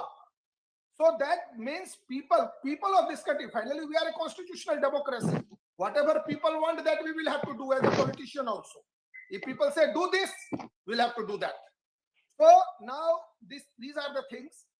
You know, Rajiv ji, I'll just bring in TMC supporter Tanveer to respond to you, and then come to Nirja and also our other guests. Tanveer, if you can hear me, Tanveer Mandal, lawyer and TMC supporter, are you able to hear me? You seem to be on the phone. Okay, let's just have you back, please. Conclude, Barkha ji, what I'm trying to say, you know, the kind of violence used to take place in West Bengal. Can anybody say how Mamata Didi fought very well against left party's violence and became leader of the West Bengal? Then she doubled the violence. Earlier, the violence was party cadre violence. Then it becomes communal violence. Nobody was talking in Delhi. People were thinking that people of West Bengal, you know, this, and they tried to create the language war kind of issue in West Bengal. All our party leaders are Bengali, but they are saying you are coming from Delhi. You are coming from XYZ place. So the people who are opposing BJP, ma'am, just this line, please note what I am trying to say. The people who are opposing BJP, they are going to any extent. They are ready to join hands with other anti-national forces. They are ready to divide people on the basis of caste line. They are ready to divide people on the basis of language, on the reason. They never talk. You go to any state, they will talk about the region, my language, every language is an Indian language. Bengali is Indian language, Tamil is Indian language, Marathi is Indian language. Okay, but they're likely to bring up, let's hear from them. Why should I speak on their behalf? Tanveer Mandal, if we just turn to the West Bengal figures, could I have the West Bengal figures on the screen? It's 160 in the lead. Yes, 160 in the lead for the BJP to 121 for the Trinamool Congress. As a TMC supporter, do you now feel like it's going the BJP's way, or would you wait a little while longer? And how do you want to respond to what you've heard so far, Tanveer? Good morning, Barkha ji.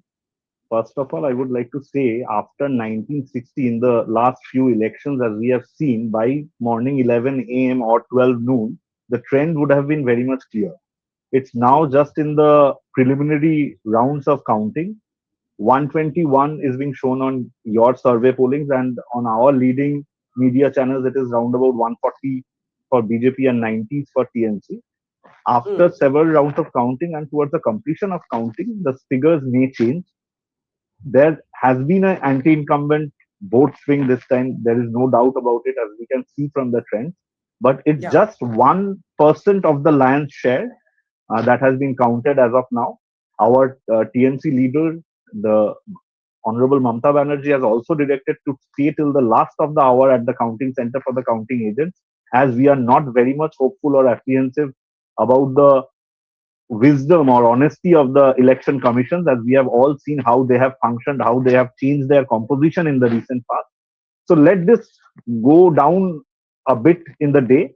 We would be able to give a clear picture, because the seats are continuously moving this side and that side, and there are certain seats for the left and Congress as well.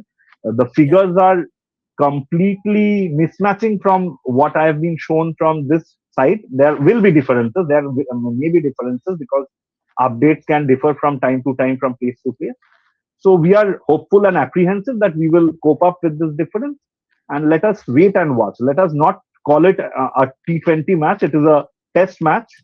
We have served the people of Bengal for 15 years. And I would like to contradict the learned person member appearing for BJP, that anybody who is opposing BJP is an anti-nationalist or they are joining hands with anti-nationalists. Let me remind you the history of Congress, the history of Trinamool Congress.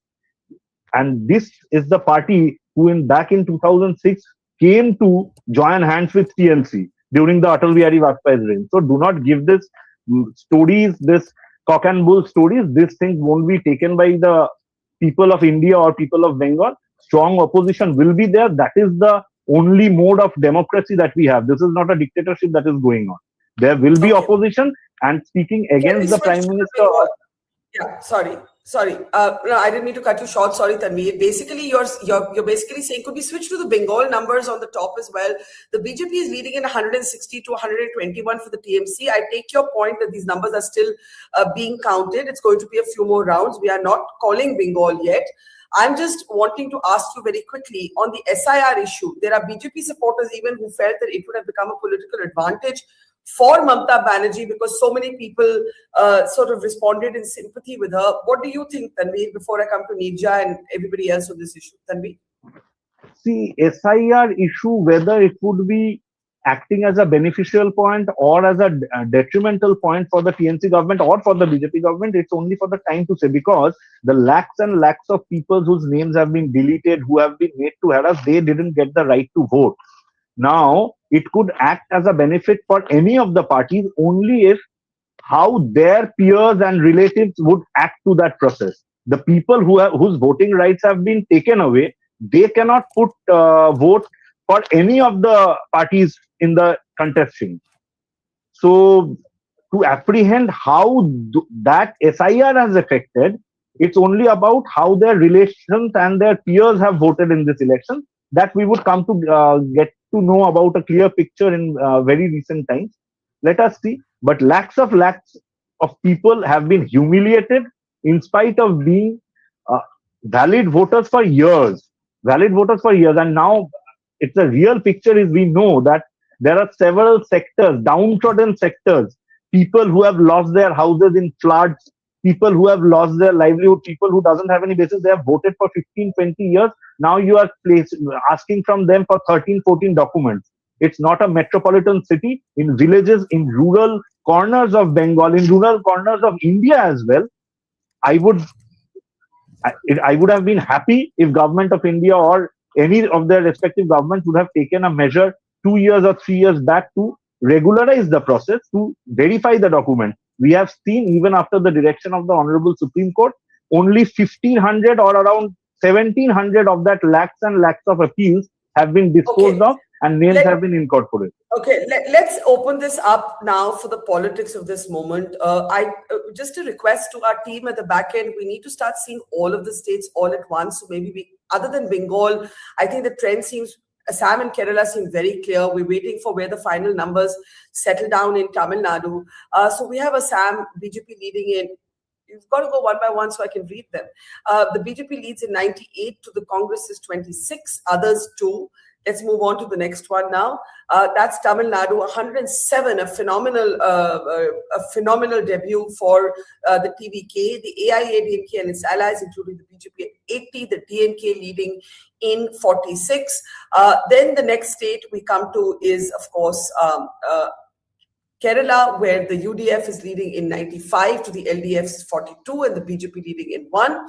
And finally, we come to Bengal, where actually, as you can see, it's a swing away in leads of 94 from the Trinamool Congress. So it's a big, big swing, no matter where these numbers finally settle. I think, as Tanveer said, the anti-incumbency nirja that you spoke about, and you called it a 50-50 election when you were traveling and talking to us, and you said that you found a contradiction. One was that there was actual anti-incumbency against the Trinamool Congress legislators, an actual need for paribartan, but Mamata Banerjee still enjoyed goodwill. Now, I'm not saying Bengal is called yet. It isn't. It's still being counted. But when you look at, what is it? It's 11:26 a.m. The BJP leads in 160 to the 121 for the TMC. How do you make sense of this? What has happened here, according to you, given your following of this story? I think, Barkha, that what one felt too, if you look at it, the picture, minority, Mahila, others. That was Mamata's vote bank. Mahila certainly has been dented because the Mahila also comes in this Dil Mange more aspirational category. That was clear, there were voices. How much we don't know. Minority, according to me, some people feel minority also has been dented, but on the whole had remained, we will again know in a while. And others have this 27 lakh, it's right that the Election Commission at one level has cleaned up the rolls. 60 lakhs who are dead or gone, migrated, is one category. But the 27 lakhs who had papers with them and are under adjudication of 19 tribunals, they only 1,000 or thereabout, that figure has been allowed to vote. The rest were not allowed to vote. So whether who did it benefit is another part of the story. But overall, Barkha, what I would say, looking at the numbers, it is a new way of demand for a new way of doing politics versus the old way. Now, this is clear here also. Mamata stands for a certain way of doing politics that's pro-poor, pro-women, and Bengali identity. So also in Tamil Nadu, if you look at it, TVK has surged ahead. And young people, women, Muslims, SC, STs have voted for him. But if you join the two Dravidian parties, that's the old way of doing politics, together they are almost equal or just ahead. So it is old politics pitted against new politics. What I call the new politics is the aspirational group, the Gen Z, you can call it, 65% of India under 35, asserting the way it wants things to go. We will need to look at many things in more detail, Barkha, but that group has obviously overtaken the other group, which lost out because in Mamata's case, 15 years of anti-incumbency, and of course, DMK's case also, there was huge allegations of corruption. So even if you look at the swings in Tamil Nadu, and I want all of you to come in, Shashi, even on Tamil Nadu, Mr. Reddy, please feel free to come in on Tamil Nadu. You're seeing a swing of 110 away from the DMK, right? So it is huge anti-incumbency in Tamil Nadu. It is significant anti-incumbency in Bengal, for sure, no matter where the final numbers land. We have not seen that anti-incumbency in Assam. We are seeing that wish for a change in Kerala. So at least 3 of the 4 states seem to be expressing a discontent with their current governments. I mean, I think that is the broad picture. Shashi, would you agree with that? Yeah, well, on the surface, yes. But then when you look at on the surface, we have to wait for the final numbers and the vote shares. Yeah, because and also I should say that Mamata Banerjee is struggling in Bhabanipur. In the Election Commission data, she is leading by only 898 votes after 3 rounds of counting. Again, many more rounds to come. I agree that we've got to wait for all the data to come in. But go ahead, Shashi. Yeah. No, so on Tamil Nadu, I was just saying that, it's a 3-way split. But I think the interesting aspect is that while a lot of the talk was about, DMK maybe holding on or TVK surging, but nobody talked about, ADMK coming out so strong with, nearly 1/3 of the vote share. So what that tells you is that, Tamil Nadu, the political landscape is going to shift quite significantly in the years to come, where maybe between the TVK and the ADMK is probably the battle, and then the DMK recedes. Because if you look at the seat gap right now, the TVK is barely a few seats short of majority, and the Congress has already made enough noises about allying with the TVK. So it's quite possible that you will probably see the Indie alliance come apart in Tamil Nadu, and the DMK is isolated. So that's a real possibility. I think that's a very important point on what happens to the future of the India alliance. Rajiv, you want to add to that, and I'll get reactions from Mr. Reddy and Nirja and Nalini. Yes, Rajiv. I just wanted to add about Tamil Nadu. I was there in Tamil Nadu, and I have a lot of friends in Supreme Court and all. The biggest factor in Tamil Nadu was the anti-incumbency because of the violence against women and children and drugs-related violence. You can go and find out what is the main issue in Tamil Nadu, Barkha ji. The whole issue is that in Tamil Nadu, people gave chance to Stalin, but then he was involved in only corruption, and there was no control on the government, no control at all, and that's the reason, no doubt, we could not get the all votes who were opposing Stalin. But if you see in Tamil Nadu, there is a strong anti-incumbency votes, and that is divided between two parties. So let's hope for the best, and we are doing very well in Tamil Nadu also. Third point, what I think about the Tamil Nadu, Barkha ji, that across the country, if you see the government which is doing very well, you have seen in the BJP ruled state, whether it is Assam, whether it is Uttar Pradesh, whether it is Madhya Pradesh, Chhattisgarh, Pondicherry, we are coming back. So we will have to, Madam is saying that Mamata government is doing pro-poor policy. No, not at all. Go on the ground. Mamata Banerjee could manage this much seat because of one particular set of votes. Fourth point I want to say about Tamil Nadu, there also SIR has taken place, Barkha ji. SIR has taken place almost in several states, and including Tamil Nadu also. There is no issue. Why it is in West Bengal? The reason is Mamata Banerjee, Didi, as well as CPM, they have made votes from the people who have illegally infiltrated in the country. And I am telling you, let court decide. If there are two aspects, court have taken a call that these 27 lakhs people should not be given a chance to vote. They can vote in the next election. So you have to see, you have to choose. But Rajiv ji, did that seem a fair comment for you? That if your name is not there this time, you can vote the next time. Even election duty officers who were entrusted to conduct the election found, I think 63 of them or 65 of them found their names not there. Choose the Rajiv. What I am trying to say, ma'am, right now, what was the option? Either to wait till the outcome of these 27 lakhs people's appeal, by that time president rule, or let these 27 lakh people vote in the next election and new government should come in place. So these were two things before the Honorable Supreme Court of India, ma'am. So least it's chosen by the Supreme Court that these 27 lakhs appeal can be heard little later, but the democratic process should not be stopped in West Bengal. Otherwise, what would have happened, ma'am?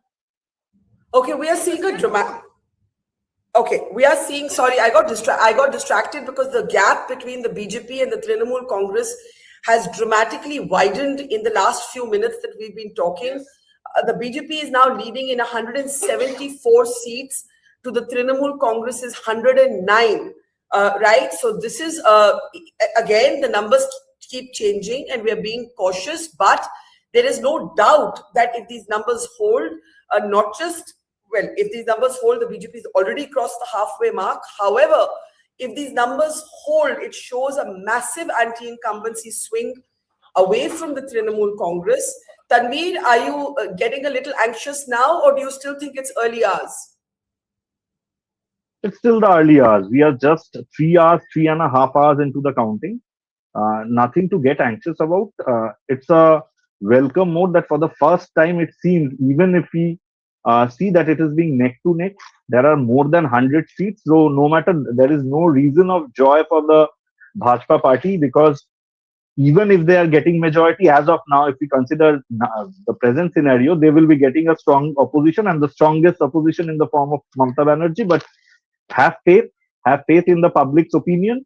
It's just 11:36. It would continue till evening, and it's not far that we would cope up with this difference.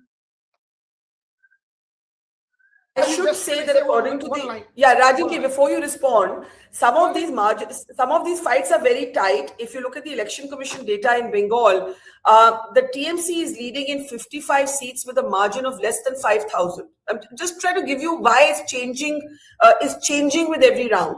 And the BJP is leading in 93 seats with a margin of less than 5,000. Right? And this is ECI data.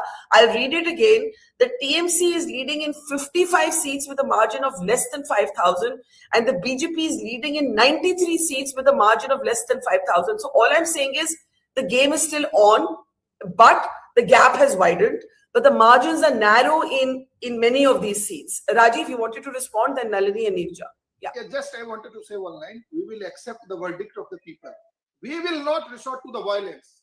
Like what has happened in 2021, many journalists did not even report that how BJP supporters were killed and chased out of West Bengal, and they were taking refuge in some district town and other things.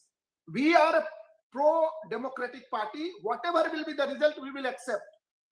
Unlike left violence or TMC violence, have you seen in any state where BJP loses or when they start involving themselves in violence? We lost in Jharkhand. We accepted defeat. We won in Maharashtra. We didn't do anything. Not like people like TMC goons who go and torch the house of the opposition leaders, opposition voters, kill them. So don't give these lectures. Barkha ji, I am only telling you this is a victory of democracy today. West Bengal, West Bengal, first time free election, fair election in last 40 years minimum, because I have only history of 40 years. Otherwise, left goons were forcing people not to cast vote. Then Trinamool was double down, goons plus Islamists. They joined hands. Left only Loni goons. But in the case of Trinamool rule, goons backed by Islamists, they were what they were doing. You know, all cases should be expedited, what kind of violence they have done, and they should be taken to task as per law.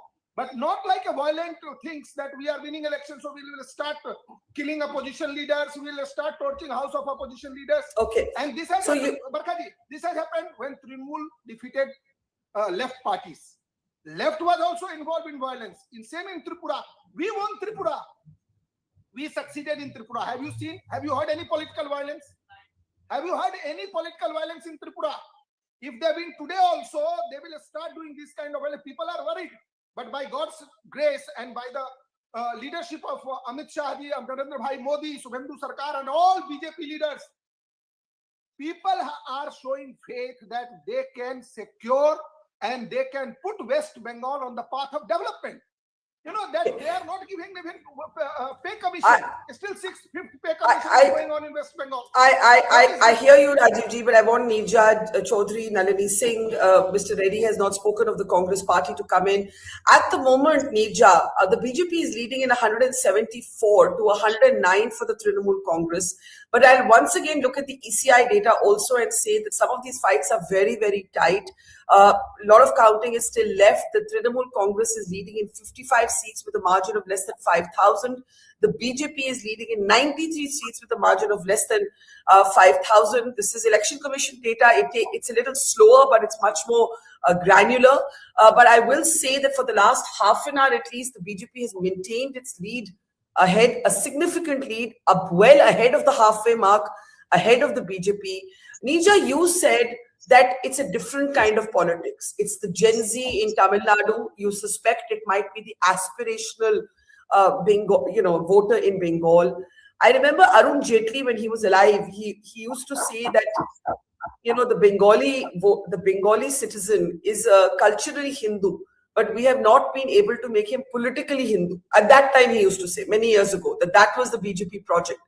Do you think that is what has happened, or do you think it is quite simply the local anti-incumbency, the exhaustion with, you know, the high-handedness of Trinamool legislators?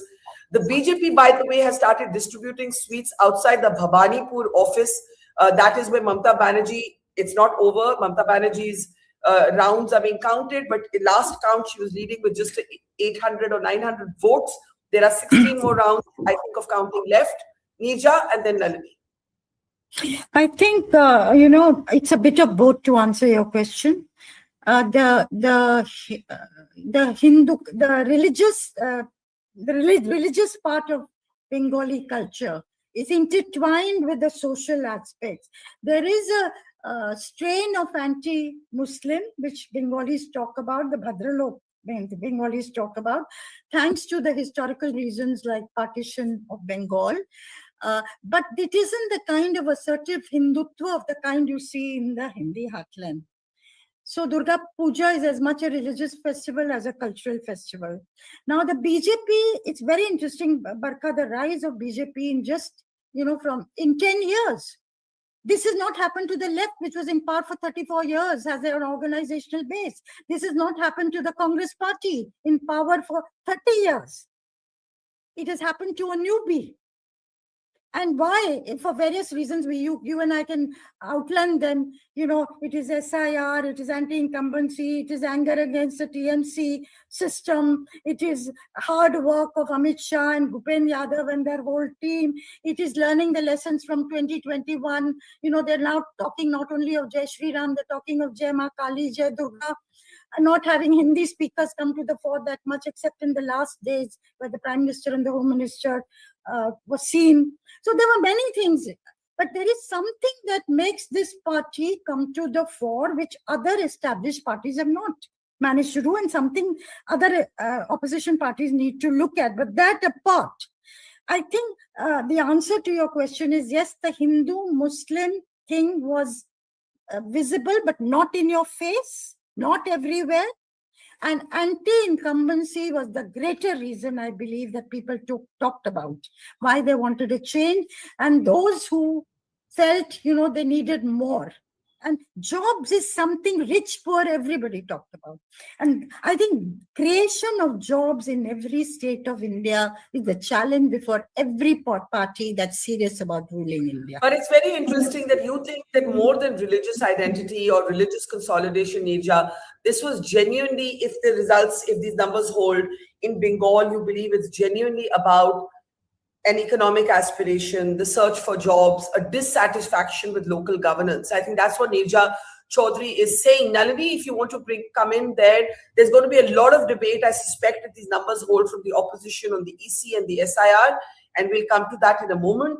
But Nalini, the implications for national politics, by the way, at this moment, the BJP is leading in 180 seats to 104 for the TMC. That gap is only widening. It's a massive swing away from the TMC towards the BJP. The pictures you see on your screen are in Bhabanipur, where Mamata Banerjee is contesting. She's still leading with a narrow margin, but the BJP has reason to bring their sweets into the Chief Minister's backyard, as it were. Nalini Singh, go ahead. Barkha, in West Bengal, it has been Joy Bangla versus Jai Shri Ram. If you look at it crudely, I think that this is the identity that Mamata Banerjee tried to pitch, and Jai Shri Ram is the identity that even from the Prime Minister downward, everybody tried to pitch. So now let us assume that the BJP forms the government. There is one huge question, which is that they have talked about the brutality, in a way, of the TMC cadre. So now will be what is called a party society is the one that came to the fore. Will the BJP reverse that also? This is something which we have to look at, because everything from the very few number of jobs available, apropos the demand for jobs, etc., comes through the party cadre. So are we having a party society, or will we now have a state which functions culturally differently and politically differently, administratively differently, without these very rough leakages from one to the other? But just going back to Tamil, you've been talking about Gen Z, and Nirja spoke about Gen Z. Now, it is a phenomena, but what I have seen is that just take a look at Nepal. Balin Shah won Gen Z totally. I mean, it's 3/4 of a majority or something, and they're already protesting against him in a matter of 2 months. So Gen Z is very volatile, but it has obviously gone in favor of just now, in what said the BJP here, the TVK in Tamil Nadu. But what I would like to say is that Tamil Nadu, if you look at, have the Dravidian parties lost the Dalit vote. The Gaundars seem to have gone to Vijay, which is very interesting because Vijay is pulled in, as I was talking earlier, the Christian, the minority, the other vote, plus the Dalit vote, which should be ringing some sort of psychological alarm bell everywhere. And what happened to the Thevers and to the Ramadoses and to the Siemens, etc.? We spend so much time talking about all of these in Tamil Nadu, and what I see from your data is maybe 0 for them or maybe 1. So, so what actually is bringing people to vote for, or inducing people, or triggering off a vote for a person who is like TVK, or is it something which we are losing track? I think that's a very interesting question, and Rajiv Pandey of the BJP wants to come in. But could I just request us to just go to the Tamil Nadu graphics? I think we have the swings. Also, it's a real phenomena. Meanwhile, Rajiv ji, do go ahead. Barkha ji, what I was saying in my opening comments, now Nalini ji has said so. Joy Bangla, Jai Shri Ram. There is no conflict. Joy Bangla and Jai Shri Ram is one. Ram is Rashtra. So anybody say Jai Bihar, that is equivalent to Jai Shri Ram. Say somebody Jai Tamil, that is Jai Shri Ram. That's the problem. Opposition parties are lacking. They don't have idea how to connect with the people. They are trying to divide Hindus basically. They will say Muslim. In Muslim, there are 14 castes: Shia, Sunni, Biradbi, Ahmadiyya. They are killing each other. So they will not talk about. They will say Muslim votes. In Hindus, they will say first they will try to divide Hindus on the basis of caste: OBC, MBC, EBC, SC, ST, Mahadalit, Hindu, general caste. What I'm trying to say, opposition party should talk about that now. That what they are, Jai Bangla. Who is not saying Jai Bangla? I am saying Jai Bangla. Jai Bangla. Modi ji is saying so. But we say Jai Bangla as well as Jai Shri Ram. Jai Mata Bhagwati. Durga Puja is more as famous as West Bengal in Bihar, from where I am joining on your show, from Bihar. So they are trying to divide. We are Tamil, you are anti-Tamil. We are pro-Bangalore, you are anti-Bangalore. What is this? This will not help. People are smarter than all intellectuals sitting on TV. Barkha ji, this is my line for all of us. On the people who are on TV, who are writing articles, and all leaders also. They are smarter. They do not go by that. You see, you hear the views before the exit poll that what is happening in West Bengal. Nobody was talking about that. Nobody was saying that DMK misrule will bring down the government. The people have decided. So finally, we should have faith in the people of this country. We have full faith in the people of this country, and on the basis of religion as well as on the basis of caste. These opposition in Bihar, what they did, they tried to do this, ma'am. Barkha ji, in Bihar, what they tried to do? They tried to do this on the basis of caste lines. People have given befitting reply. Same on the basis of language. People have given befitting reply. That is my statement, ma'am. I have some bad throat. If you permit, I want to leave, ma'am, because I have only 10 minutes left. If not permit, okay, Rajiv. Okay, Rajiv ji, thank you. Take care of your throat. We'll keep the conversation going. But again, I think the BJP, wherever the Bengal numbers land, the BJP has certainly dramatically improved its performance and is looking in pole position. So let's see what finally happens. Rajiv ji, thank you for your time, and apne awaaz ki khyaal rakhiye. Let's keep the conversation going. I want to look at the Election Commission data that we have. If we can just pull it up, please, the Election Commission data. But in the meantime, Tamil Nadu. Shashi, do you have any thoughts of Tamil Nadu? Look at the swing away from the DMK. 107 seats less. It's at 52.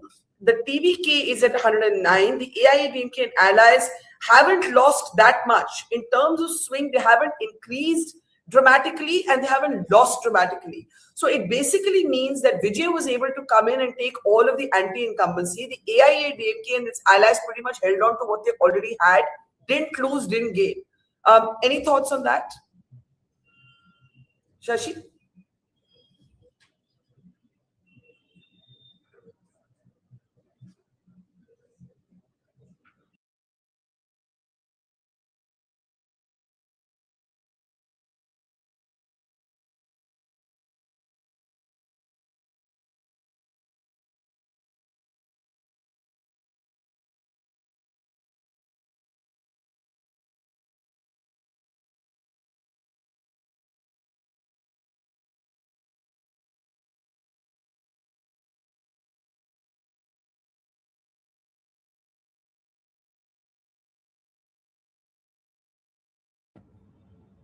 Okay, I don't know.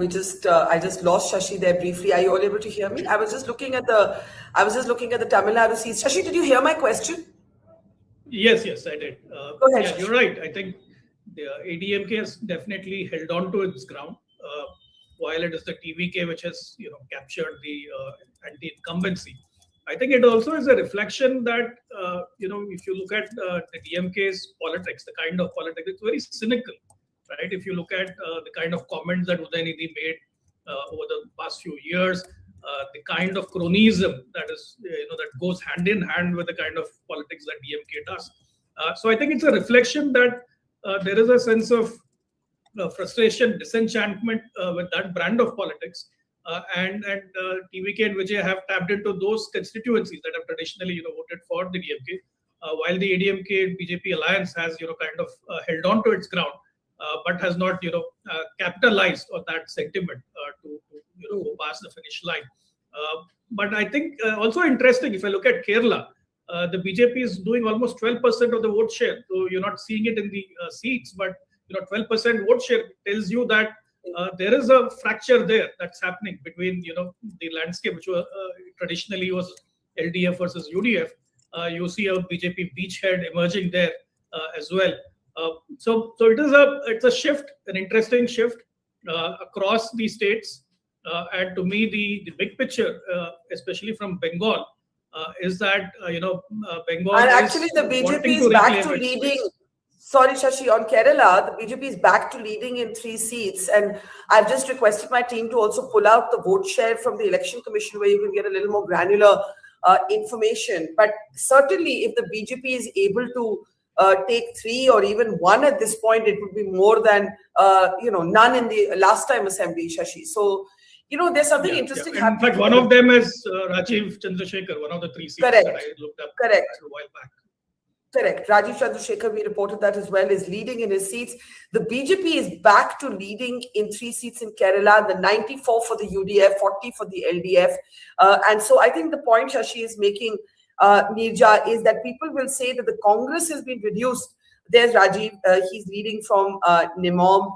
Nirja, the point that will be made is that the Congress has been reduced to the party of the South, while the BJP, if it is able to take Bengal and actually also open seats for itself, it's had 1 seat before in Kerala, but if it's able to pick up more, it's also leading in Palakkad, for example. So, and I think Shashi is talking about the 12% vote share, if requesting our team to pull that up also, then the BJP is expanding while the Congress is shrinking and shrinking.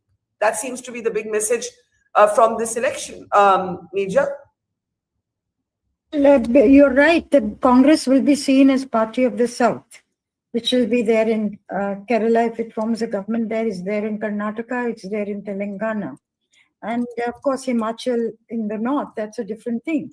But that's why I fear, with the BJP controlling the east so solidly, if it gets Bengal, Hindi heartland so solidly, the western part of India, Gujarat, of course, has elections next year. Maharashtra, Goa also has elections next year. So we'll see what happens there. The narrative of, ruling party versus opposition may become much more north-south, which is not a happy thing to happen. What will happen to the impending delimitation exercise? Vijay has also come out against delimitation. Now, will that run into trouble? Will that get postponed further? All those are question marks for the future. But certainly what could happen, Barkha, is that the India alliance could be led by the Congress and accepted by the regional parties much more than was the case earlier after this election result.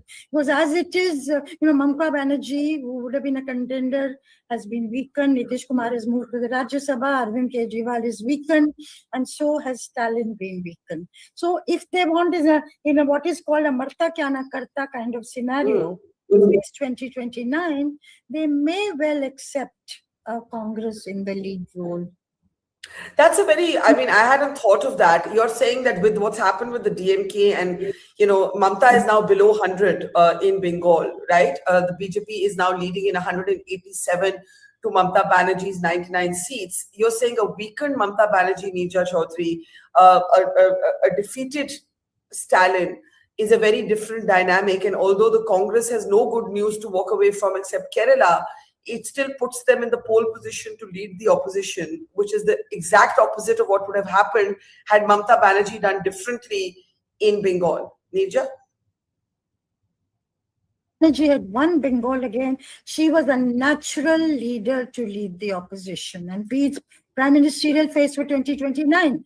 She is a woman. Women are a card that BJP is going to play, and she would have won the state fourth time. But without that, it's a very different dynamics. In the Congress, then would have been forced to accept it. But it's an evolving situation, but a very different one. But I think Shashi has flagged. I've been actually looking at the BJP seats in Kerala all morning, Shashi, and the morning began with the BJP leading in 11. So they really leapt out, and then they fell to about 1. They're now leading in 3. So it's going to be very interesting to see where that BJP number lands in Kerala. But I want to just for a moment, look at the national politics. Now look at West Bengal. We have some of the swings. This is EC data, guys. So please don't worry if the numbers are a little bit different from the leads. So look at this. You're looking basically at the TMC now leading in 82 and the BJP in 154, right? So that is, and you can see the vote shares and how they reflect. The vote share is not what is dramatically different, but it is the conversion into seats where the gap really is, right? So if you look at it in terms of vote share, it's still pretty close. But in terms of converting that vote share into seats, what does that tell us, Shashi, according to you? I think it's a reflection of the ground game, right? The BJP electoral machine has perfected the art and science of executing on the ground. They are very good at targeting the votes, targeting the booths. They have a well-oiled machinery. And in the case of Bengal, they also needed to show staying power, right? Because there's just the sheer amount of violence that Bengal has seen historically. To be able to weather that, and despite that, execute to perfection. I think this is what it is reflecting, that despite a 3% gap in the votes, they're able to convert it to a much larger number of seats, primarily because of very good ground level execution. And this has been the hallmark. You've seen it in other states as well, Haryana elections and so on, where they're very good at this kind of ground execution. I also wanted to make one point earlier. You had a question about Mr. Jaitley's comment on cultural Hindu versus political Hindu. It's also worth noting that the coinage of Hindutva is not from Savarkar. It is actually from Bengal by Chandranath Basu back in the 1880s. So there is historically that sense of identity which manifested in the freedom movement. Of course, since then over the decades you had the left movement being the dominant movement in Bengal. Now I think it is Bengal is reclaiming its original identity. And I think it's very important to note that if you look at the major cities of India, right, Kolkata has become the only city perhaps which is barely contributing to the tech sector or the growth story around startups and what is happening. I think it's also a reflection that that aspiration that has not been fulfilled, that has not been realized, is manifesting itself in what we're seeing in this election. I want to welcome Dilip Cherian. I also see Dr. Dharinder Tayal. Tanveer Mondal, lawyer and TMC supporter, is still with us. And now, take a look at this, Tanveer. You can see, and I think you acknowledge this, that there is a distinct anti-incumbency, no matter where the numbers finally settle, that is expressing itself for the Trinamool Congress. So that there can be no doubt. There's a 133 seat swing away from the Trinamool Congress, according to the Election Commission data, which is a little slower than our overall leads. Tanveer, your thoughts? Tanveer, I can't hear Tanveer. Can you unmute yourself? Yes, it has been on. Definitely, it has been. If there a government has been running the state or has been serving the people of the state for 15 years, there would be certain demands of the people, out of which several would be fulfilled, and there would be certain demands which couldn't have been fulfilled due to paucity of time and other external factors. For that reason, definitely there is an anti-incumbent air, but as we have seen in 2011, there may be a different wind of change, but that wind of change is not very strong. The people, as you have also stated, though I am not being able to see the percentage of vote shares, now the percentage of vote shares, if it is neck to neck, then we can understand that there has been a division in mind of people, there has been a confusion in the minds of people of Bengal, there had been a bilateral sweep, but however, whether that is being converted into seats or not, that we will be able to get by the end of the day. As of now, it is anti-incumbency, and it's also expectation for something more. I believe certain things which couldn't have been completed, which due to paucity of time. Okay, let's open this up. Dilip and Dr. Tayal, good morning and welcome to the program. It's been a dramatic, thank you. It's been a dramatic morning. Your home state of Kerala is where I'd like to start, or Keralam as it's called. 94 seats for the UDF, 40 for the LDF, but 3 leads for the BJP. And I think this is going to be an interesting space to watch. Rajiv Chandrasekhar among them, leading from Nemom. We also have Shobha Surendran, I beg your pardon, leading in Palakkad. I'm just sharing the 3 BJP leads right now because I think that will be something that will become a talking point. We have the Chief Minister, Pinarayi Vijayan, trailing at this moment. Again, these are things that change with every round of counting. We have Chandi Uman, who is leading. So those are some of the main seats from Kerala. Then let's switch our attention to the next state, if we can, Tamil Nadu, where Pradeep Gupta is going to say that he has, he predicted this and nobody believed him. 110 in the lead for the TVK, 72 for the AIADMK and its allies, pretty much holding on, by the way, as you will see in our graphics, holding on to what they had, not losing too much. The main knock of the TVK actually to the DMK and not to the AIADMK. There you can see 107 seats swing away from the DMK. Assam, it's Himanta Biswa all the way, 100 seats in the lead for the BJP, just 24. This will be the Congress's 3rd consecutive defeat in Assam. So really a lot of people today saying the Congress has become a party of the South, and the BJP is now trying to get into that southern states. MK Stalin is trailing in his own seat, and his son was also trailing earlier. And then we come to the big one. We haven't called it yet, but the gap between the BJP and the Trinamool Congress in West Bengal has only been widening. It is at 187 for the BJP to 99 for the Trinamool Congress. Some of the seats, the numbers are changing with every round of counting. So I think everybody's just holding on to see where the Bengal numbers finally land. Here you have some sense of the vote share. Shashi and I were talking earlier, the vote share between the TMC and the BJP is not that much of a difference, but the conversion of that vote share into seats is where Shashi made the point that the BJP's election machinery, the Amit Shah-driven behemoth, has sort of mastered the art of knowing how to do this. Dilip, your first thoughts? I think it's time to start talking about the politics. Bengal, we're still awaiting the final numbers, but I think we have a kind of broad picture. Dilip, I think let's start with Kerala as many want to call it nowadays. The official name, notwithstanding, I think the Kerala model has proven once again that it does the flip. The Pinarayi Vijayan having a second term last time was an aberration to my mind. And if you look at the posters all over Kerala, contrary to what the left practice is, it only had his face. It didn't have anything else. And I think that this has actually triggered a very strong anti-incumbency, which has worked hugely in favor of the Congress. And don't forget, the Congress is the only party in the state which is actually battling with the potential of 3 possible chief ministers.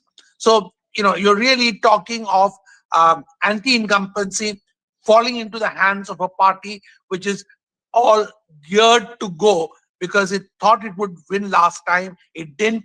So it kind of doubled its efforts. And on the ground, that is what the story of Kerala is going to be. As far as Tamil Nadu is concerned, I think Pradeep Gupta notwithstanding, I think TVK's rise and rise is a phenomenon which will require both books to be written as well as many analysts to be proved wrong. Did Stalin read the ground wrong? Did his anti-incumbency against him stir up so quickly? I'm actually quite surprised. But am I unhappy? I'm not, because this is a fresh, new blood.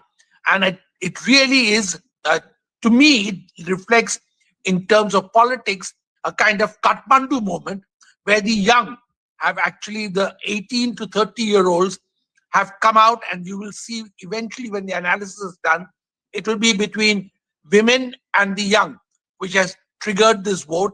And that is a story which mixes celluloid with youth aspiration.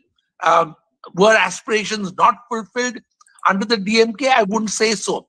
The aspirations not fulfilled story then takes me to Bengal, where I think that the growth figures, the economy figures are something that have become part of the anti-incumbency story in West Bengal. But I think that the story there is of the process of counting, the speed at which counting is going on.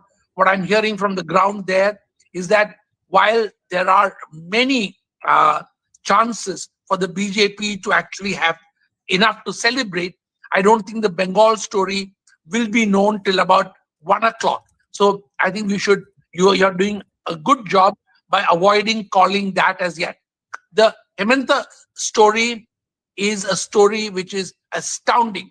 And as we've discussed before, when the Congress loses totally in a state for the 3rd time, then it becomes difficult for it to ever recover.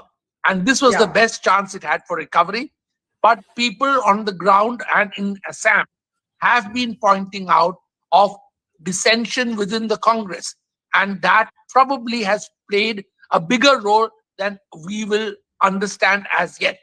In the postmortems, which will take place, as usually cloaked in all kinds of convenient language, you won't get very much, but people on the ground, and I'm going to be in Assam in the next couple of days, are going to be able to tell a more clearer and cogent story on what actually went wrong as far as the party campaign by the Congress was concerned. Hemanta's organization actually parallels and at some stages even rivals what the center is able to do in Assam. And he has been able to set up his own machine, and that is a big story. And part of the attack on him in between and his wife was a result of the fact that many in the central leadership were a little concerned about the rise and rise of Hemanta, which now looks unstoppable. Yeah, I want to come to the politics of it all. And Dilip, while I'm being careful and not calling Bengal right now, the surge of the BJP ahead of the TMC has only grown. And I should emphasize that the BJP is now leading at 187, and the Trinamool Congress has fallen below 100. Tanveer has been saying all morning that let's wait, and we have been, we've been waiting, but I don't see this. It hasn't flipped even once. It's important to say that it has not changed for the last 2 hours to the TMC ever being ahead of the BJP. That's been 2 hours now. The BJP has literally galloped ahead of the TMC. The TMC is 100 seats below. The BJP is well ahead of the halfway mark.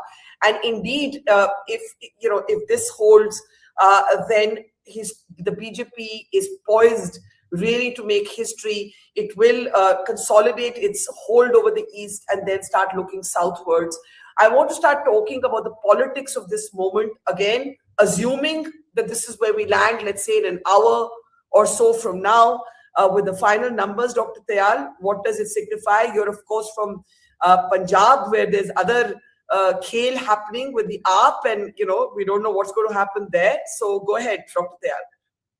Thank you so much, Barkha. So khela is happening everywhere by whatever names. So Punjab, it may be kheda, but khela hove. So today, of course, we are very happy with the kind of results. They are a result of the hard work that has been put in. And one thing which is being repeatedly talked about, I was listening, which is being said, the fine art that BJP has mastered, as if it is something on the sly. It is the hard work that you've done. It is the result of that hard work, that commitment. Dr. Tayal, it was a compliment. Compliment mein thank you bolte hain. Aise nahi karte. It was not a sly. It was a compliment. No, but it was bordering somewhere else. So that is why I'm saying it is the hard work. But thank you very much. It is the hard work where you put in the effort, and at the same time the kind of deliverance that you are doing wherever you are. For example, in the neighboring state, if you're coming back in with such thumping majority, it shows what you are delivering. And here I want to talk about something, maybe one can say from 35,000 feet, is a major change. As at least I can say this, as I was growing up, I had never heard the term pro-incumbency. Anti-incumbency was a given, which meant that, that at the time of the Congress Raj, what it meant was you come in, you loot the people. If you are lucky, you come back again. Otherwise, you say, okay, anti-incumbency, let me wait my 5 years till somebody else loots them, and then I'll come back and start the loot again. Now, that is something which Narendra Modi has changed. More and more, we are hearing pro-incumbency that, okay, I got an opportunity, and I am going to serve so well that the people will come back and vote me again. And that is what is happening repeatedly. As far as, in virtually everywhere, we are seeing that the success is there, and we are very happy about it. The kind of results we are seeing in Bengal, and even in areas that were, traditionally not supposed to vote for us. For example, in Bengal, we were strong in the rural areas, but the urban areas, the Bhadraloks have also today favored us. And the border areas have, we're leading in the border areas. So it entirely shows that there is and for somebody to say that, maybe there is anti-incumbency for us because there was paucity of time for us to deliver, and 15 years was not good enough time for us to, have delivered what we said. That is not true. There was a terror which was there. I mean, I just heard, it is in the lighter vein, but I just heard somewhere that the BJP did something miserable in West Bengal, of a blanket kind of facility where the voter just sat at home and his vote was cast. वो facility ही ले ली. इस बार he had to go to the polling booth to vote.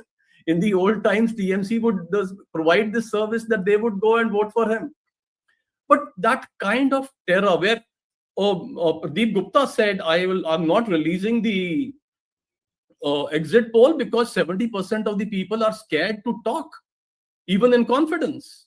Now, when you live in that kind of an atmosphere, it is no surprise that somebody who says, and I congratulate the people of West Bengal already, that maybe the moment for Omar Sonar Bangla has come. We are there in a couple of hours, I assume. So that is what I would like to talk about because you're particularly talking about Bengal. And of course, I would be very happy. We are scoring a century in Assam. If I do a double century in BJP in West Bengal, I couldn't be happier. Well, yes, we should. At the moment, the BJP is leading at 187 in West Bengal, and we're just waiting for a little more clarity before sort of officially calling that. But certainly, the BJP is surging ahead. That's the word for it. It's surging ahead in Bengal. The TVK at 110. All poised. They just released a statement saying they don't need anybody's help. They're going to form the government on their own. I'm sure Venkat will have something to say on that. Shashi, I just want you to come in on the overall politics. You know, Nirja was making this point that ironically, while the only good news for the Congress is Kerala, and many people may now call the Congress a party of the South, given what's happened to the DMK and assuming that, you know, the Bengal day ends the way it's looking right now, actually it's the allies who will have no leverage left with the Congress. So the Congress, in some strange, if weakened way, gains. Is that how you see it? Because I also see, if the BJP takes Bengal and it is actually able to take these 3 seats in Kerala, the BJP consolidates the East. It's already got the Hindi heartland, and it's then moving very obviously, very deliberately and mindfully towards the South. Yeah, if you look at, you know, now the Eastern Seaboard and the Western Seaboard are largely BJP ruled. Of course, the South is where the remaining battle is for the BJP. But I don't quite agree that, you know, this somehow makes the Congress very powerful. I think the opposite is likely to happen. You know, I would not be surprised if you see some turbulence for the Congress in states like Karnataka, where there has been a leadership tussle that has been simmering for quite some time now. You know, the way things are going, I wouldn't be surprised if, you know, we see something happening there. Himachal is the lone, you know, anomaly for the Congress right now in the north. So barring Kerala, I don't think it has, you know, too much of comfort. Even Telangana, you know, the high-handedness of the Congress is seeing, you know, a sort of backlash there, and it's very evident even in the minority vote in Telangana that they're, you know, starting to get disenchanted with the manner in which the Congress is conducting itself there. So I wouldn't, you know, I don't quite subscribe to this theory that, you know, somehow the Congress emerges stronger. I think you're probably looking at a period of turbulence even for the Congress. Philippe, do you agree with that? Do you agree? What kind of impact do you see this happening on national politics, national dynamics, given that it seems to be moving in the direction of the, you know, again, we're still waiting, we're still being cautious, but I think we have a direction. Dilip?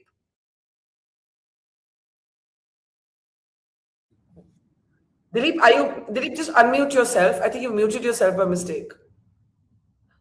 Okay, while Dilip gets back on, Venkat, you know, we just saw a statement from the TVK saying they don't need anybody's help to form the government. And also, if we just change the slide to Tamil Nadu for 2 minutes, you will see that the AIADMK hasn't lost that much of its base. So basically, the TVK has basically destroyed the DMK.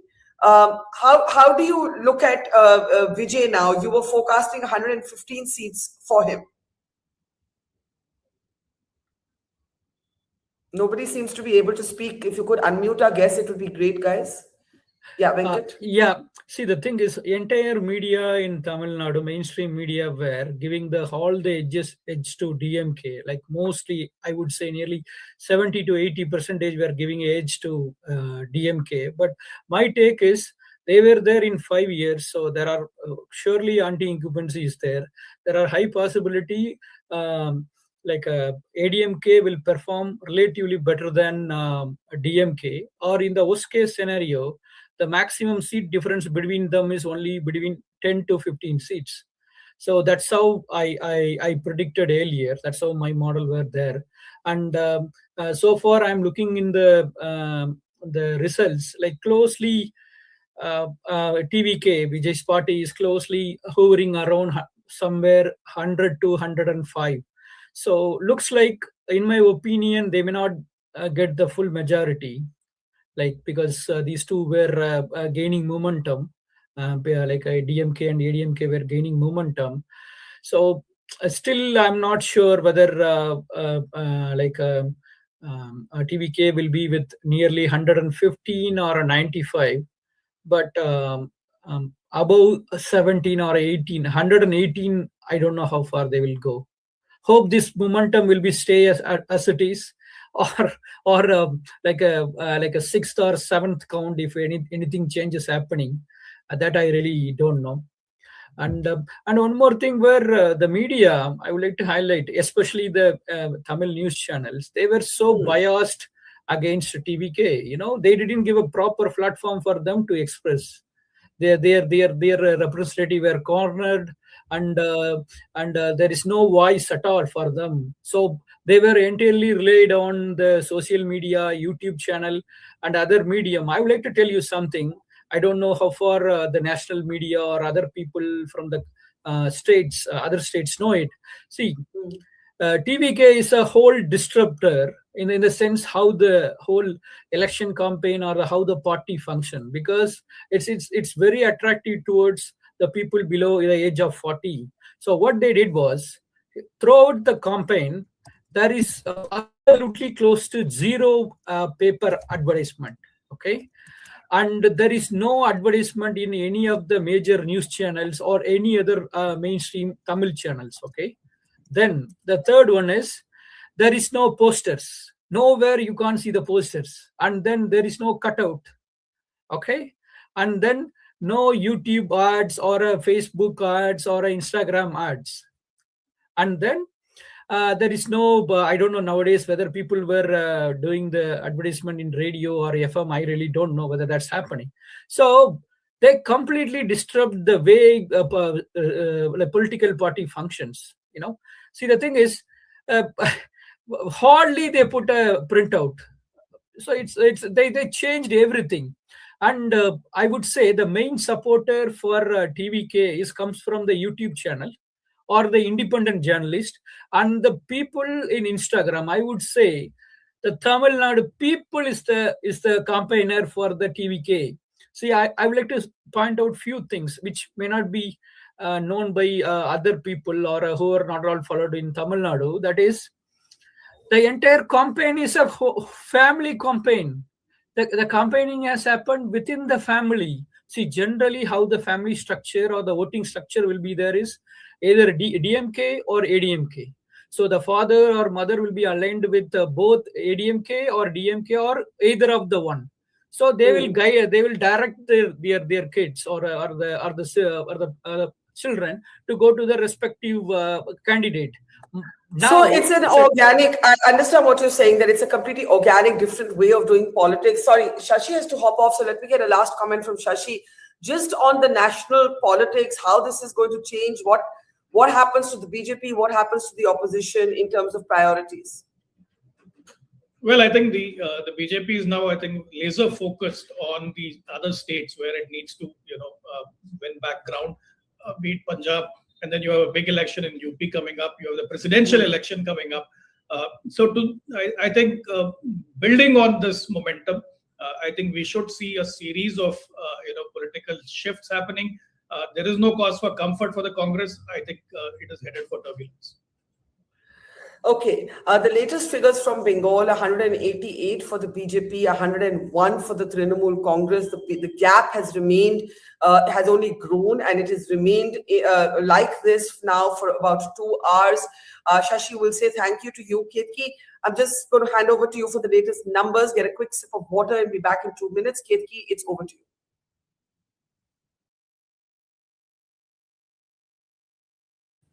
Let's look at those numbers. In West Bengal, like Barkha pointed out, 188, the BJP is leading, the TMC on 101. That number was just under 100 just 2 minutes ago.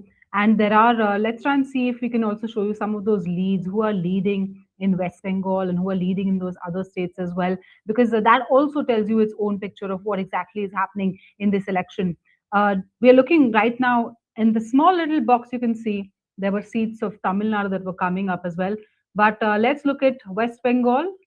Let's see if we can pull out some of those leads and some of those candidates. Yes. West Bengal, the total number of seats, we're counting 293, not 294. There will be a re-election in one of those seats. That's why we're going to get 293 results today. TMC, now this is the data from the Election Commission of India. So you will see the difference in the data between what you're seeing right at the top of your screen and what you're seeing in this small little box. Now the vote share of the TMC, 41. Compare that to the BJP's right now, it's at 44%. But look at that swing. Now, that swing that is very, very crucial, and that will effectively decide how this election goes. Last time, the TMC had got 215 seats. Right now, it is 133 seats in the negative, away from that number. The BJP last time had got 77, and their number a plus of 77. Again, we will put a caveat here. These are still leads. But if this holds and if this trend continues, then we're looking at a massive, massive decision coming in from West Bengal. Let's look on now to another state. Let's move away from West Bengal for just a minute and let's look at Kerala.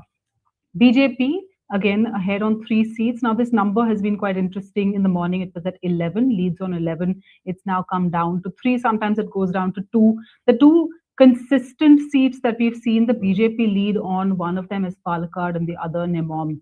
In Palakkad, Shobha Surendran, and in Nemom, Rajiv Chandrasekhar.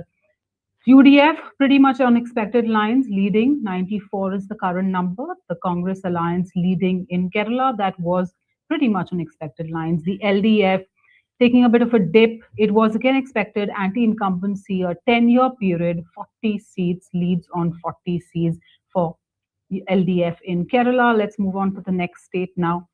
Assam, BJP, this was a fairly comfortable election for BJP in terms of even what the exit polls had all suggested, that the BJP would be winning this state. It looks like it's on its way to doing that. 100 seats for the BJP. This will cement Himanta Biswa Sarma as the undisputed BJP leader of the Northeast. A lot of questions will be raised on the leadership of the Congress party within the state, and Gaurav Gogoi himself was trailing on his seat in Jorhat sometime earlier in the day. 24 leads for the Congress.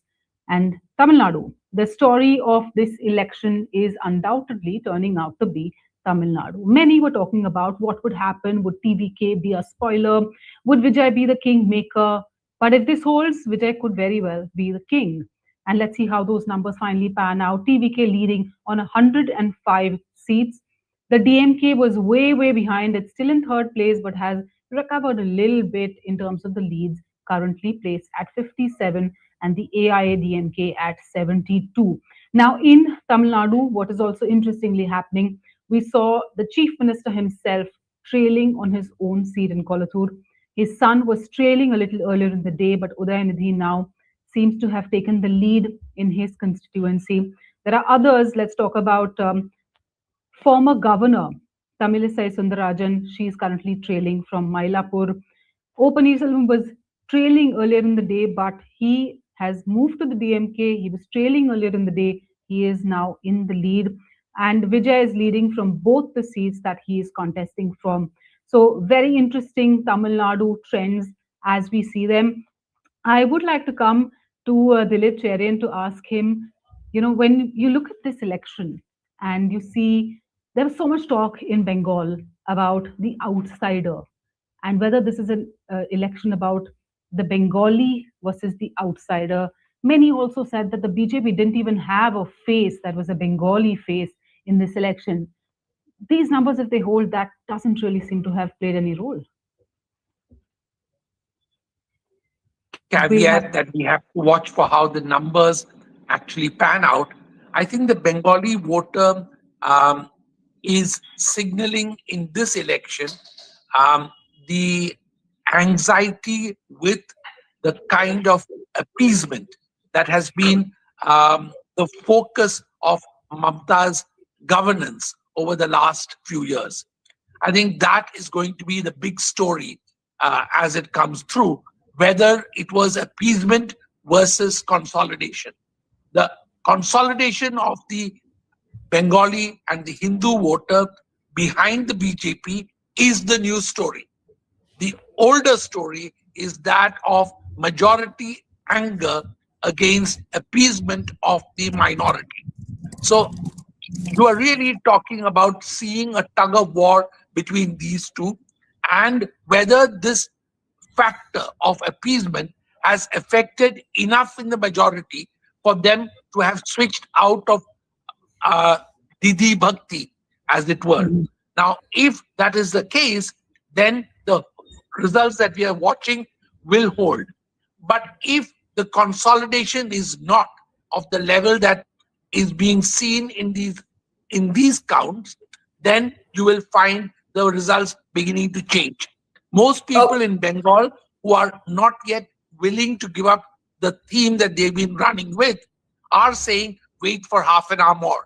So I don't think, as Barkha has said already, and as your figures have shown, there hasn't been a flip so far, though there has been some. Yeah, I was just going to say that I think our data team now feels ready to call the election. Khalid, quick update. Are we now calling this officially for the BJP in Bengal? Yeah, we can, because now the trends have almost seems to have stabilized. If you look at the number of votes polled and the number of... Can we change the slide, please? Yeah.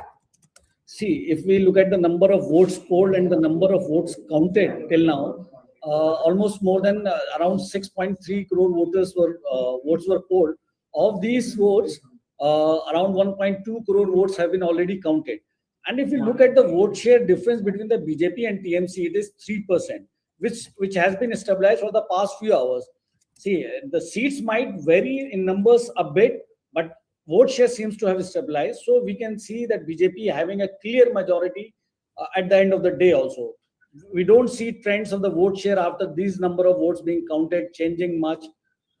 And the seats and Khalid, the other interesting thing is that there's not much of a dramatic difference in vote share, but it's the conversion of vote share into seats which has been all the difference.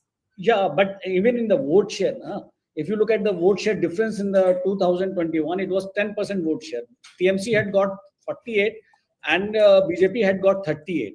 This time, almost 6.5% votes have shifted from TMC to BJP. Shift of the 6.5 or 7% vote is a significant vote share shift from one party to another in any elections. So it have TMC has gone down from around 7%, from 48% to 41%, and 44. BJP has gone up from 38% to 44%. More than 44%. Can we go to the Election Commission slide? Ria, if you could take on the Election Commission slide, we could see what Khalid is talking about. Yeah. Khalid, keep going, and then I want to welcome Pavan Verma to the program. See, you can see the vote share. TMC stands at 41.64 right now, and the BJP at 44.7%. BJP has grown from 38% in the last election to almost 45%. So it's almost more than 6% vote share increase, and similar is the decrease almost in the vote share of the TMC. So the more than 6% votes shifting from one party to another party in any election will give a seat conversion of this kind only. So that's why we are seeing that the seat tally almost exchanging between the TMC and the BJP as compared to the last election, though TMC still has 30 seats more than what BJP had got. So still we have to wait for the day. But one thing we can say very clearly from here, that BJP is going to have a clear majority. There is no doubt about it.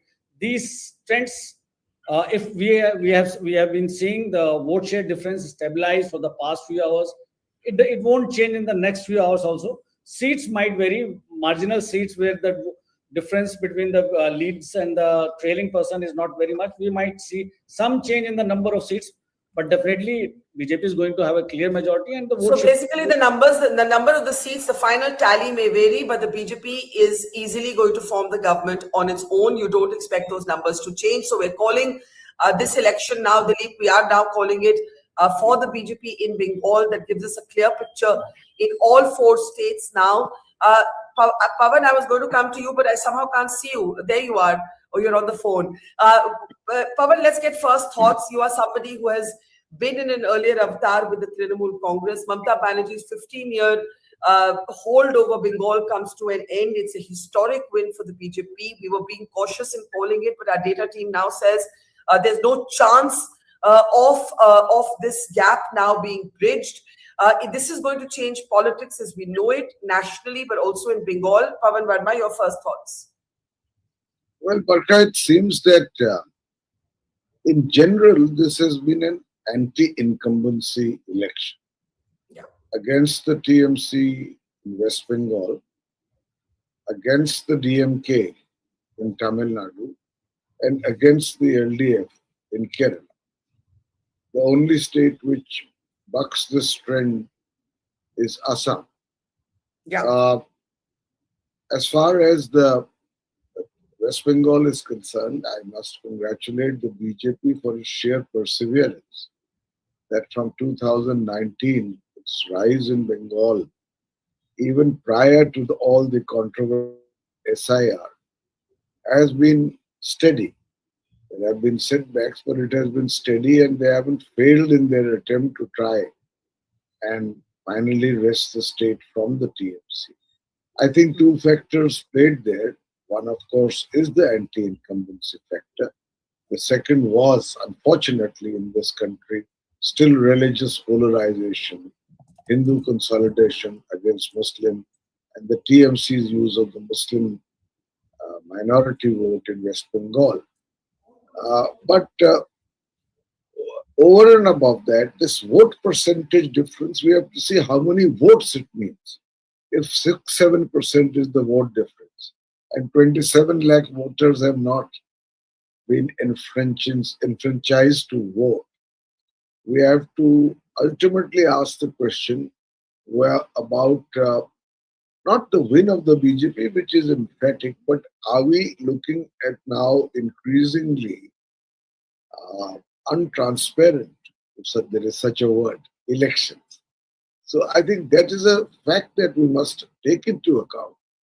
There was in the SIR exercise, I'm not against the cleaning up of the voters list, but if 26 lakh voters have not been adjudicated upon, and that's a sizable amount, and you go ahead with the elections, the question of the final results will arise whether they have complete legitimacy. But that apart, I think the BJP's perseverance needs to be elicited, and the anti-incumbency factor against Mamata perhaps worked as well.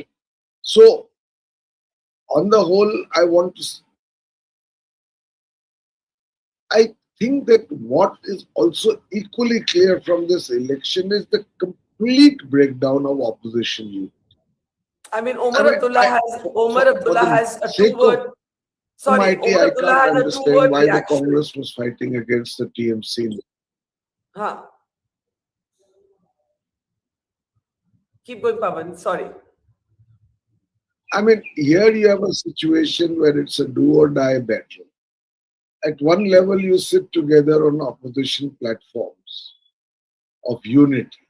And in a state where every vote percentage matters, the Congress is going ahead and attacking the TMC. In Kerala, of course, you have two constituents of a possible India alliance fighting against each other. So I think that the opposition unity has been exposed so badly, and the whole Congress strategy, I'm unable to understand, where it believes that whether it has a standing or a locus standi in any particular state, it must follow its own path. It's quite amazing to me. So one thing is that the opposition stands exceptionally exposed. The BJP's organizational and perseverance, sheer timber needs to be accepted. And the fact is that as far as West Bengal is concerned, I think there will continue to be questions about the manner in which the elections were conducted, and I think that's a healthy debate in the groups. We should have it. The other factor which I'll just comment briefly on, the rise of Vijay in Tamil Nadu. I think that shows that there is something that a charismatic leader can capitalize upon, even when it's a new entrant in an electoral field. I mean, the conventional wisdom was that the DMK will again win. And we saw the example of the failure of Prashant Kishore in Bihar as a new entrant, as a new party, with a good idea.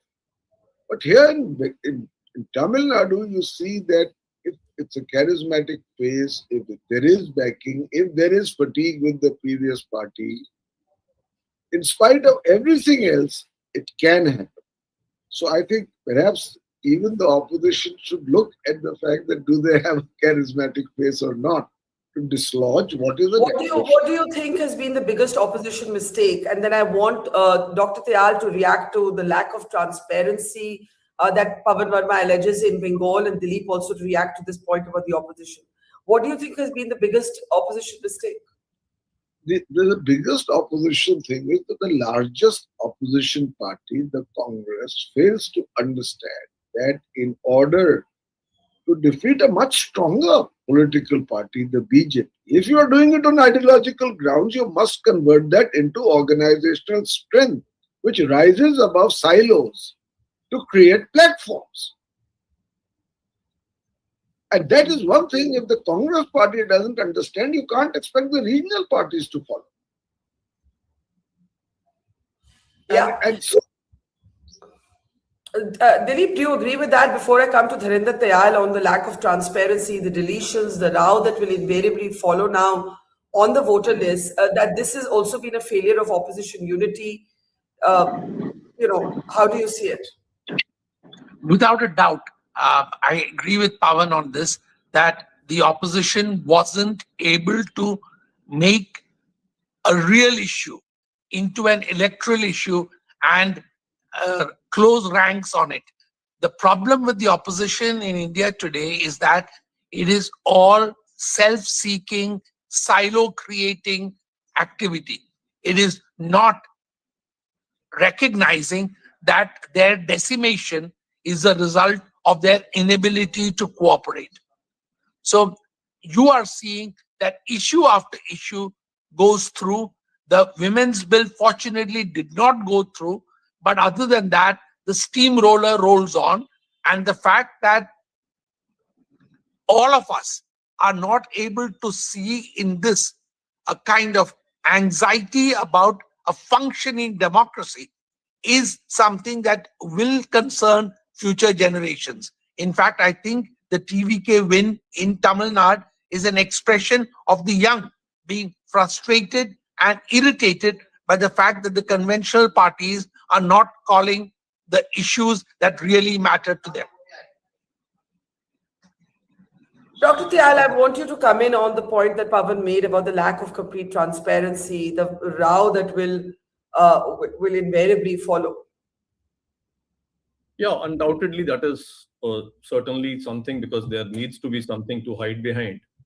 But one thing which he said at the beginning, which was about anti-incumbency, that there was anti-incumbency everywhere, barring Assam.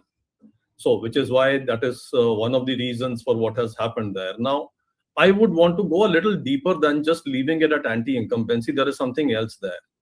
There was anti-incumbency where it was the non-BJP governments.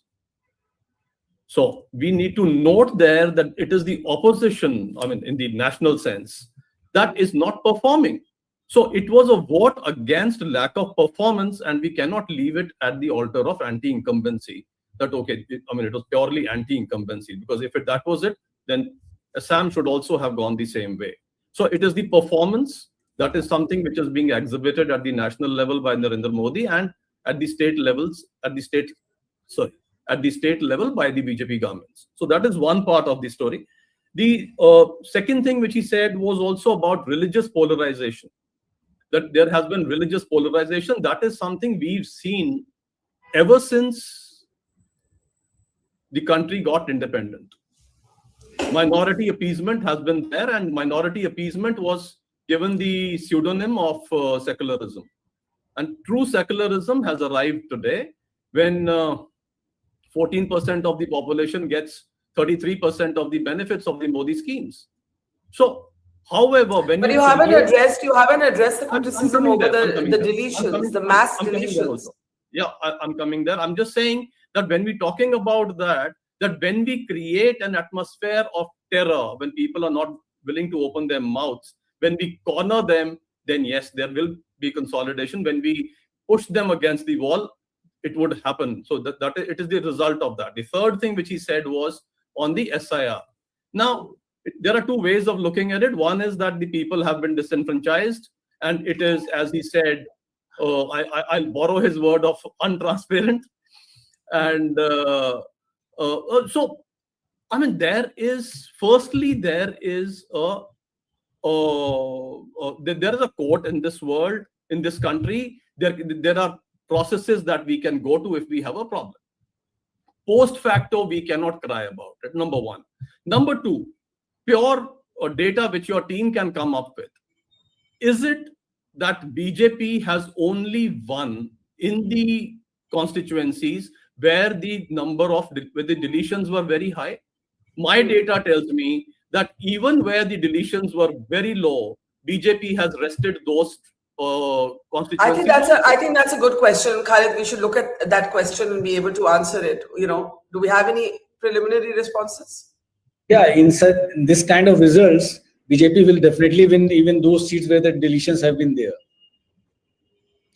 Otherwise, we have to look at the seat-wise the results, like where there have been like significant number of deletions, what have been the results over there, and where there have not been the deletions, that is a matter of analysis that we'll be doing in the course of the time, looking at the different seats, the results. But the kind of results that we are seeing, it's like it's a wave kind of thing for the BJP in West Bengal.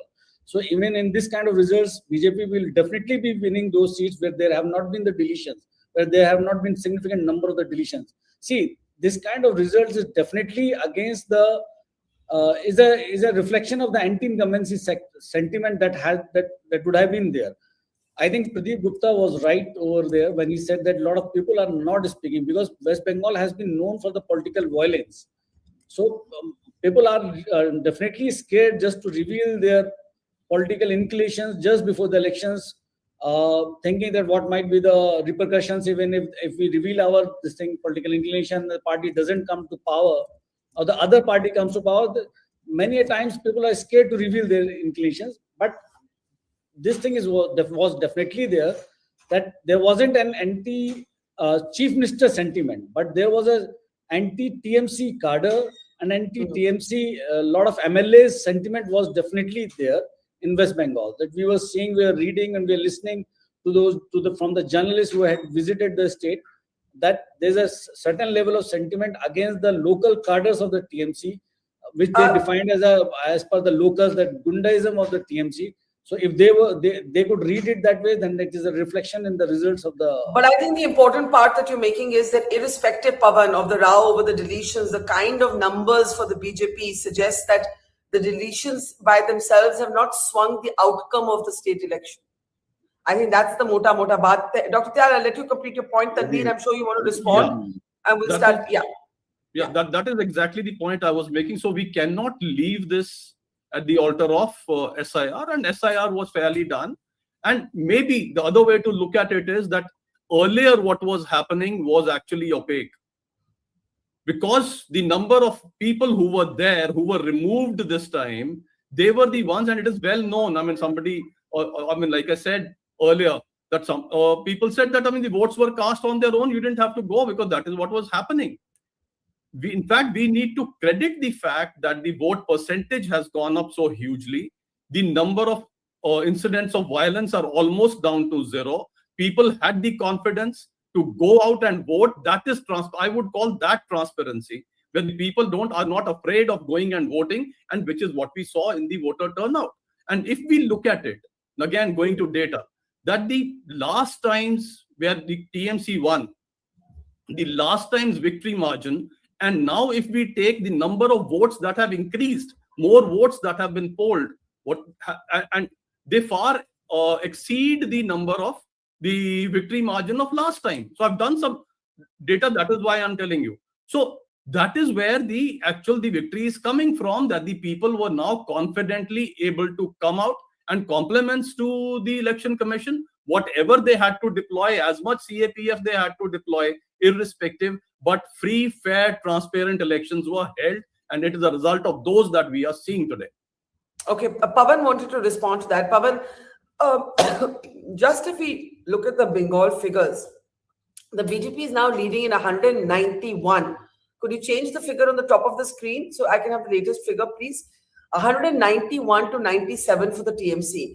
The point I think that our data team is trying to make is, with all of the anxieties over the deletions in the SIR, the gap is too big, which means that the deletions of the SIR by itself is not, it's not like you say, okay, if this hadn't happened, the result would have been different.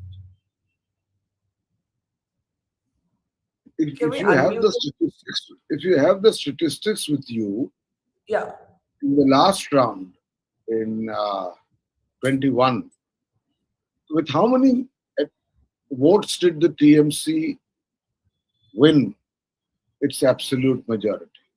What was the difference in the number of votes between the BJP and the TMC? Would you have that statistic? Khalid, I'll ask Khalid to pull that up while you're making your point. Khalid, can we pull it up? Yeah, okay, he's going to pull that the up. point I'm making is that I heard one estimate, and I could be wrong, that the total difference of the number of votes that the TMC and the BJP got, irrespective of the percentage of votes and the seat differences that emerged, was about 60 lakh votes more for the TMC than for the BJP. It could be around that figure, maybe I'm incorrect. Now, if that is the case, I'm party agnostic on this matter. Any election, irrespective of legitimate deletions, if 26.7 lakh voters who are waiting for adjudication on their eligibility as a voter, and you go ahead with an election, I believe it sets a precedent. And it's also against the provisions of the Representations of People's Act, the Constitution of India, which gives the right of every citizen to vote. So I'm party agnostic. If another party were to do the same thing, I would say you cannot hold an election if such a sizable bulk who could be voters are being told that you can't vote because we have no time to adjudicate on your appeal. I think, Khalid, if you're there somewhere, you want to respond? Yeah. Mr. Pavan Verma is right in the number of vote difference. That was in absolute numbers. It was around 60 lakhs between the TMC and the BJP. But the under adjudication is 1/3.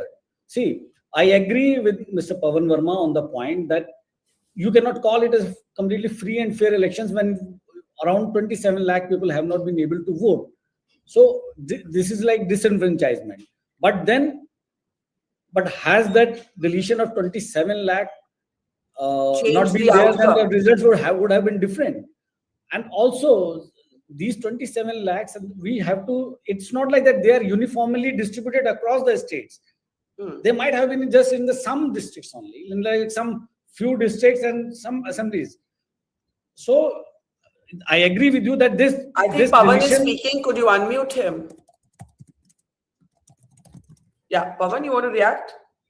I said it's not about the assumptions that they are only concentrated in one pocket or the other. Khalid, you'll agree with me that a voter in the world's largest democracy has the right to vote. And if he is not a citizen or she is not a citizen, the election commission has a right to delete the name. Or if not a citizen, at least if it is. I think. But if you are entitled to vote and you have not been able to do so, it is, in my view, an infringement, as I said, of the basic right bestowed by the Constitution of India. And I was surprised personally, with great respect to the Supreme Court, that one of the honorable judges said they can vote in the next election. So ideally, from the constitutionality to adjudicate, please start, as I said in Bihar, also the SIR exercise earlier. Complete the process in a transparent and legitimate manner. I think, Pavan, I think what Khalid is saying is that yes, this is unfair according to him, but he doesn't think that the overall outcome of the election, given the numbers and the gap, would have been different, right? So I think you're looking at 191. Mamata Banerjee, I think, has released a statement. Could we have it? We'll play it up in a moment. Yes, please do let me know when we can play it. Tanveer, you've been listening carefully. If you'd like to respond, and then we'll start taking last comments. Tanveer? He can't. I don't think he's even there. Can't hear you. Yeah, sorry. Yeah, can't hear. Dr. Tyal, you want to respond to everything that Pavan has said? But before that, sorry, we have Mamata's statement. Let me play that, please. জানিয়ে বলছি please দয়া করে কেউ counting এজেন্টরা এবং প্রার্থী ক্যান্ডিডেটরা তারা voting এলাকা ছেড়ে আসবেন না। স্ট্রং রুমে যেখানে কাউন্টিং হচ্ছে মানে সেন্টারে সেখান ছেড়ে কেউ আসবেন না। এটা বিজেপির প্ল্যান। প্রথম 2-3 রাউন্ডে আমি কালকে থেকেই বলছি যে ওদেরগুলো আগে দেখাবে, আমাদেরগুলো পরে দেখাবে। এবং অনেক জায়গায় 2-3 রাউন্ড কাউন্টিং করার পরে প্রায় 100টা জায়গায় কাউন্টিং বন্ধ করে রেখে দিয়েছে। এবং কল্যাণীতে ধরা পড়েছে 7টা মেশিন যেখানে কোনো মিল নেই। এটা টোটাল ফোর্সফুলি সেন্ট্রাল ফোর্সকে দিয়ে চারিদিকে তৃণমূল কংগ্রেসের উপর অত্যাচার করছে, অফিস ভাঙছে, জোর করে দখল করছে। এসআইআর নামে আপনারা দেখেছেন ভোট লুট করেছে যাতে যে সিটগুলো জিততে পারে। কিন্তু এখনো এমন 70টা সিট আছে, 100টা সিট আছে যেগুলো আমরা এগিয়ে আছি সেগুলো বলছে না। টোটালটাই মিথ্যে নিউজ খাওয়াচ্ছে। আগে ডিআইসিও এই খবরগুলো দিত, কিন্তু তাকে কালকে চেঞ্জ করে দেওয়া হয়েছে। টোটালটা ইলেকশন কমিশন নিজের ইচ্ছে মতো খেলছে এবং সাথে কেন্দ্রীয় বাহিনীকে নিয়ে টোটাল মাথা নত করে কেন্দ্রীয় বাহিনীর আন্ডারে কাজ করছে। সুতরাং আমি সব আমাদের কাউন্টিং এজেন্টদের, আমাদের সমস্ত পার্টির কর্মীদের বলবো অত মন খারাপ করার কারণ নেই। আমি বলেছিলাম সূর্যাস্ত পরে আপনারা জিতবেন। 3 রাউন্ড 4 রাউন্ড কাউন্ট হলেও এটা 14 রাউন্ড থেকে 18 রাউন্ড কাউন্ট হয়, তখন আপনারা জিতবেন। Wait and see, watch. আমরা সবাই আপনাদের সাথে আছি, আপনারা কেউ ভয় পাবেন না, নিশ্চিন্তে থাকুন। আমরা বাঘের বাচ্চার মতো লড়াই করে যাবো। So basically saying, I'm translating roughly through the SIR, they try to steal votes. Even now we are ahead by more than 100 seats, which is not being reported. Everything is being reported wrong. The Election Commission is working entirely as per its own will, and the central forces are also with them. So this is turning into a huge row, which was the apprehension that, you know, would the result be accepted peaceably? This is the latest statement from Mamata Banerjee. Tanveer, I really don't know if you can hear me. Give me some sign of life. I can hear you. Yeah, Tanveer, please respond. Yeah. See, this is not a impromptu statement that has been made by the Honorable Chief Minister. She has been telling this, she has been instructing this via a video conference to her workers in the last many days. Now, if we come back to the fairness of the Election Commission and all, we would remember in 2024 when the Supreme Court directed that Election Commission would be nominated by 3 persons, out of which 1 would be the Chief Justice. That was changed by a bill by the then and the ruling party BJP, obviously replacing it with a union ministry. So from that point of time, the parity of Election Commission, the wisdom of Election Commission is under continuous challenge. Whatever has happened in the present election in regard to the SIR calculation and SIR process, this could have been done after 2024. You have had good amount of 2 years.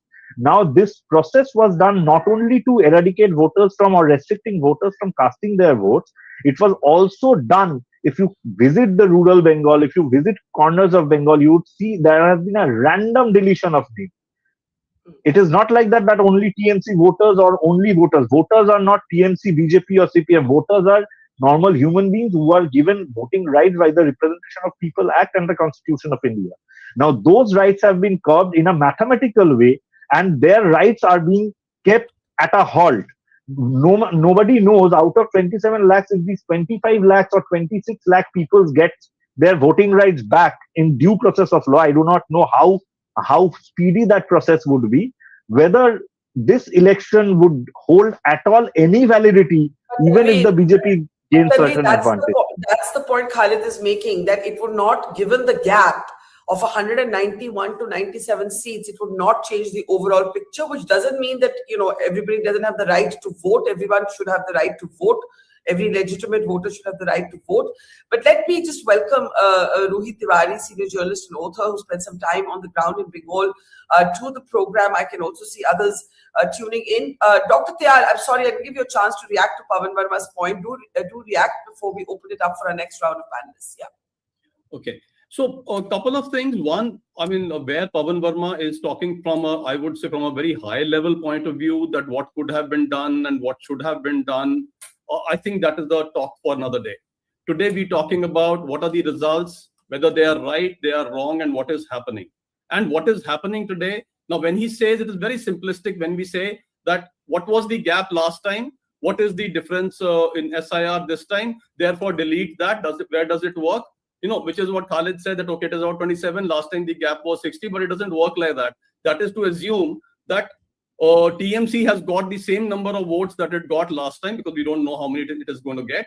It has got the same number of votes, but the BJP now, because of that change, has been able to win. So this is not the way it works. So that is very, very simplistic, and that is not the way it works. So if there was something, and for him to say, I do not agree with the Supreme Court and what the Supreme Court is doing, he's very welcome. He's very free to do that. But in this country, we will have to, at the last end, we will have to believe and have our faith in the Supreme Court in whatever they are doing.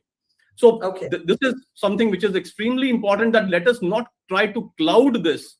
It is when you do a RG Kar, when you do a Sandesh Khali, when you do things of this kind, when there is insecurity, this is the kind of results which will come.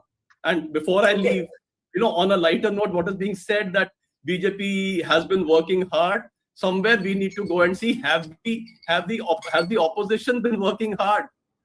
So that is where the problem lies. They've not been, the elections are on and I'm in Nicobar. So there is something there.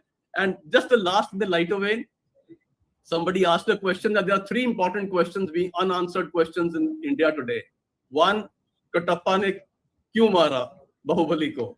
Second, Trump ne Iran pe attack kyun kiya? Or तीसरा, कि Congress ने West Bengal ka election क्यों लड़ा?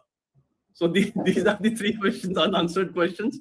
So I think we are there. Thank you so much for having me on your show. Thanks, Dr. Tyal. That is indeed a moment of good humor. Thank you, Pavan. If you can stay. Otherwise, thank you for your time. I want to welcome our new set. Tanveerji, thank you also for your time. I want to welcome Aarti, Hitesh Jain of the BJP, Shugata, senior journalist and author to our program, and Rohit Tiwari is with us as well. So is Dilip, and I think Pavan is leaving now. So thank you, Pavan and Dilip, to both of you. Again, big day. If you have for any reason been living under a rock and have just looked at the election results, the BJP has basically ended Mamata Banerjee's 15-year-old rule in Bengal with a historic win that is being hotly debated, including by the outgoing Chief Minister herself, who has accused the Election Commission of misreporting facts. Tamil Nadu, the TVK has made an extraordinary political debut, and Assam has gone the way of the BJP comfortably. I see Yogendra Yadav also with us, and then finally Kerala, which has gone the way of the UDF. So let me get reactions now from everybody here. Ruhi, I know you spent some time on the ground in Bengal. What do you make of this result? And there's Yogendra Ji. I'll come to you right after that, Yogendra Yadav. Yeah, and Hitesh. Yeah. So Barkha, I think on the ground there was a significant mood for anti-incumbency. There was a significant call for Parivartan, which is change. And there, it's not unnatural for an incumbent of 15 years to face this kind of ire or to face this kind of disappointment and fatigue, right? So not all of the anti-incumbencies, anger or ire, it's also disappointment, it's also fatigue. So there are various levels of anti-incumbency. I think there were certain factors that were working against Mamata Banerjee, and I'll come to SIR later. One was the fact that people are talking about lack of industry, lack of development, lack of employment. People are talking about cut money, which is essentially corruption at the grassroots level. People are talking about what they perceive to be a deteriorating law and order condition, the law and order situation, the state being unsafe for women. And of course, people saying that this seems like a perpetuation of the left culture instead of it being a reimagination of Mamata's politics. It seems much of the same. So a lot of these factors, but I do feel a lot of these things become more prominent when you've been in power for 15 years, 15 straight years. It may have been the same even 5 years ago, but people were not bored. Right now, people are more bored. So there was a call for Parivartan. The SIR is a very, very, I would say the timing of the exercise is very malicious, very suspect. It shouldn't have been done so close to elections. It's very unfair. It targets the marginalized, the vulnerable the most, whether it's the minorities, whether it's the women. And this high voter turnout also is a factor of that, because the denominator, of course, has changed because of SIR. But on the ground, this issue played out very unevenly. For those who found their name in, it's not an issue at all. Nobody was talking about it unless they were left out. And for those who were left out, especially among the minority community, it was a big issue. There was resentment against the Election Commission and BJP directly for the conduct of this exercise and for the timing of this exercise. So SIR, I think, on the ground played out very unevenly. That was the most talked about aspect of this election. However, anti-incumbency, the mood was real. And BJP was, I think this was more a referendum on Mamata Banerjee than a vote for BJP, honestly. BJP, of course, benefited by virtue of being the single largest opposition party, the fact that it had made inroads in the state so far. And naturally, the BJP played its cards well in the state. But this was, but make no mistake, I don't think you can write Mamata Banerjee off. We all know the kind of leader she is. She's a street fighter. She remains a figure that is thought of fondly in the state. So the next 5 years, we're going to watch. So what I'm hearing from you, and let me take that to Yogendra Yadav, is that while you believe that the SIR was an extremely sensitive issue, it played out unevenly and not one that swung the result of the state to one direction or the other, given the gap in the numbers. It's 192 to 97. Could you go back to Bengal, to 97? Yogendra Yadav, your response, sir. Barkha, for having me. It's an extraordinary day, and we must analyze it very carefully. We are looking at 4 major words. Kerala, Congress comes back. I would say it's routine oscillation. I would not give special credit to Congress or the UDA. The oscillation that was delayed by 5 years has normally happened. Election Commission or any external agency was kind of a non-factor. Routine elections that we watch. Tamil Nadu, extraordinary result, unpopular, a discontent with the government, discontent with DMK, but desire to see the Dravidian model in place brings in a new alternative because AIDMK is unable to offer that alternative because AIDMK, due to its alliance with BJP, looks like moving away from the Dravidian model. And the important thing is that Vijay promises by his reference to Periyar, by his saying that I'm opposed to BJP's ideology, secularism and so on. He provides that alternative following on the footsteps of Annadurai and MGR. We have that pure victory of democracy, popularity. We can just salute the people because the Election Commission or any external agency was not much of a factor. BJP, central government was a slight factor in pushing AIDMK into an alliance with the BJP. But that's a very, very minor factor. This is election as it should be. Assam, BJP wins. Election Commission is a factor because delimitation in Assam is one of the worst delimitations ever in the history of India. But that would at the most account for about 10 seats or so.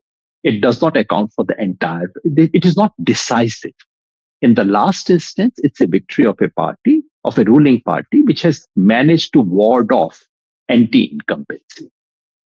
In the case of Bengal, however, the story is different. That's why we are all focusing on Bengal, not only because it's a major change. Major changes do take place in democracy, but it is a different kind of change. I agree with what Rohit Tiwari has just said, and she has been observing things very closely during the Lok Sabha election and now as well. And I respect what she has said. It is indeed true that there was anti-incumbency, discontent, anger, not so much against Mamata Banerjee as a person, but against her cadre, against her local leaders. There was growing discontent. That is element number one. All I'm saying is that is not the only element, and that may not be the decisive element. That would have brought Mamata down. That would not have led to her defeat.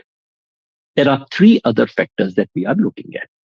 Factor number 2 is BJP and the very vicious communal campaign that BJP has launched. Barkha, the kind of advertisements BJP issued, the kind of things that they said in public. I was watching Shubhendu Adhikari's interview on another channel just half an hour ago. In a 10-minute interview, Shubhendu Adhikari spoke 15 times about Hindu-Muslim for everything. So it's a very vicious campaign, which should not have been allowed in any democracy. In normal times also such a talk should not be allowed. That's number 2. Third element was central government, which virtually made it impossible for a state government to function properly. Manrega, when it was there, 100% were not allowed to be implemented in West Bengal. Mamata Banerjee sits on dharna, central government says, we won't give you funds. Or Awas Yojana, not being allowed to implement in Bengal. So finally the intervention of the central forces and so on and so forth. So third element is central government. And the fourth element is SIR. In SIR, again, one should be careful. I'm not suggesting that all the deletions of SIR were illegitimate or targeted. No, there are about 90 lakh deletions in SIR. The first 58 lakhs were deletions as in any other state. Haphazard, somewhat many wrongful, unfair, but not politically targeted. But Barkha, what was so special about Bengal is something that did not take place in any other state. And that is why I had said, if you remember, that SIR was designed for West Bengal. Bihar and other places were only a test ground. What happened in Bengal was, just 1 second, what happened in West Bengal was the final deletion of 27 lakh voters, which is 4.3% of the votes that have been cast. That was targeted, that was clearly partisan, and currently, as of now, BJP's lead over Trinamool Congress is much less than 4%. So that leaves a very big question mark on this verdict itself, unlike any other state. Explain that last part briefly, if I can get Hitesh Jain of the BJP, who's also a senior lawyer, to respond. My understanding is that the gap is too wide between the BJP and the Trinamool for the SIR issue to have materially made a difference to the outcome of who's the winner and who's the loser. You are saying that if you look at it in vote share, we have those vote share numbers on our screen, Yogendra Yadav, then this percentage is where you think, can you see it? It's 44.7% to 41.51%. But that gap was much bigger between the Trinamool and the BJP the last time. That is where the vote has moved away from the Trinamool Congress. So, Barkha, the difference, so since we are doing a careful discussion here, if Trinamool Congress has come down from its lead of nearly 10% or more last time, obviously a substantial bit has to do with Trinamool's own unpopularity and popular anger, yes, unease, etc. My only question is, the little push that the Election Commission has given, not so little, the 4% push that Election Commission gave, was that decisive? The question sharp political analysts should be asking is this: in the absence of that 4.3% push, would the result have been different? And from the data that you are showing on your own screen, the answer is yes. The difference currently is 3%. So because, we tend to look at 190 versus 99 or whatever is the figure currently, 193 versus 90. That looks like a huge gap. But in percentage terms, it's only a little less than around 3% currently. If those 4.3% people were allowed to vote, as should have been the case, as even appellate tribunals have now confirmed, whoever goes to appellate tribunal, they say, yes, your name should have been included. So there is clear evidence that those names were targeted. And I'm speaking only of those 27 lakhs. I'm not blaming the entire 90 lakh because that has happened all over the country. But if that had not happened, then there's a clear evidence of those being targeted region-wise, targeted community-wise, and the deletion being wrongful. That has happened for the first time in the history of India. Let me get reactions because it's a big assertion that you're making, a serious assertion, and I think it deserves other people's comments as well. Again, to clarify, the last time the vote share difference between the Trinamool Congress and the BJP was 10%. That difference is now narrowed to these 4 percentage points. Yogendra Yadav, Hitesh, is saying that it coincides in a way with the deletions, and had those deletions not taken place, could this gap have been different? I think that's the fair and square question from him. I want your responses. I mean, it's a big day for the BJP, I should say that first. Big lead in Assam, big historic win in Bengal, and of course you have different, a very, very new entrant making waves in Tamil Nadu. Go ahead, Hitesh. Thank you, Barkha, for having me over here. It's indeed a historic day for us in the land of Dr. Shyama Prasad Mukherjee, we have been able to plant our flag in the state of West Bengal. So certainly for any BJP Karyakarta, it's a proud moment, a happy moment for all of us. Well, I thought like today's result will lead to some serious introspection and not lazy analysis. I think the oppositions are not learning, and so long as I'm saying with great humility that so long as Dr. Yogendra Yadav, people like him will be advising them, I don't think they're going to improve that situation. It is very simplistic. I mean, those people who were on the ground, people were talking about change, people were talking about cut money, people were talking about corruption. I will give you 2 or 3 instances.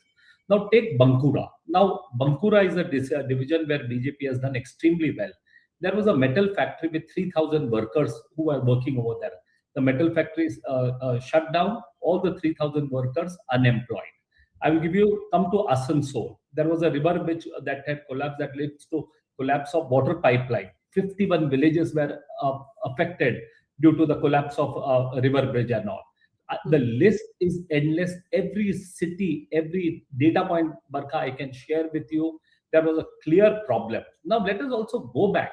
In 2011, when Mamata was elected, she was elected on the basis of certain hope that she will be able to change the culture. She will be able to bring the employment. She will be able to stop the migration. She was the person who actively spoke about cut money and corruption.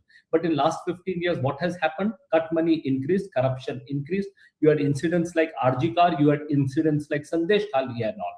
Basically, what was going on? There was simplicity, arrogance, the lazy analysis earlier, prior to the results. When the results came on when the results have come today, people were basically talking about the veto vote of the Muslim votes, like 27% of the Muslim votes or 90 constituencies. It's not going to happen. But see what has also happened, and one must acknowledge, after we lost the election in 2021, we went to the drawing board, the work started straight thereafter. We learned from our mistakes. If you will see in the campaign, it was well organized. The Prime Minister Narendra Modi led it well. Our leader Amit Shah ji was on the ground, and we took the challenge head on, and we were able to address the issues. So everyone, I mean, our oppositions will also admire the manner in which we were taking the feedback from the people and addressing the feedbacks. Bengal has a problem of migration. Younger population of Bengal, like I come from the state of Maharashtra. Look at the number of younger population of West Bengal. They're coming to Maharashtra. Why are they coming? I mean, all this SIR and all are there. I mean, I have my friends who said that if this time Mamata Banerjee is going to come, they say we will very much leave the state and move to other states for better opportunities and all. So you cannot ignore all these voices. This is a resounding verdict people have given, and it will be, I think, it will not be fair to just reject the verdict of the people on the basis of lazy analysis as Dr. Yadav is giving. So I think those are 2 very different perspectives. And before we get overtaken by that battle, let me just get quick comments, Yogendra ji, if I can. I don't know how long we have you with us, from Shugata and Aarti, and then I'll come back to you. Quickly, Shugata, you heard Yogendra Yadav, you heard Hitesh Jain. How do you see it? Barkha, I will make a non-political kind of a thing, because both of them have taken very clear sides. See, Yogendra ji made a very interesting point, which is he said 4% were the ones who were denied vote. And if you look at the vote share percentages that you just showed, the difference is 4%, 3.8 or 4%.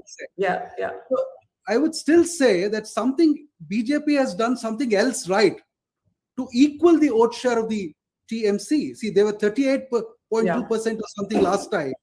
And if they have climbed up, there's something that has gone right with them. So I think, SIR is being looked at by the Supreme Court. There's been a lot of contestations. But I'd also like to draw your attention to what happened in Tamil Nadu. The deletions in Tamil Nadu were much higher, proportionally speaking, than what happened in West Bengal. But I don't think Stalin or anybody else created a kind of issue around it like it happened in West Bengal, probably for a good reason.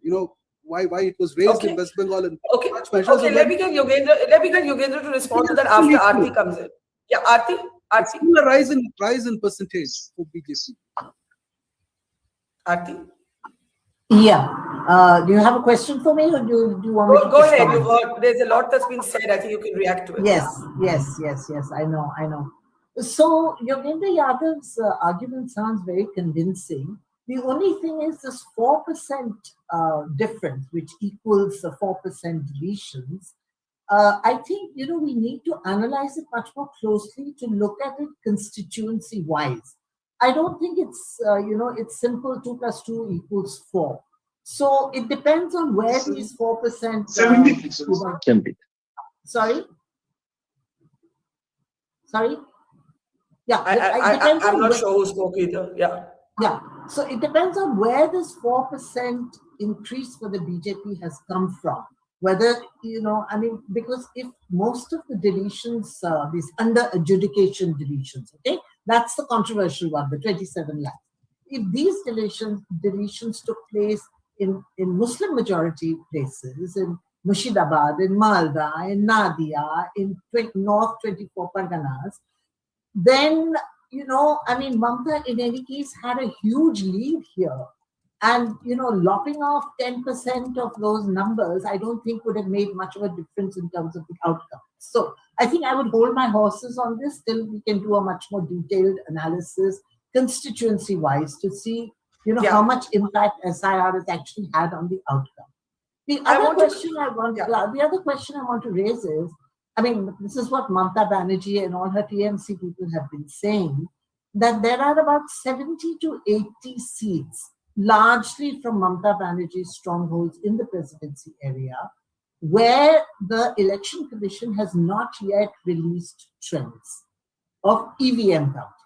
They so far were running on postal ballots. We're not getting EVM trends. If that is true, then I don't know, the whole thing could turn topsy-turvy, or the BJP could actually get 200 plus and more, seats. So we did play out. Remember that famous election in 2000? Oh my God, I can never forget it. We all called it wrong for Bihar, but that's we did right. play out. Precisely based on precisely this kind of trend that the EC was putting out, which by midday had changed.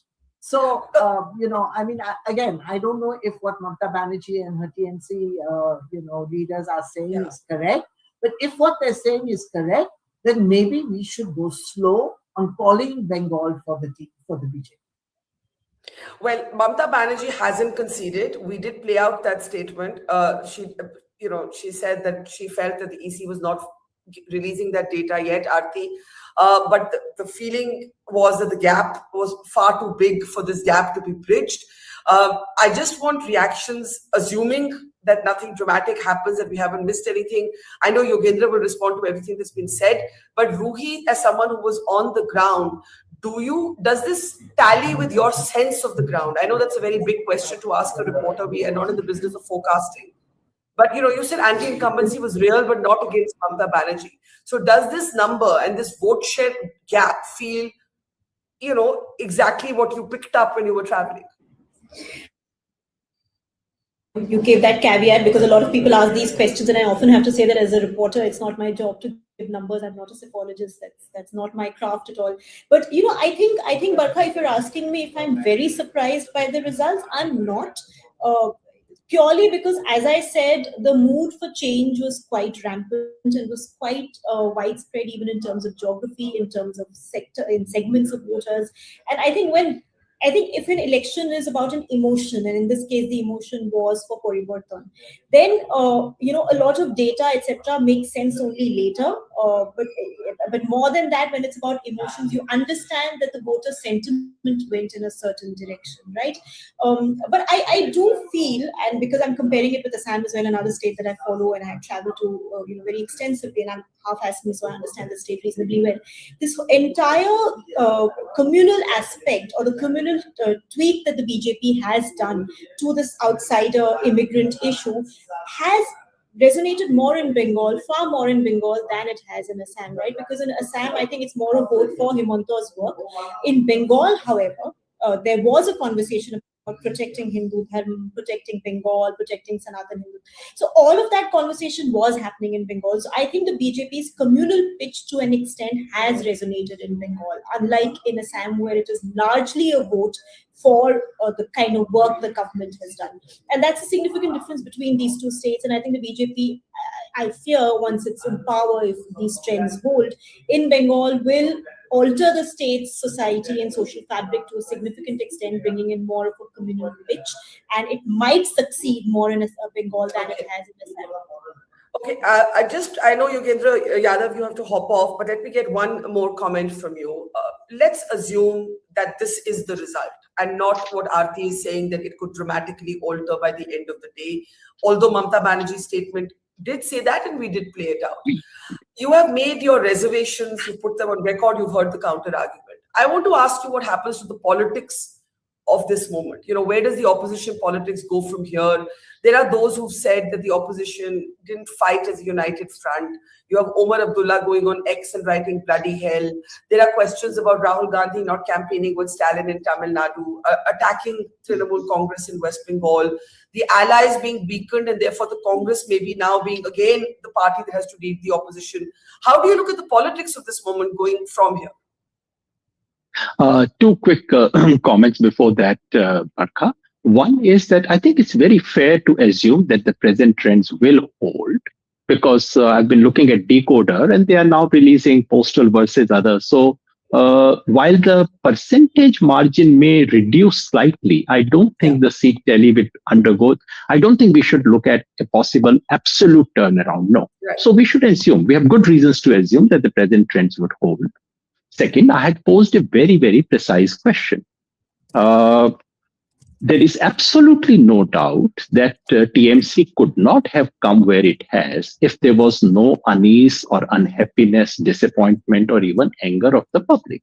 My specific question was, in the absence of the very special, extraordinary deletion done in West Bengal, which did not take place in any other state, would the BJP have got the present situation, come to the present situation? Which is to say, and my one simple point about what Sugato said, otherwise I agree with everything he said, that no, the comparison with Tamil Nadu is absolutely wrong, because in Tamil Nadu, in the draft list, 97 lakh names were deleted. And finally, the number came down to 73 lakh. West Bengal is the only state in India where the numbers went up dramatically after the draft list. West Bengal is the only state. These 27 lakh people we are talking about are not people who are absent, dead, or deleted. No, these are people who had submitted their enumeration form, who had gone for hearing, who had provided their Aadhaar card, metric certificate, birth certificate, in so many cases, even passports. Yet their votes has been deleted. That did not take place in any other state. In West Bengal, from 58 lakhs, it went up to 90 lakhs. In every other state, it came down. So something extraordinary took place in West Bengal, and I'm focusing only on that extraordinary part. In the absence of that, would the election results have been what we are witnessing today? And that is the big question mark that remains, which relates to the question you've asked, Barkha. What would the opposition think about? Of course, they have a lot to think about. I don't think slightly better coordination in Tamil Nadu would have changed the results. I don't think slightly better coordination in Bengal, for example, between Congress and TMC, while desirable, I don't think that would have changed the major nature of the outcome. The opposition has to think about something which is internal and something that's external. The internal question is, BJP has changed the elections into a certain kind of machine, into an art form and a science, which the opposition has to learn to match. That's an internal question into opposition to introspect. They have to change their language. They have to, and as I keep saying, the secular liberal language does not have resonance with ordinary people. The opposition has to deeply reflect about that. But the other question is external, and which is what the opposition would be duly perturbed about. If anyone, if Akhilesh was watching this, anyone who's watching this would say, okay, if Mamata Banerjee can be defeated by bringing central government in, by changing the voters list, by rescheduling the election dates, by sending so many observers. If you can do that in Bengal, तो हम किस खेत की मूली हैं? फिर तो सब जगह यही होगा. That is the fear that would haunt the opposition. Not to put too fine a point on it, the simple question is, have we now fallen below a minimum threshold of electoral integrity? That is to say, in states where BJP has a chance. In Kerala and Tamil Nadu, BJP on its own had no chance, so that doesn't matter. But wherever BJP has a chance, will the BJP allow the opposition to win, no matter what popular sentiment is? And if that is not the case, but you then didn't respond to, I don't know whether it was Aarti or Shugata. Hitesh is from the BJP, so let's say I won't quote him. But the other two, or Ruhi also made the point about a genuine anti-incumbency against Mamata, which you acknowledged. But the BJP also doing something right. I mean, maybe there was a message that they had which resonated. There are two things that BJP did right, and I mentioned that. Number one, BJP ran election like a science. BJP has converted, and I keep saying, this is like the way we used to attempt examinations when we were young. We would just do our textbook, we would study, go to the lectures, and then we'll sit for examination. Compared to the current method of doing examination, which is you go to quota and you get that kind of coaching, etc. BJP has raised that level, which is perfectly legitimate. They do it, others should learn it. BJP also did something which is illegitimate and undemocratic, which is this completely communal hatred that BJP created, of which not just Bengal, the whole country will pay the price, and which the Election Commission did nothing to prevent.